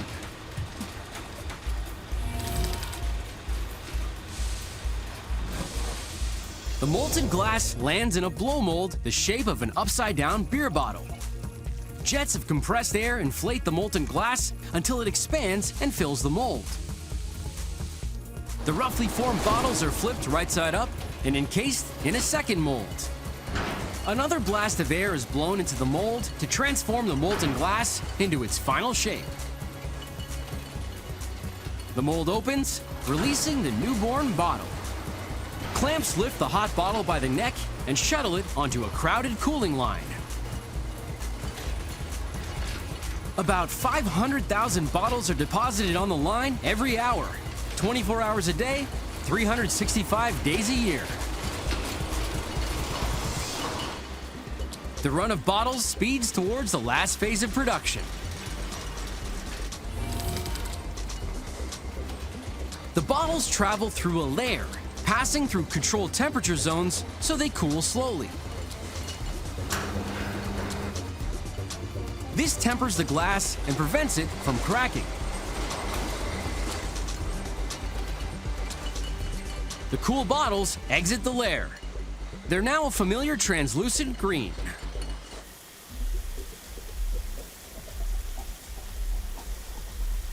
Automated shower nozzles spray the sea of bottles with a lubricant, so they can jostle their way through inspection without scratching the glass surface.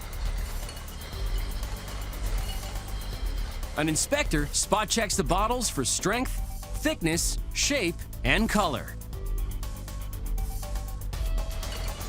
The bottles then file through an automatic inspection station. Cameras and lasers check the bottles for cracks or bubbles. If they spot an imperfection, the bottle is bounced off the line.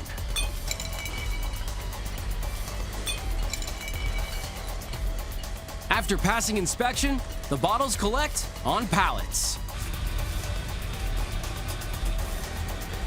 A machine lifts the pallets and stacks them into towers 4,000 bottles high.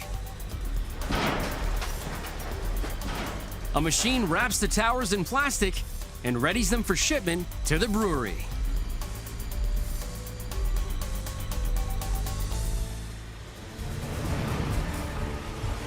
Heat, know-how, and heavy machinery can turn a broken window into a window of opportunity, and shattered glass into a brand new bottle.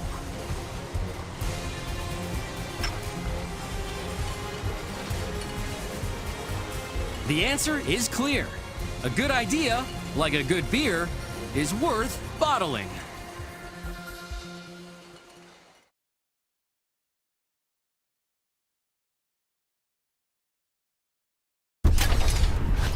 Plucked from the trash, everyday objects are destroyed, then transformed by technology, reborn into modern marvels.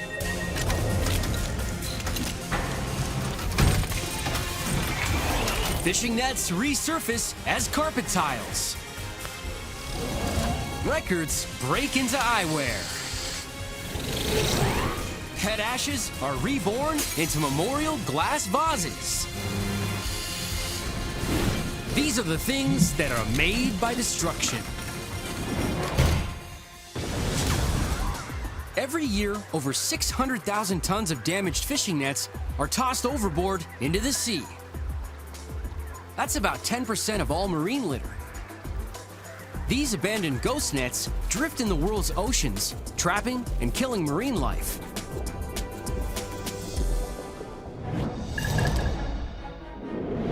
Now, a nylon recycler in Slovenia has come to the rescue. Aquafil reels in tons of fishing nets every year, taking them from undersea to underfoot. Fishing nets are transformed into carpets. At the Aquafil plant, they sort, shred, melt, and reform damaged nylon fishing nets into plastic pellets,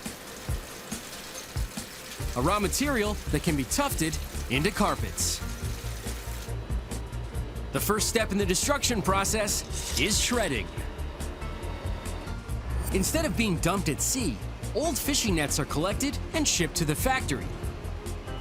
A worker aims an infrared spectrometer at the pile of nets to analyze their molecular makeup.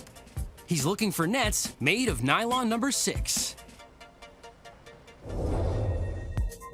Nylon 6 is a plastic polymer where all the bonds in the molecular chain face the same direction, producing a synthetic fiber that's strong, stain-resistant, and can be dyed any color.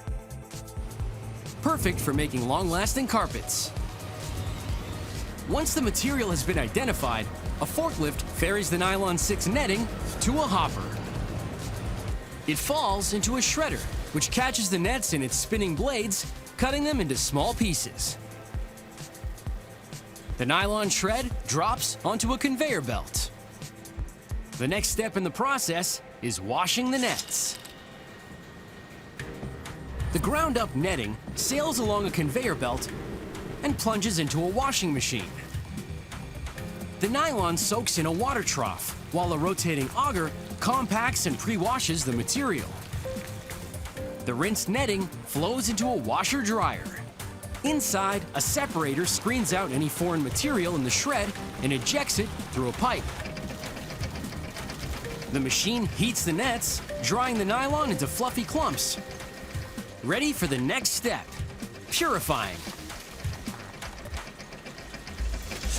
The nylon tufts blend with other material made with nylon 6, like old carpets. The mix flies along a pipe system into a reactor. Inside, steam melts and purifies the nylon. The molten plastic passes through an extruder. Inside a heated water tank, an auger forces the malleable material through a die plate, which shapes it into long, thin strands. The filaments of nylon 6 discharge into a cooling water bath, which hardens the strands. They then stream under a blade, which chops them into 3 mm thick clear plastic pellets. Nylon fishing nets have been shredded and washed into fluff, then processed into pure plastic pellets, ready to be spun into thread and woven into yarn. In creation step 1, the nylon 6 pellets pour into an extruder, which melts them down. The liquid plastic is reformed into filaments, 1/3 the thickness of a human hair. The filaments wrap around each other in a bundling process called spin finishing, creating a yarn called eco-nylon that's about 20 micrometers in diameter. The yarn reels onto spools. A worker loads the spools onto skids to be shipped to a carpet manufacturer.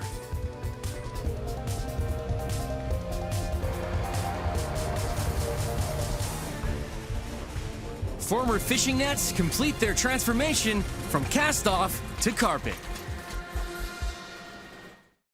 Recyclers catch castaway nylon fishing nets, process them into pure plastic pellets, spin them into thread, and weave them into yarn.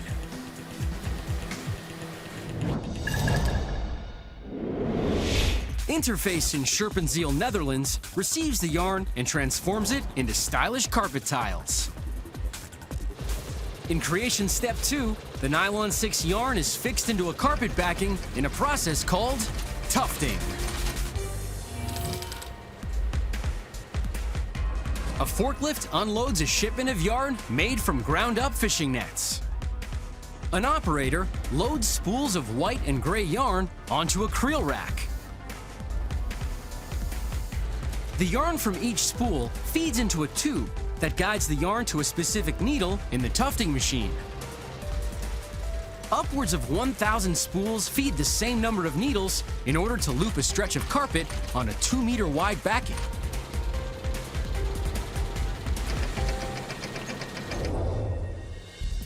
As the needle pierces the backing, a hook holds the yarn in place while the needle withdraws. This creates tiny loops of yarn in the backing. Each needle can hold a different colored thread to create complex patterns.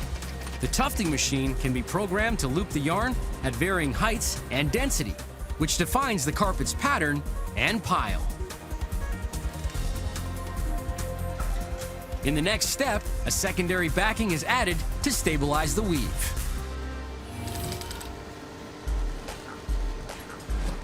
As the carpet feeds through a series of rollers, 2 layers of hot, gummy backing material coats the underside, creating an insulating barrier between the broad loom and floor surface. Once the secondary backing cools, the carpet is ready for packaging. A conveyor belt rolls the carpet into a cutting machine. An automated blade cuts the sheet into 50 by 50 centimeter squares. In packaging, a robotic arm loads 4 square meters, or 16 tiles, into every box. The boxes are sealed, stacked, and shipped to carpet stores and homeware outlets around the world. Thanks to a new way of thinking, sunken fishing nets have been salvaged and shredded, woven into yarn, and crafted into durable, comfortable carpeting. So instead of nets lying on the ocean floor, they can be laid out on yours.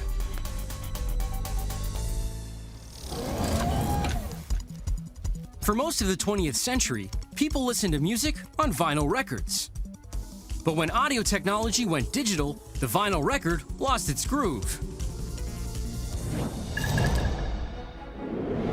Now, Vinylize, a visionary design company in Budapest, Hungary, is putting vinyl back into rotation. Vinylize collects ejected vinyl records and spins warm sounds into cool shades. Discarded vinyl re-records into designer eyewear. To make records into eyeglasses, the craftspeople at Vinylize cut, glue, and shape defunct discs into a funky laminate. Vinylize repurposes old vinyl acquired from shuttered stores and bankrupt labels with excess inventory. The first step in the process is to select the right raw material. The worker looks for records that are at least 2 millimeters thick with as many grooves as possible. Once an album is selected, a worker places the disc onto a press. The vinyl will be fortified with cellulose acetate, a plant-based plastic that's hypoallergenic, so it won't irritate the eyeglass wearer's skin. The craftsperson squeezes a line of glue onto a block of acetate. He glues it to the vinyl surface and applies pressure to make certain they bond securely. The worker glues 3 acetate blocks on every record. Once he's bonded the blocks to the vinyl, he sets the album aside and leaves the laminate to cure for 24 hours. Once the glue is hardened, the worker runs the record through a table saw.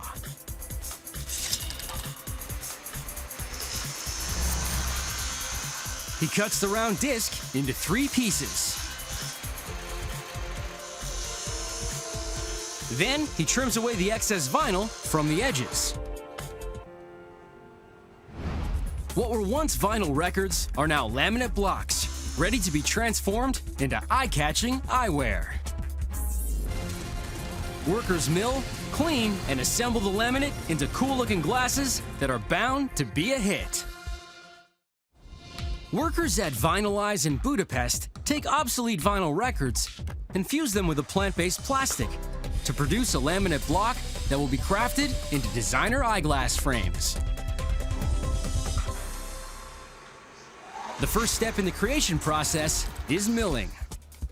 A worker applies a protective plastic coating to the laminate, then drops a stack of the blocks into a milling machine. The automated machines are programmed to carve out one of Vinylize's many fashionable frame designs. 1 laminate block for each pair of glasses. First, the machine mills the inside shape. Then, a router cuts 2 eye holes into the block.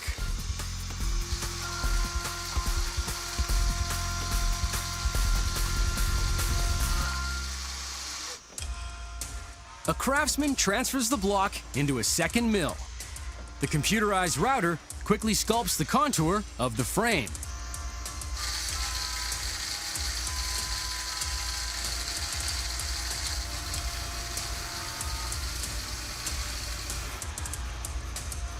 The worker places the newly cut frame into a finishing mill. Multiple milling bits file the rounded edges and polish the surface to enhance the acetate's unique patterns. A block of laminate can be milled into a frame in just over 5 minutes. But before they can be turned into glasses, these off-the-record frames need a good cleanup. First, a worker drops a bucket of frames into a rotary tumbler filled with wood chips and a lubricating oil. He closes the hatch and flips the switch. For 72 hours, the laminate frames toss and turn, rubbing against the chips to sand down the rough edges. Now that they're smooth to the touch, a worker collects the frames and carries them to a cleaning station.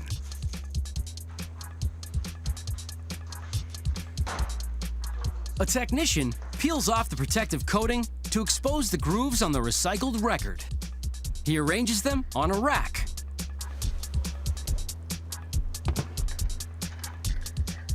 Then hangs them on looped rungs. He plunges small batches into an ultrasonic bath filled with optical fluid. Inside the bath, high-frequency sound waves create tiny bubbles that clean the surface of the frames without damaging the delicate surface.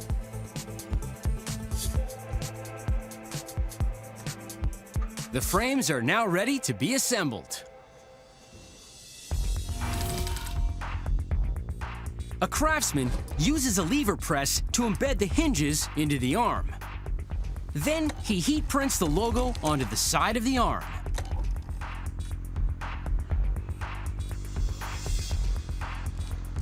The worker uses a tiny jeweler's screwdriver to attach the arms to the frame.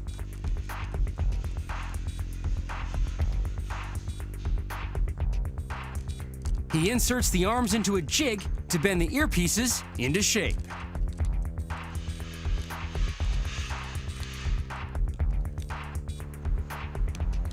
The lenses are then popped into place. Finally, the technician hand files the edges and polishes the frame to make sure the glasses are a perfect fit. Smart, savvy style makers have turned the tables on old vinyl, cutting records into groovy glasses that are easy on the eyes. And no matter how you see it, they're going to number one. Millions of families around the world welcome a pet into their home, a furry companion who brings love, loyalty, and a lifetime of memories. And when a cherished cat or dog dies, the family will sometimes cremate them and save the remains as a keepsake. Now, instead of keeping their ashes in an urn, they can be incorporated directly into a beautiful vessel.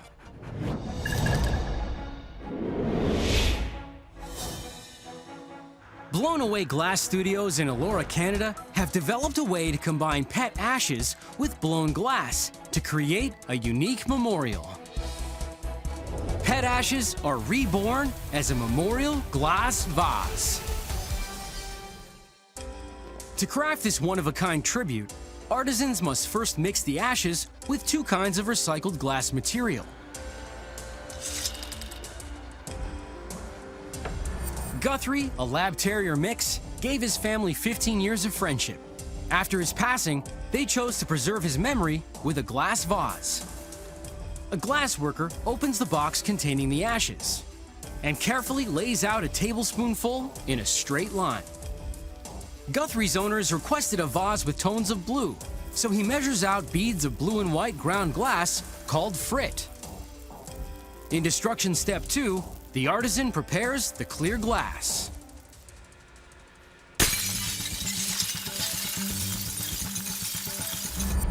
Using a hammer, he shatters wine bottles into small shards. The glassmaker will start with this clear glass called cullet. The cullet is now ready for the final destruction step, melting. The artisan feeds small batches of glass into a melting furnace to maintain a constant temperature of 1,500 degrees Celsius. After each batch melts, he shovels the next load into the oven. After 24 hours, the cullet is liquefied and ready to be melded with the ashes and molded into a stunning glass memorial. Glass workers will blow, mix, and shape glass and ash into a distinctive design. Artisans at Blown Away Studio have prepared the ashes of a departed pet, measured out decorative blue glass, and melted down clear glass shards. In Creation Step 1, the glass blower rolls the end of a blowpipe into the furnace to gather layers of molten glass. The molten glass comes out of the furnace at 1,500 degrees. The artisan rotates the pipe in the viscous glass, wrapping it around the pipe like sticky taffy. He twists the pipe on a steel surface called a marver to cool and shape the glass glob into a cylinder. Then he spins the cylinder through the pile of blue-colored glass, or frit. The frit coats the molten glass, infusing it with swirls of color. The artisan places the glass into a reheat chamber for 45 seconds. This flash of extreme heat integrates the colored crystals into the clear glass. The glass worker has to keep the blowpipe level at all times and never stop turning, or the glass cylinder will droop and warp the shape of the vase. The artisan rolls the red-hot glass in the remains of the cremated pet until it's fully dusted with ashes. Then he feeds it back into the reheat chamber for another blast to meld the ashes into the glass. Using a tool called pinchettes, the glassblower twists, bends, and folds the malleable blob until the ashes are fully integrated.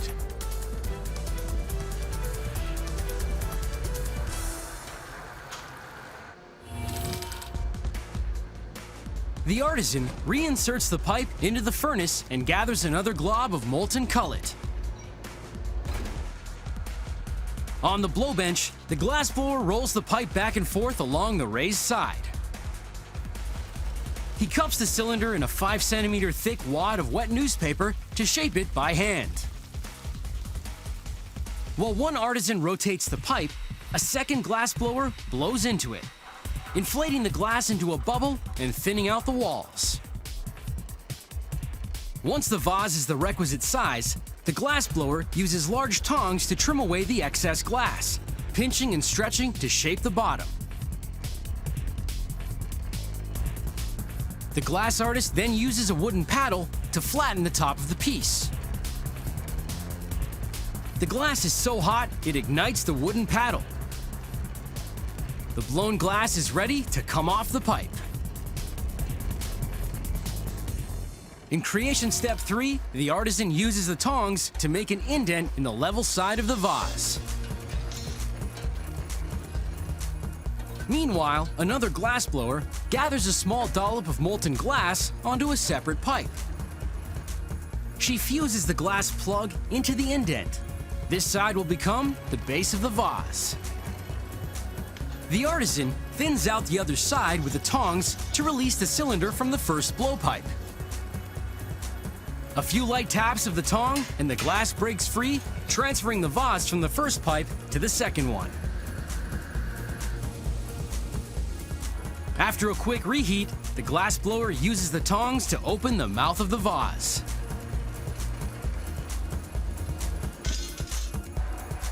Then, he uses a steel tool to poke small holes in the base. Another few taps, and the vase falls away from the blowpipe. Then, the glass artist uses a spoon to smooth out the base. She places the vase in an annealing kiln at 500 degrees Celsius. Over the next 12 hours, the glass cools gradually, which prevents cracking. Once they've cooled, she removes the memorial vase from the kiln. At room temperature, the colors return.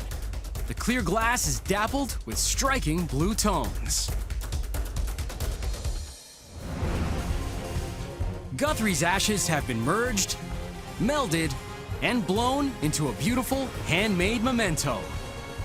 A lasting memorial to a cherished furry friend.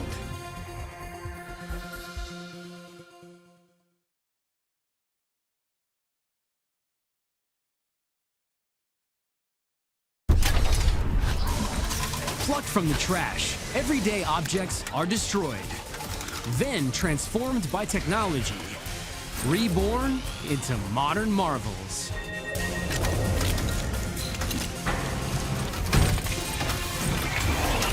Truck tires flatten into floor tiles. Coffee beans brew into coffee pods. And skateboards flip into wristwatches. These are the things that are made by destruction. Mining truck tires can carry up to 4 tons of weight on rocky, uneven terrain. So it's no wonder that after thousands of kilometers, even these hard-wearing tires need to be retired. Aside from making the world's biggest swing, these monster truck tires still have plenty of use to spare.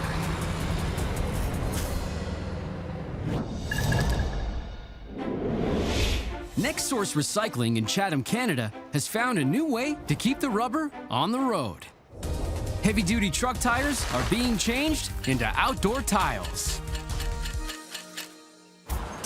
At the plant, workers take in hundreds of mammoth tires and cut, shred, and grind them back into crumb rubber. Tires are made of rubber reinforced with steel belts. Nylon plies add stability and ensure an airtight seal. Steel wires, called beads, keep the tire mounted to the rim. The first step of the destruction process is debeading. A forklift loads a 5,000 kilogram tire onto a debeater. Driven by powerful hydraulics, a hook reaches into the tire and rips the steel bead from the sidewalls. Once it's been gutted, a hydraulic shearer chomps the tire into chunks. In destruction step 2, the tire is shredded into smaller pieces. A loader drops the tire parts onto a conveyor. They drop into a pre-shredder, which scissors them into 12-centimeter rubber shred.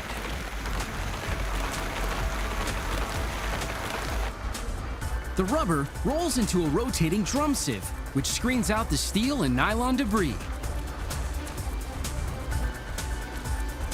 The separated rubber drops onto a massive pile. A front loader scoops up a load of rubber shred and drops it into a hopper. The hopper feeds a grinder, which chops the shred into small crumbs. The crumb exits onto a vibrating conveyor called a classifier. The bits of fiber and metal shred stay on the perforated belt, while the heavier rubber crumb bounces through the grate and drops into super sacks, ready for shipping.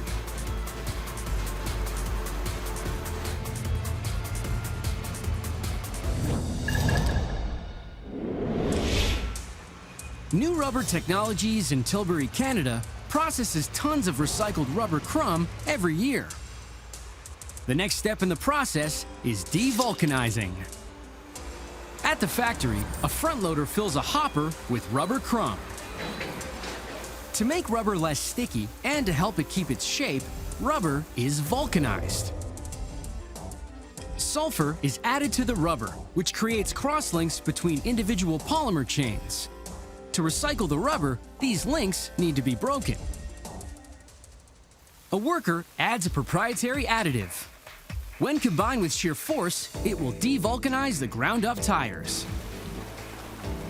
An industrial mixer blends the crumb with the additive, triggering it to break the links in the polymer chains that harden the rubber in the first place.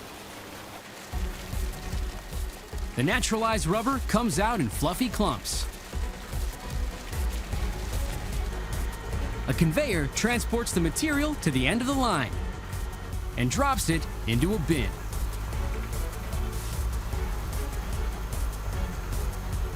A worker shovels the devulcanized rubber into 9-kilogram bags. Giant truck tires have been reduced to fluffy rubber balls, ready to roll into hard-wearing outdoor tiles. The devulcanized rubber is flattened into sheets and molded into durable flooring.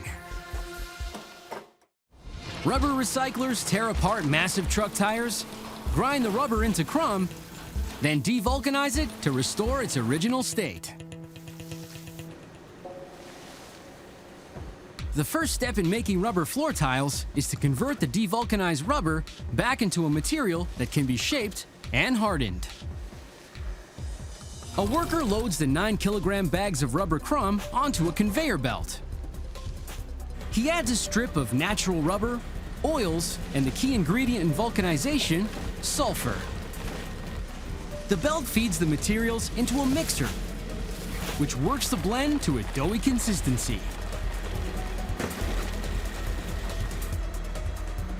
After 7 minutes, a hard roller kneads the rubber dough and heats it. This helps mix in the sulfur and solidifies the rubber into durable, thick sheets. As it comes off the press, a worker slices off lengths of the vulcanized rubber and winds it into a wrap. He hands it off to another operator, who loads it into a hopper that feeds a machine called a calendar. The rubber wrap squeezes between 2 hard rollers that cools and flattens it into thick sheets. As the sheets wind onto large spools, corrugated plastic is sandwiched between the layers to vent the newly rolled rubber and keep it from sticking. A forklift ferries the spool to the tile press.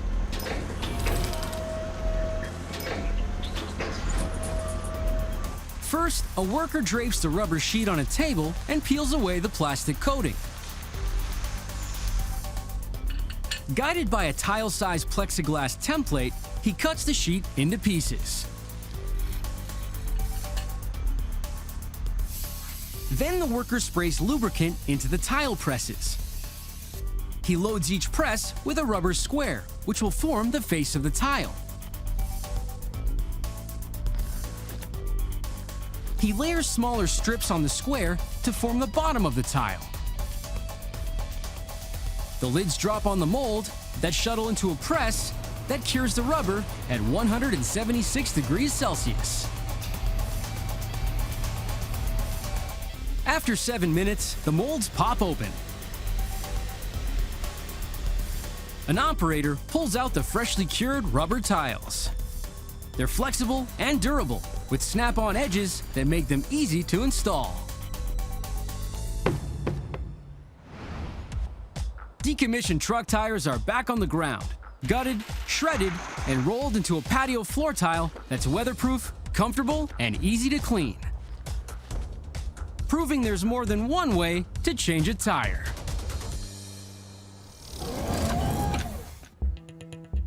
Many of us just can't wait to caffeinate and kickstart every morning with a jolt of Java. But brewing a perfect cup of coffee can be tricky, even for die-hard coffee addicts. Now there's a way to pour a great cup of Joe every morning.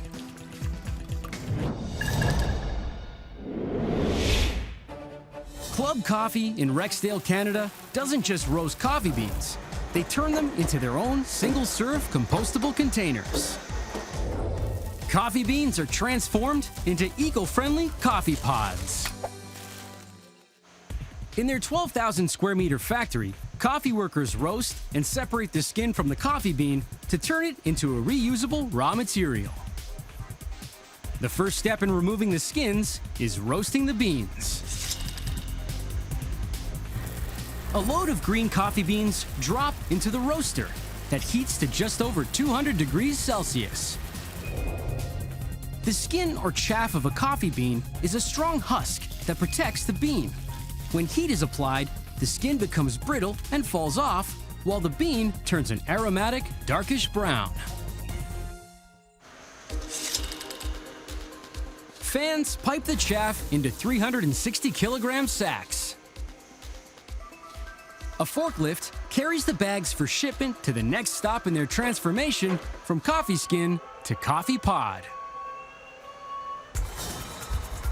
Competitive Green Technologies in Leamington, Canada mixes coffee bean chaff with other organic ingredients to make a plastic-like material that's biodegradable.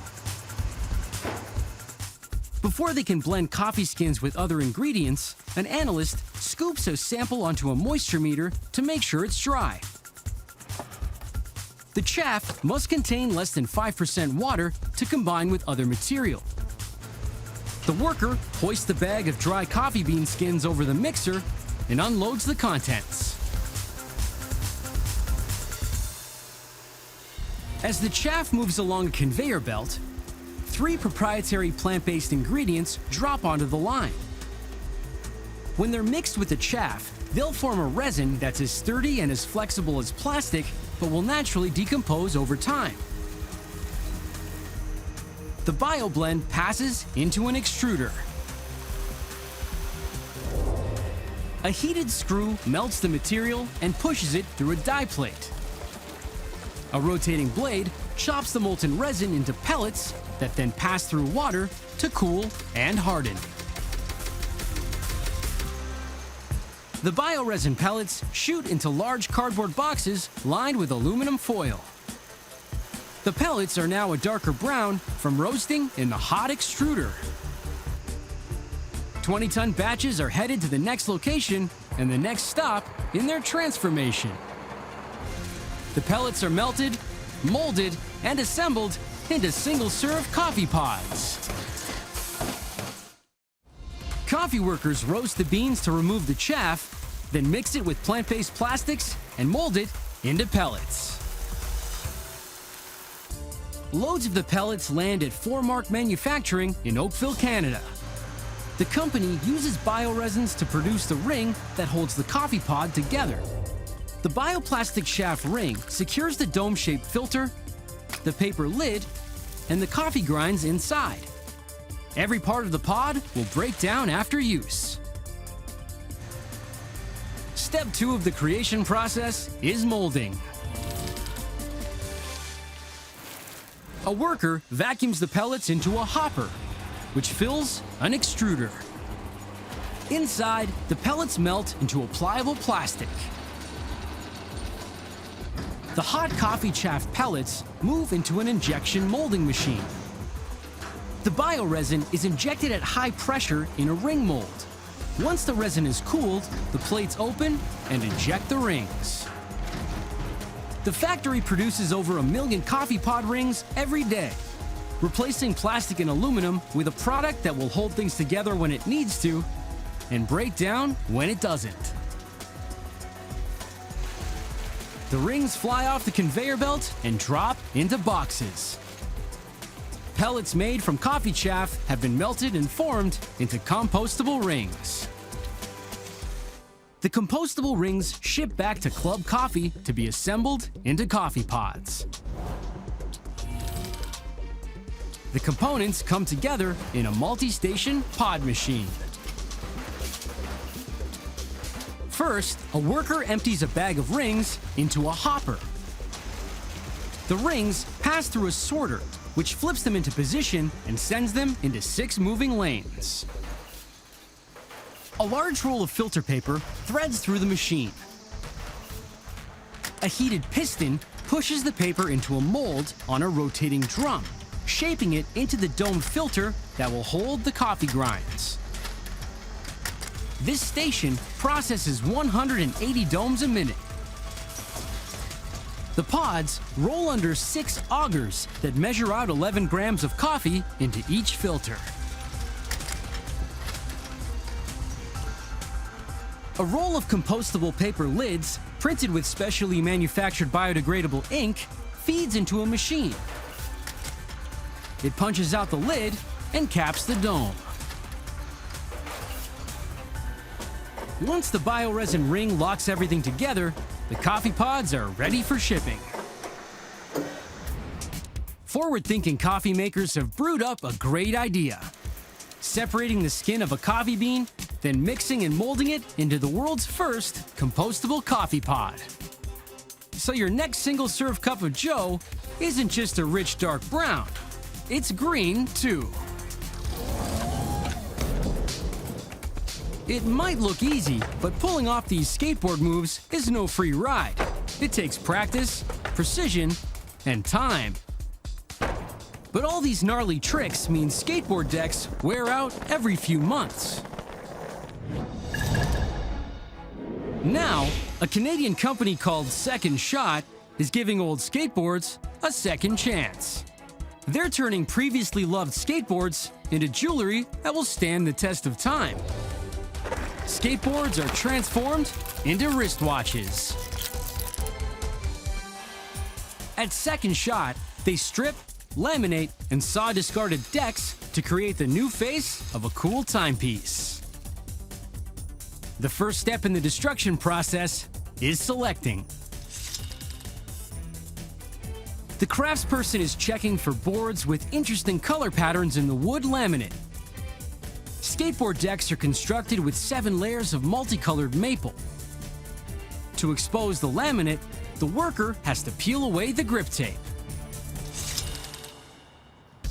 First, he secures a broken deck to the workbench.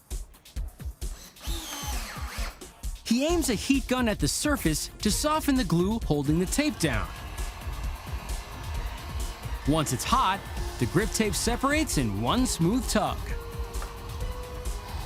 The craftsperson marks the deck with a pencil, then flattens a piece of guide tape along the edge.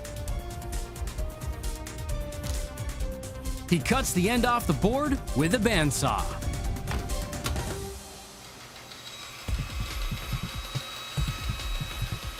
Using the tape as a guide, the worker then cuts the board into narrow strips.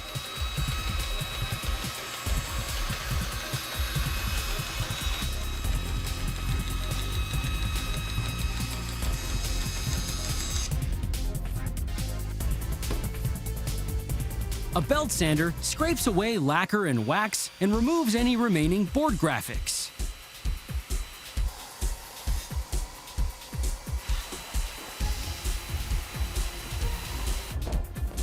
Now the strips of skateboard are bonded together.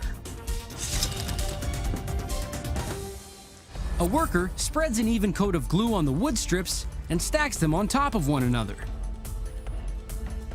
He clamps the stack in a vise, tightening it to compress the pieces together.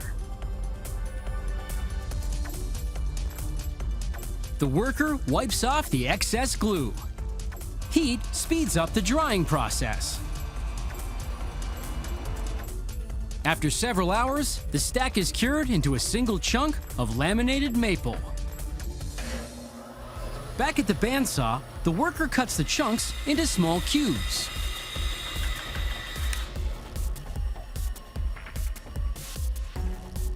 Then he slices the cubes into thin sheets and dices the sheets into short sticks. Every stick displays a different shade of the maple laminate. Fractured skateboard decks have been stripped and sawed into colorful maple sticks. It's time to turn the pieces into the face of a stylish wristwatch. The sticks are laminated together, cut into patterns, and integrated into a one-of-a-kind timepiece.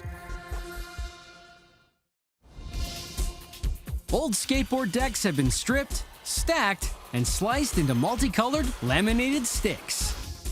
The first step in creating the watch face is to arrange the rectangular sticks in a unique geometric design.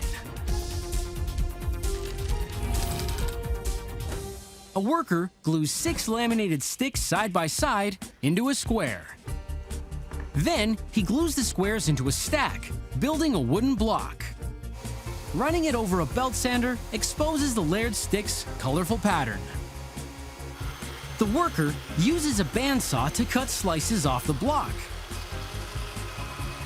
This thin sheet of laminate will become the watch face. In creation step 2, the internal movements are assembled. The watchmaker spreads glue on the wooden face and fixes it to a metal backing plate for added support.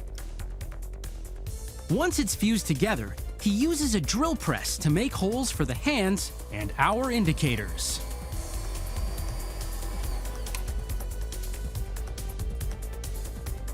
The craftsman uses tweezers to delicately drop the indicators into their spots on the dial. He adds a 24-hour clock and the date window.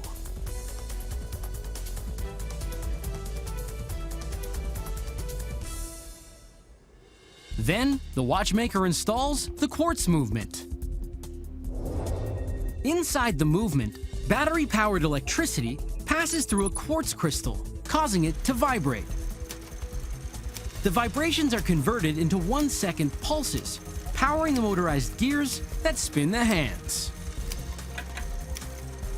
The watchmaker gently presses the hour and second hands into place.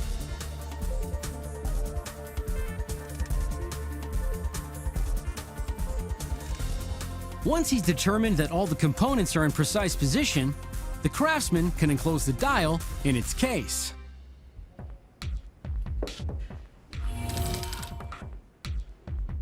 First, he lowers a waterproof gasket over the face. Then, he press fits the mechanism into a protective crystal attached to an elegant metal band. The craftsman flips over the watch to insert the battery and snaps in the shock-absorbing cover to lock everything in place. He installs the crown, the miniature knob that adjusts the time and date. Finally, a monogram backplate completes the timepiece. A quick polish, and the watch is packed in a cool maple box, also made with repurposed skateboard decks. Skateboards that were kicked to the curb are back on the block. Stripped and chopped and reimagined as a handcrafted wristwatch that's always set to right now.